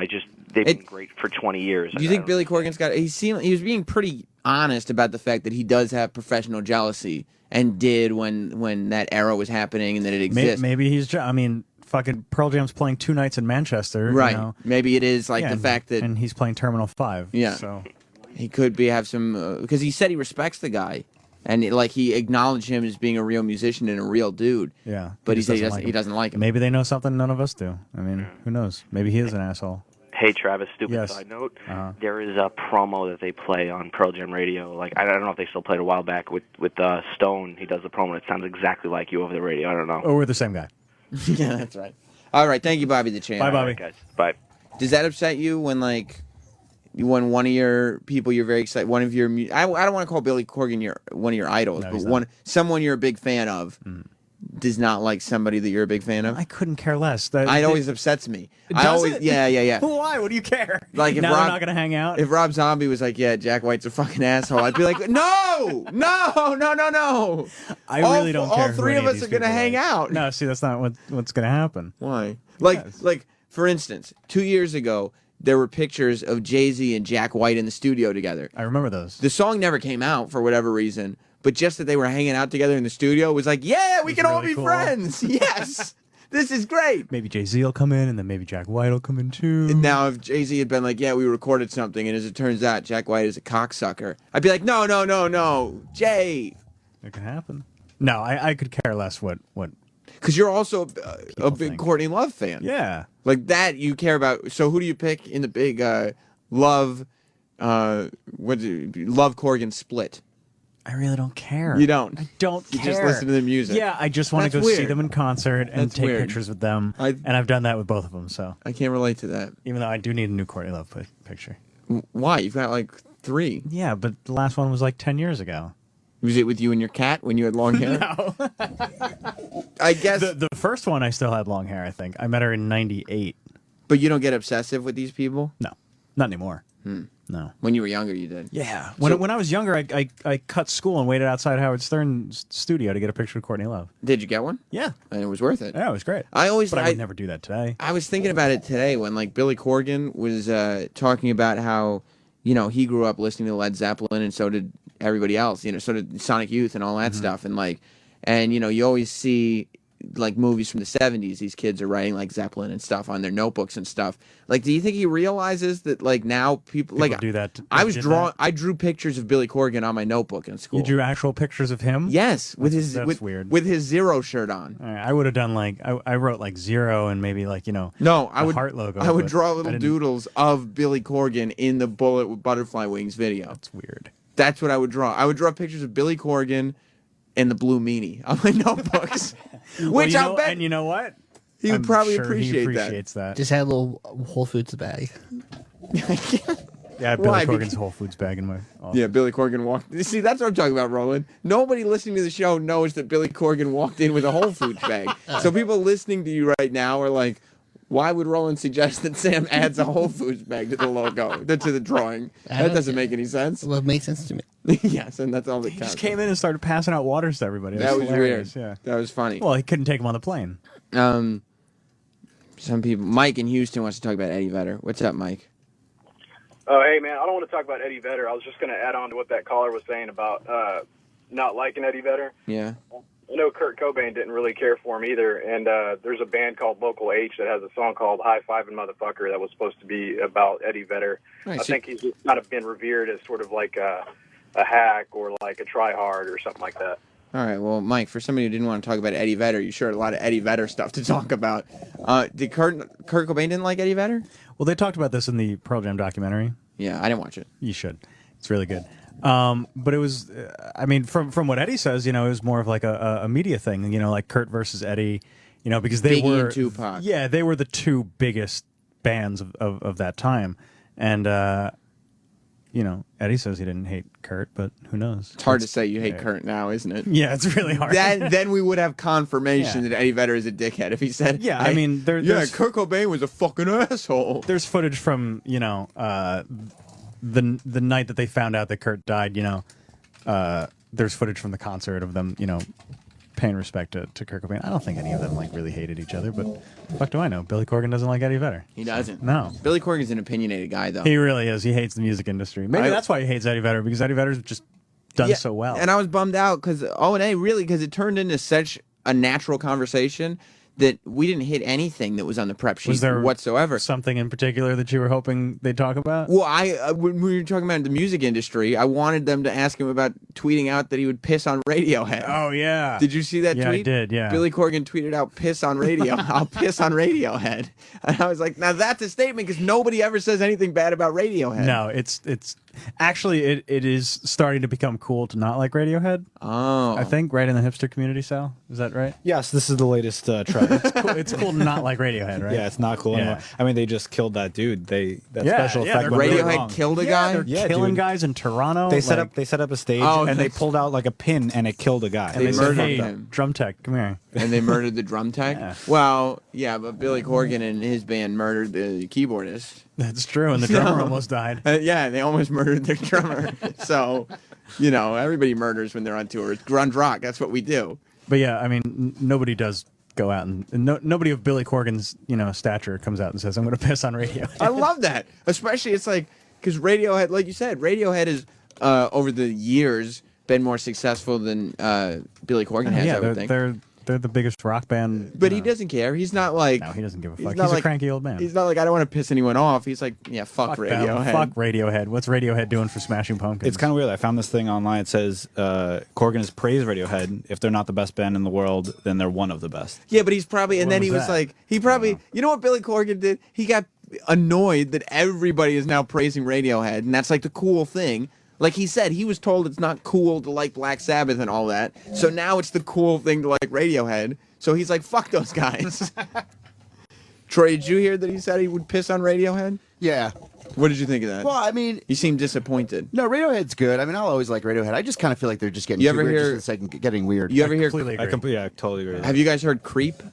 What's that song? It's really good. Their You hit should check- single. you Their new should- hit single. Yeah, you should check Well, it out. I remember reading an interview with somebody in the band, and they were working on a new album, and they were coming up with these songs, and they would bring them to Tom, and Tom would say, "That sounds great, but it sounds like Radiohead." Yeah. And so like if that's the way you're gonna write music, like I think that kind of sucks, Radiohead strikes me as kind of, and I don't know much about Radiohead, but what they strike me as is kind of like, well, we're universally recognized as being the greatest ever, so we're specifically going to go out of our way to do stuff that is weird, Just or far out. Yeah, I mean- or and maybe even not specifically not good. In a way, I kind of respect that because, a band like the Beatles, I mean, every album they put out sounded completely different than the last. Always comes back to the Beatles. Well, because, I mean, in reality, they laid the blueprint for everything. I thought of rock Jay-Z and roll. did the blueprint. Well, he did the blueprint later. But, Oh, okay. But they laid the blueprint for rock and roll, in my opinion. Mm-hmm. So Radiohead does the same thing. They want to switch it up every album and do it, but then they just get so weird where it's just not even.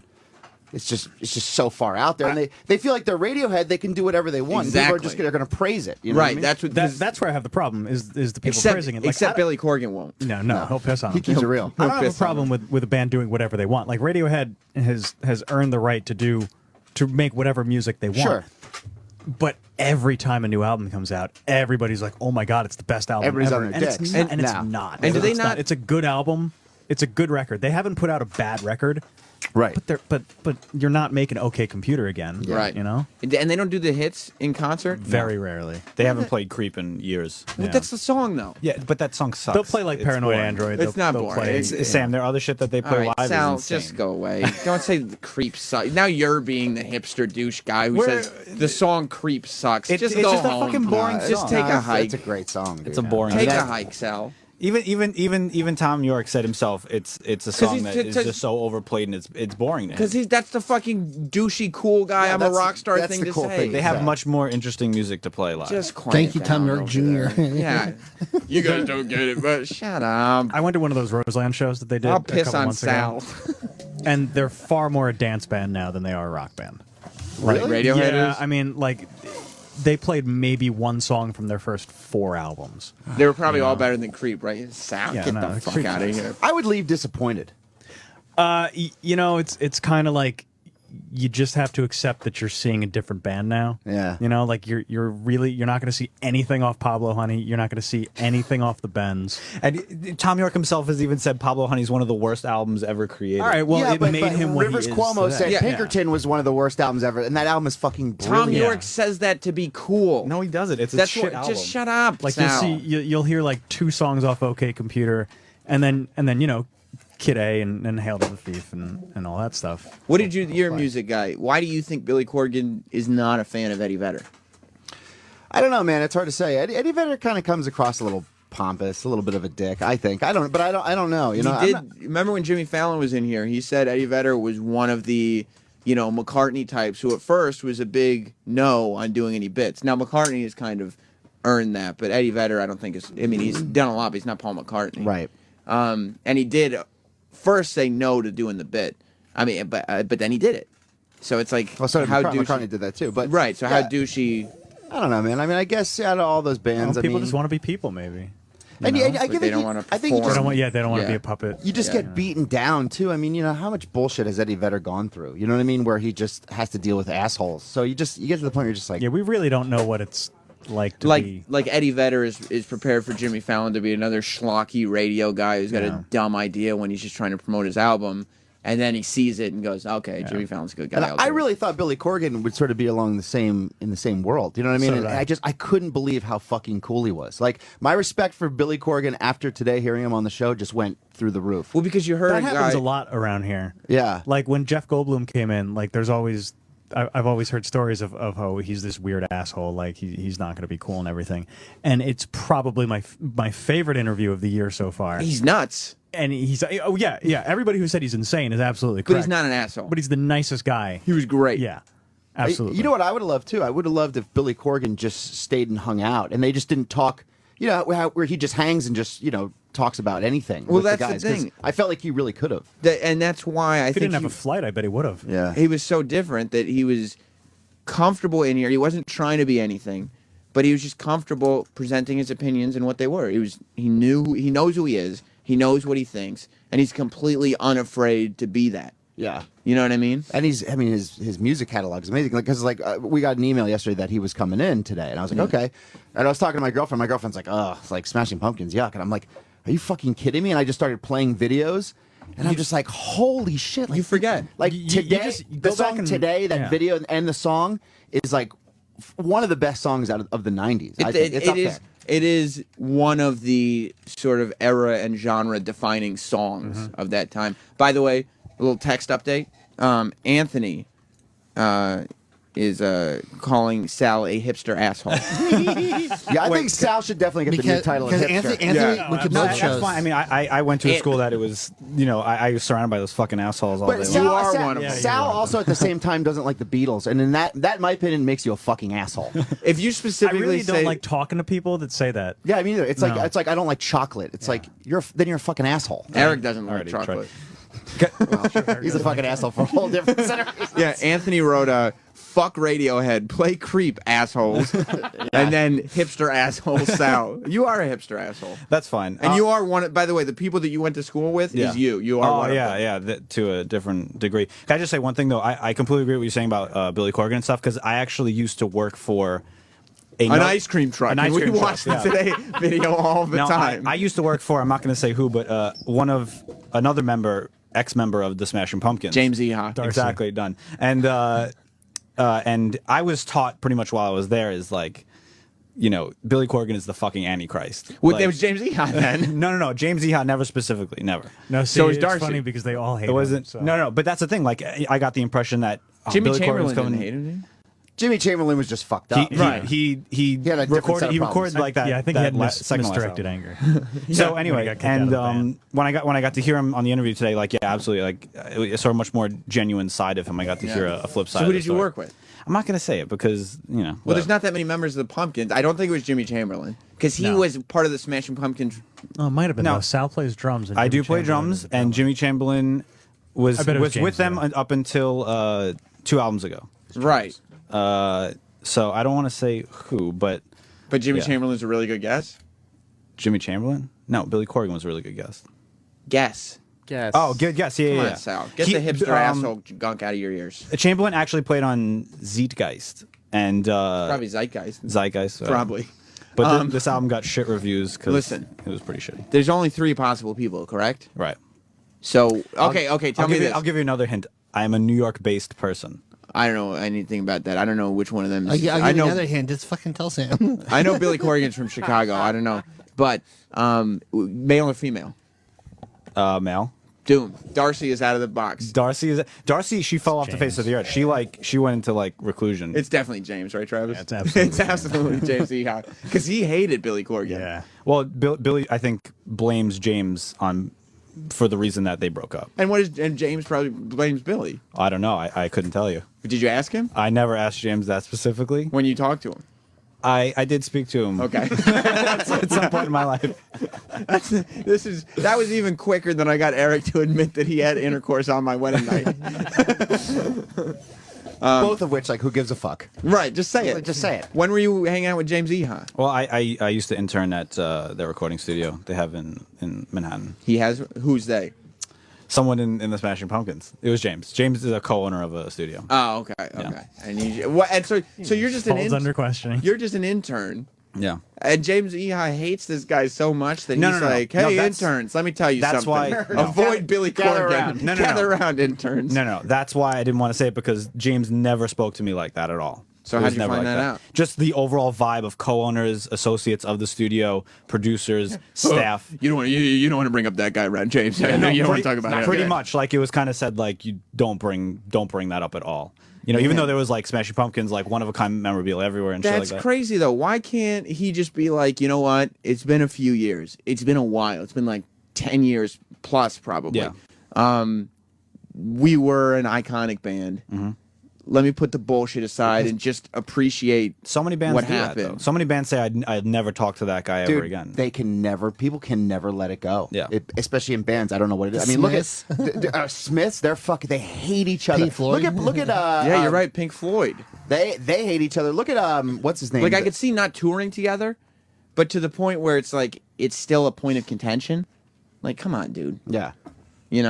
Like, and if your band, if you never did anything with your band, that's fine.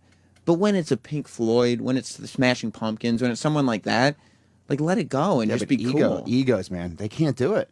They can't do it. Do you think that's what it is? Like Guns N' Roses? Yeah, and that's Axl. Or is it Axl and Slash?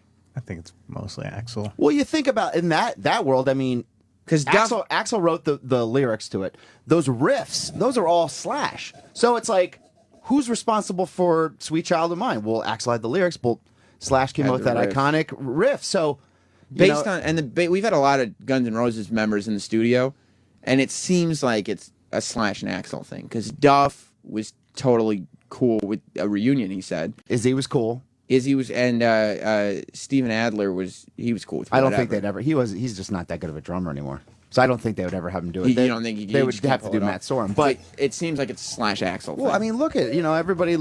When you think of Guns N' Roses, you think of those two. Yeah. I mean, Slash just had such a look and the riffs, So, but yeah, I mean, I don't know. Did the Beatles when they broke up? They didn't hate each other. They hated each other. Yeah. Really? Well, because John had left the band and just said, "Look, let's just say we're on hiatus." Mm-hmm. And then Paul went out to the press and said, "I quit the Beatles," and everybody's like, "You fucking asshole!" Right, but you're a Paul McCartney fan. That's an asshole move. It's a big dick move, but at that time, they were pissed at John for bringing Yoko in, and he was off doing crazy shit, and and then it turned out, and then they started writing mean shit about each other in songs, in solo songs. At the end of John's life, though, did he still hate Paul? No, Do you know? they actually became friends. That's what I'm talking about. But they were actually talking about in the '80s coming back together to do something. Whether you can reunite the band or not that's a totally different thing.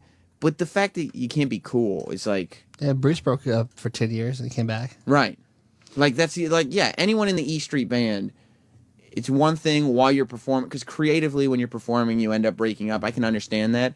But if anybody in the E Street Band harbored real resentment towards Bruce for years and years and years, at some point you just have to get over it. It's just egos, and especially with Lennon and McCartney. I mean, they were a yin and a yang, so they're like, well, the reason why the Beatles are amazing is because John said it's because of me. I'm the soul of the band. And Lennon and McCartney, it's a lot harder to figure out.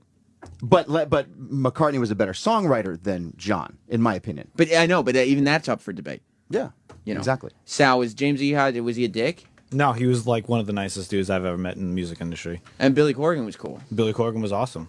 So it's very strange when just personalities. It's a lot of money, and what Troy was saying about who wrote what, all that stuff is actually predetermined. That's how they collect royalties and stuff. So if someone is going to go on tour, making money, usually not everybody's making the same amount of money, and that's a whole nother issue. And if you want me to come back, I'm not going to be making as much money. Billy so fuck Corgan you. was the singer-songwriter and the frontman, so it's kind of hard to argue who was the most important member. But of the when you start a band out with these people, they all sort of think, well, we were there with you in the beginning. Yeah, you may be writing more of the song, but we're there. We got your back. We're showing up on stage to perform every day.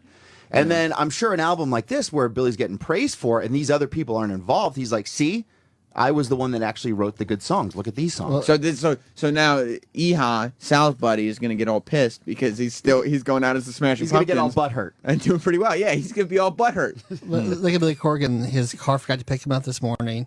So he went, I just get a cab, walked over a few blocks. I said, that sucks. He said, what are you going to do? That'd be Shit awesome. happens every day. To be a cab driver and Billy Corgan gets in your cab. Yeah. Although most of the cab drivers, let's be honest, wouldn't even know. they probably don't know who Billy Corgan is. I mean, because most people get ruffled. He goes, shit happens. You just got to go with it. So you didn't care? You're laughing because he said chit? Shit happens. That's what the cab driver said. But if Smashing Pumpkins got back together, you'd be pissed that if they started performing today. 'Cause No. you think they have much more interesting songs, No. right? Yeah, no. I think overall, the Smashing Pumpkins have a really good fucking catalog. I love all their hits actually. Yeah. Well, good for you, Sal. You weren't even alive when some of them came out. No, I God was. Damn it. They were. Yeah, He's two. It's two. Yeah. I think. He was literally two when Gish came out. I think you were one when Gish came out. Oh, you did your research, I guess. Well, it came out in 891. I'm gonna try to look You were it up. born in 90, right? Yep. 91. 90. Yeah. That's when Gish came. What time? 91. 91. That's right. It might have been 6 months. Yeah. You might not have even been one. I was actually. I was. Your mom was still wiping your 11 ass. months. Your mom wasn't. Your mom was probably wiping your ass when Siamese Dream came out too. Now there was a story you wanted to talk to me about.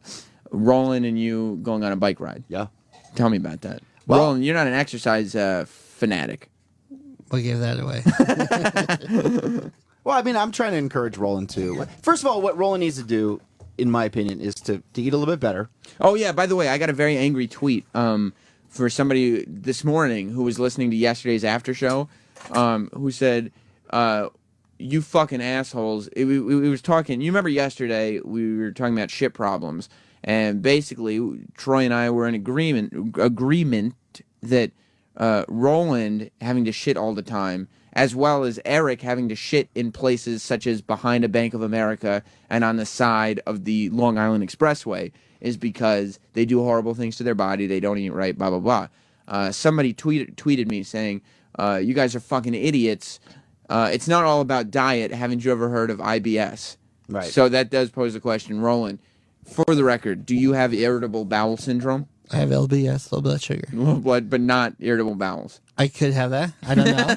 Undiagnosed. I'm not a doctor. I can diagnose myself. Eric, do you have irritable bowel syndrome? I have never been diagnosed Well, with anything. when I shit, people go, "What the fuck's happened?" No, So- you have irritating bowel syndrome. That's a whole different thing. Everybody gets irritated. All right, so now that that's out of the way. Yeah, so we went out. We were hanging out. We went to brunch on Saturday. Brunch? Yeah. How New York of you. Right. Yeah, we went to a What's cool, up? cool spot on the Upper East Side. And it was Roland, my girlfriend, and I. And my girlfriend and I were going to go out for a bike ride. And we're like, what are you doing, dude? And he's like, oh, nothing really. I'm like, let's go on a bike ride. What'd you have for brunch? Salmon Benedict. Okay.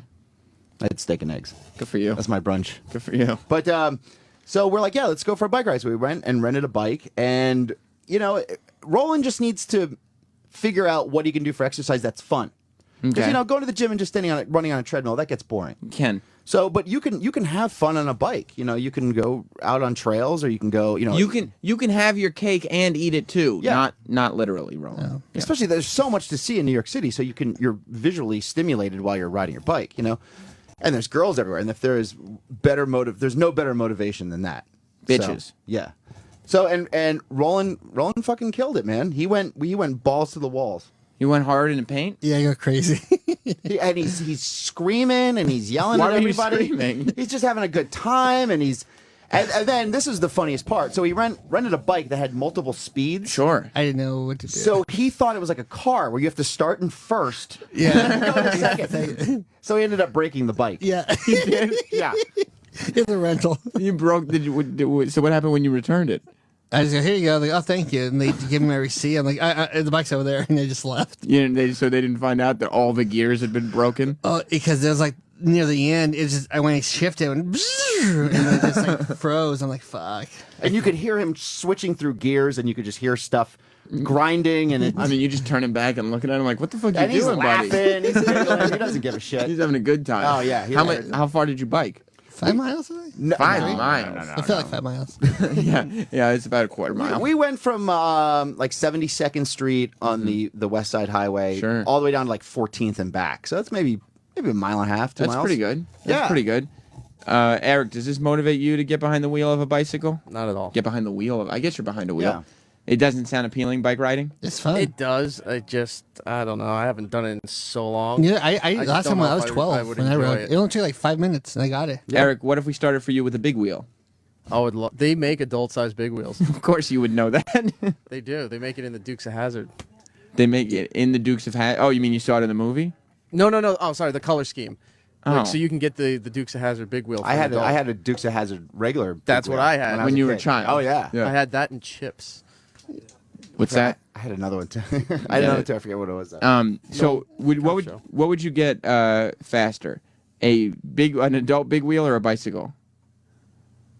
That's a tough. Nah, probably the big wheel. Probably, right? Why not? Have a little fun. It's fun though because I just Get one spin right ring around the because I didn't halls have a here. bell. You would ride around the halls in the big wheel, Eric? Totally. What was the feedback like on your shit stories yesterday?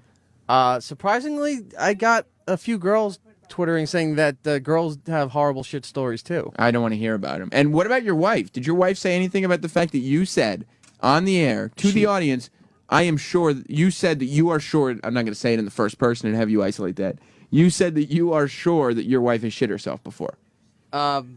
No, she hasn't said anything. Did she hear you say that? Probably not, but she's listening now because she says, I want to get bikes. Okay, well, guess what, Eric's wife? Yesterday, he said that he was sure you've shit yourself before. Yeah. At some point, yes. Because Sam goes, did your wife shit yourself? He goes, yeah, I'm sure. Here's It what happens happened. to the best of us. I said, has your wife shit herself before? And Eric said, I mean, I'm sure she has, which left a lot of us dumbfounded. Like, I'm sure that my wife hasn't. That's something that... You're probably just in denial. You know what else is funny about this?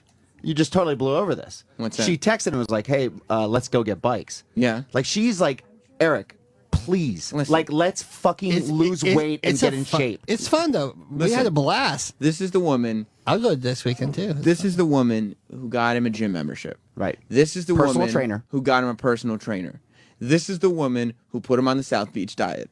This is a desperate woman, Troy. Like she's like, please let fucking lose some weight. And what does Eric do in return? I'd want to watch The Simpsons. Eric goes in return.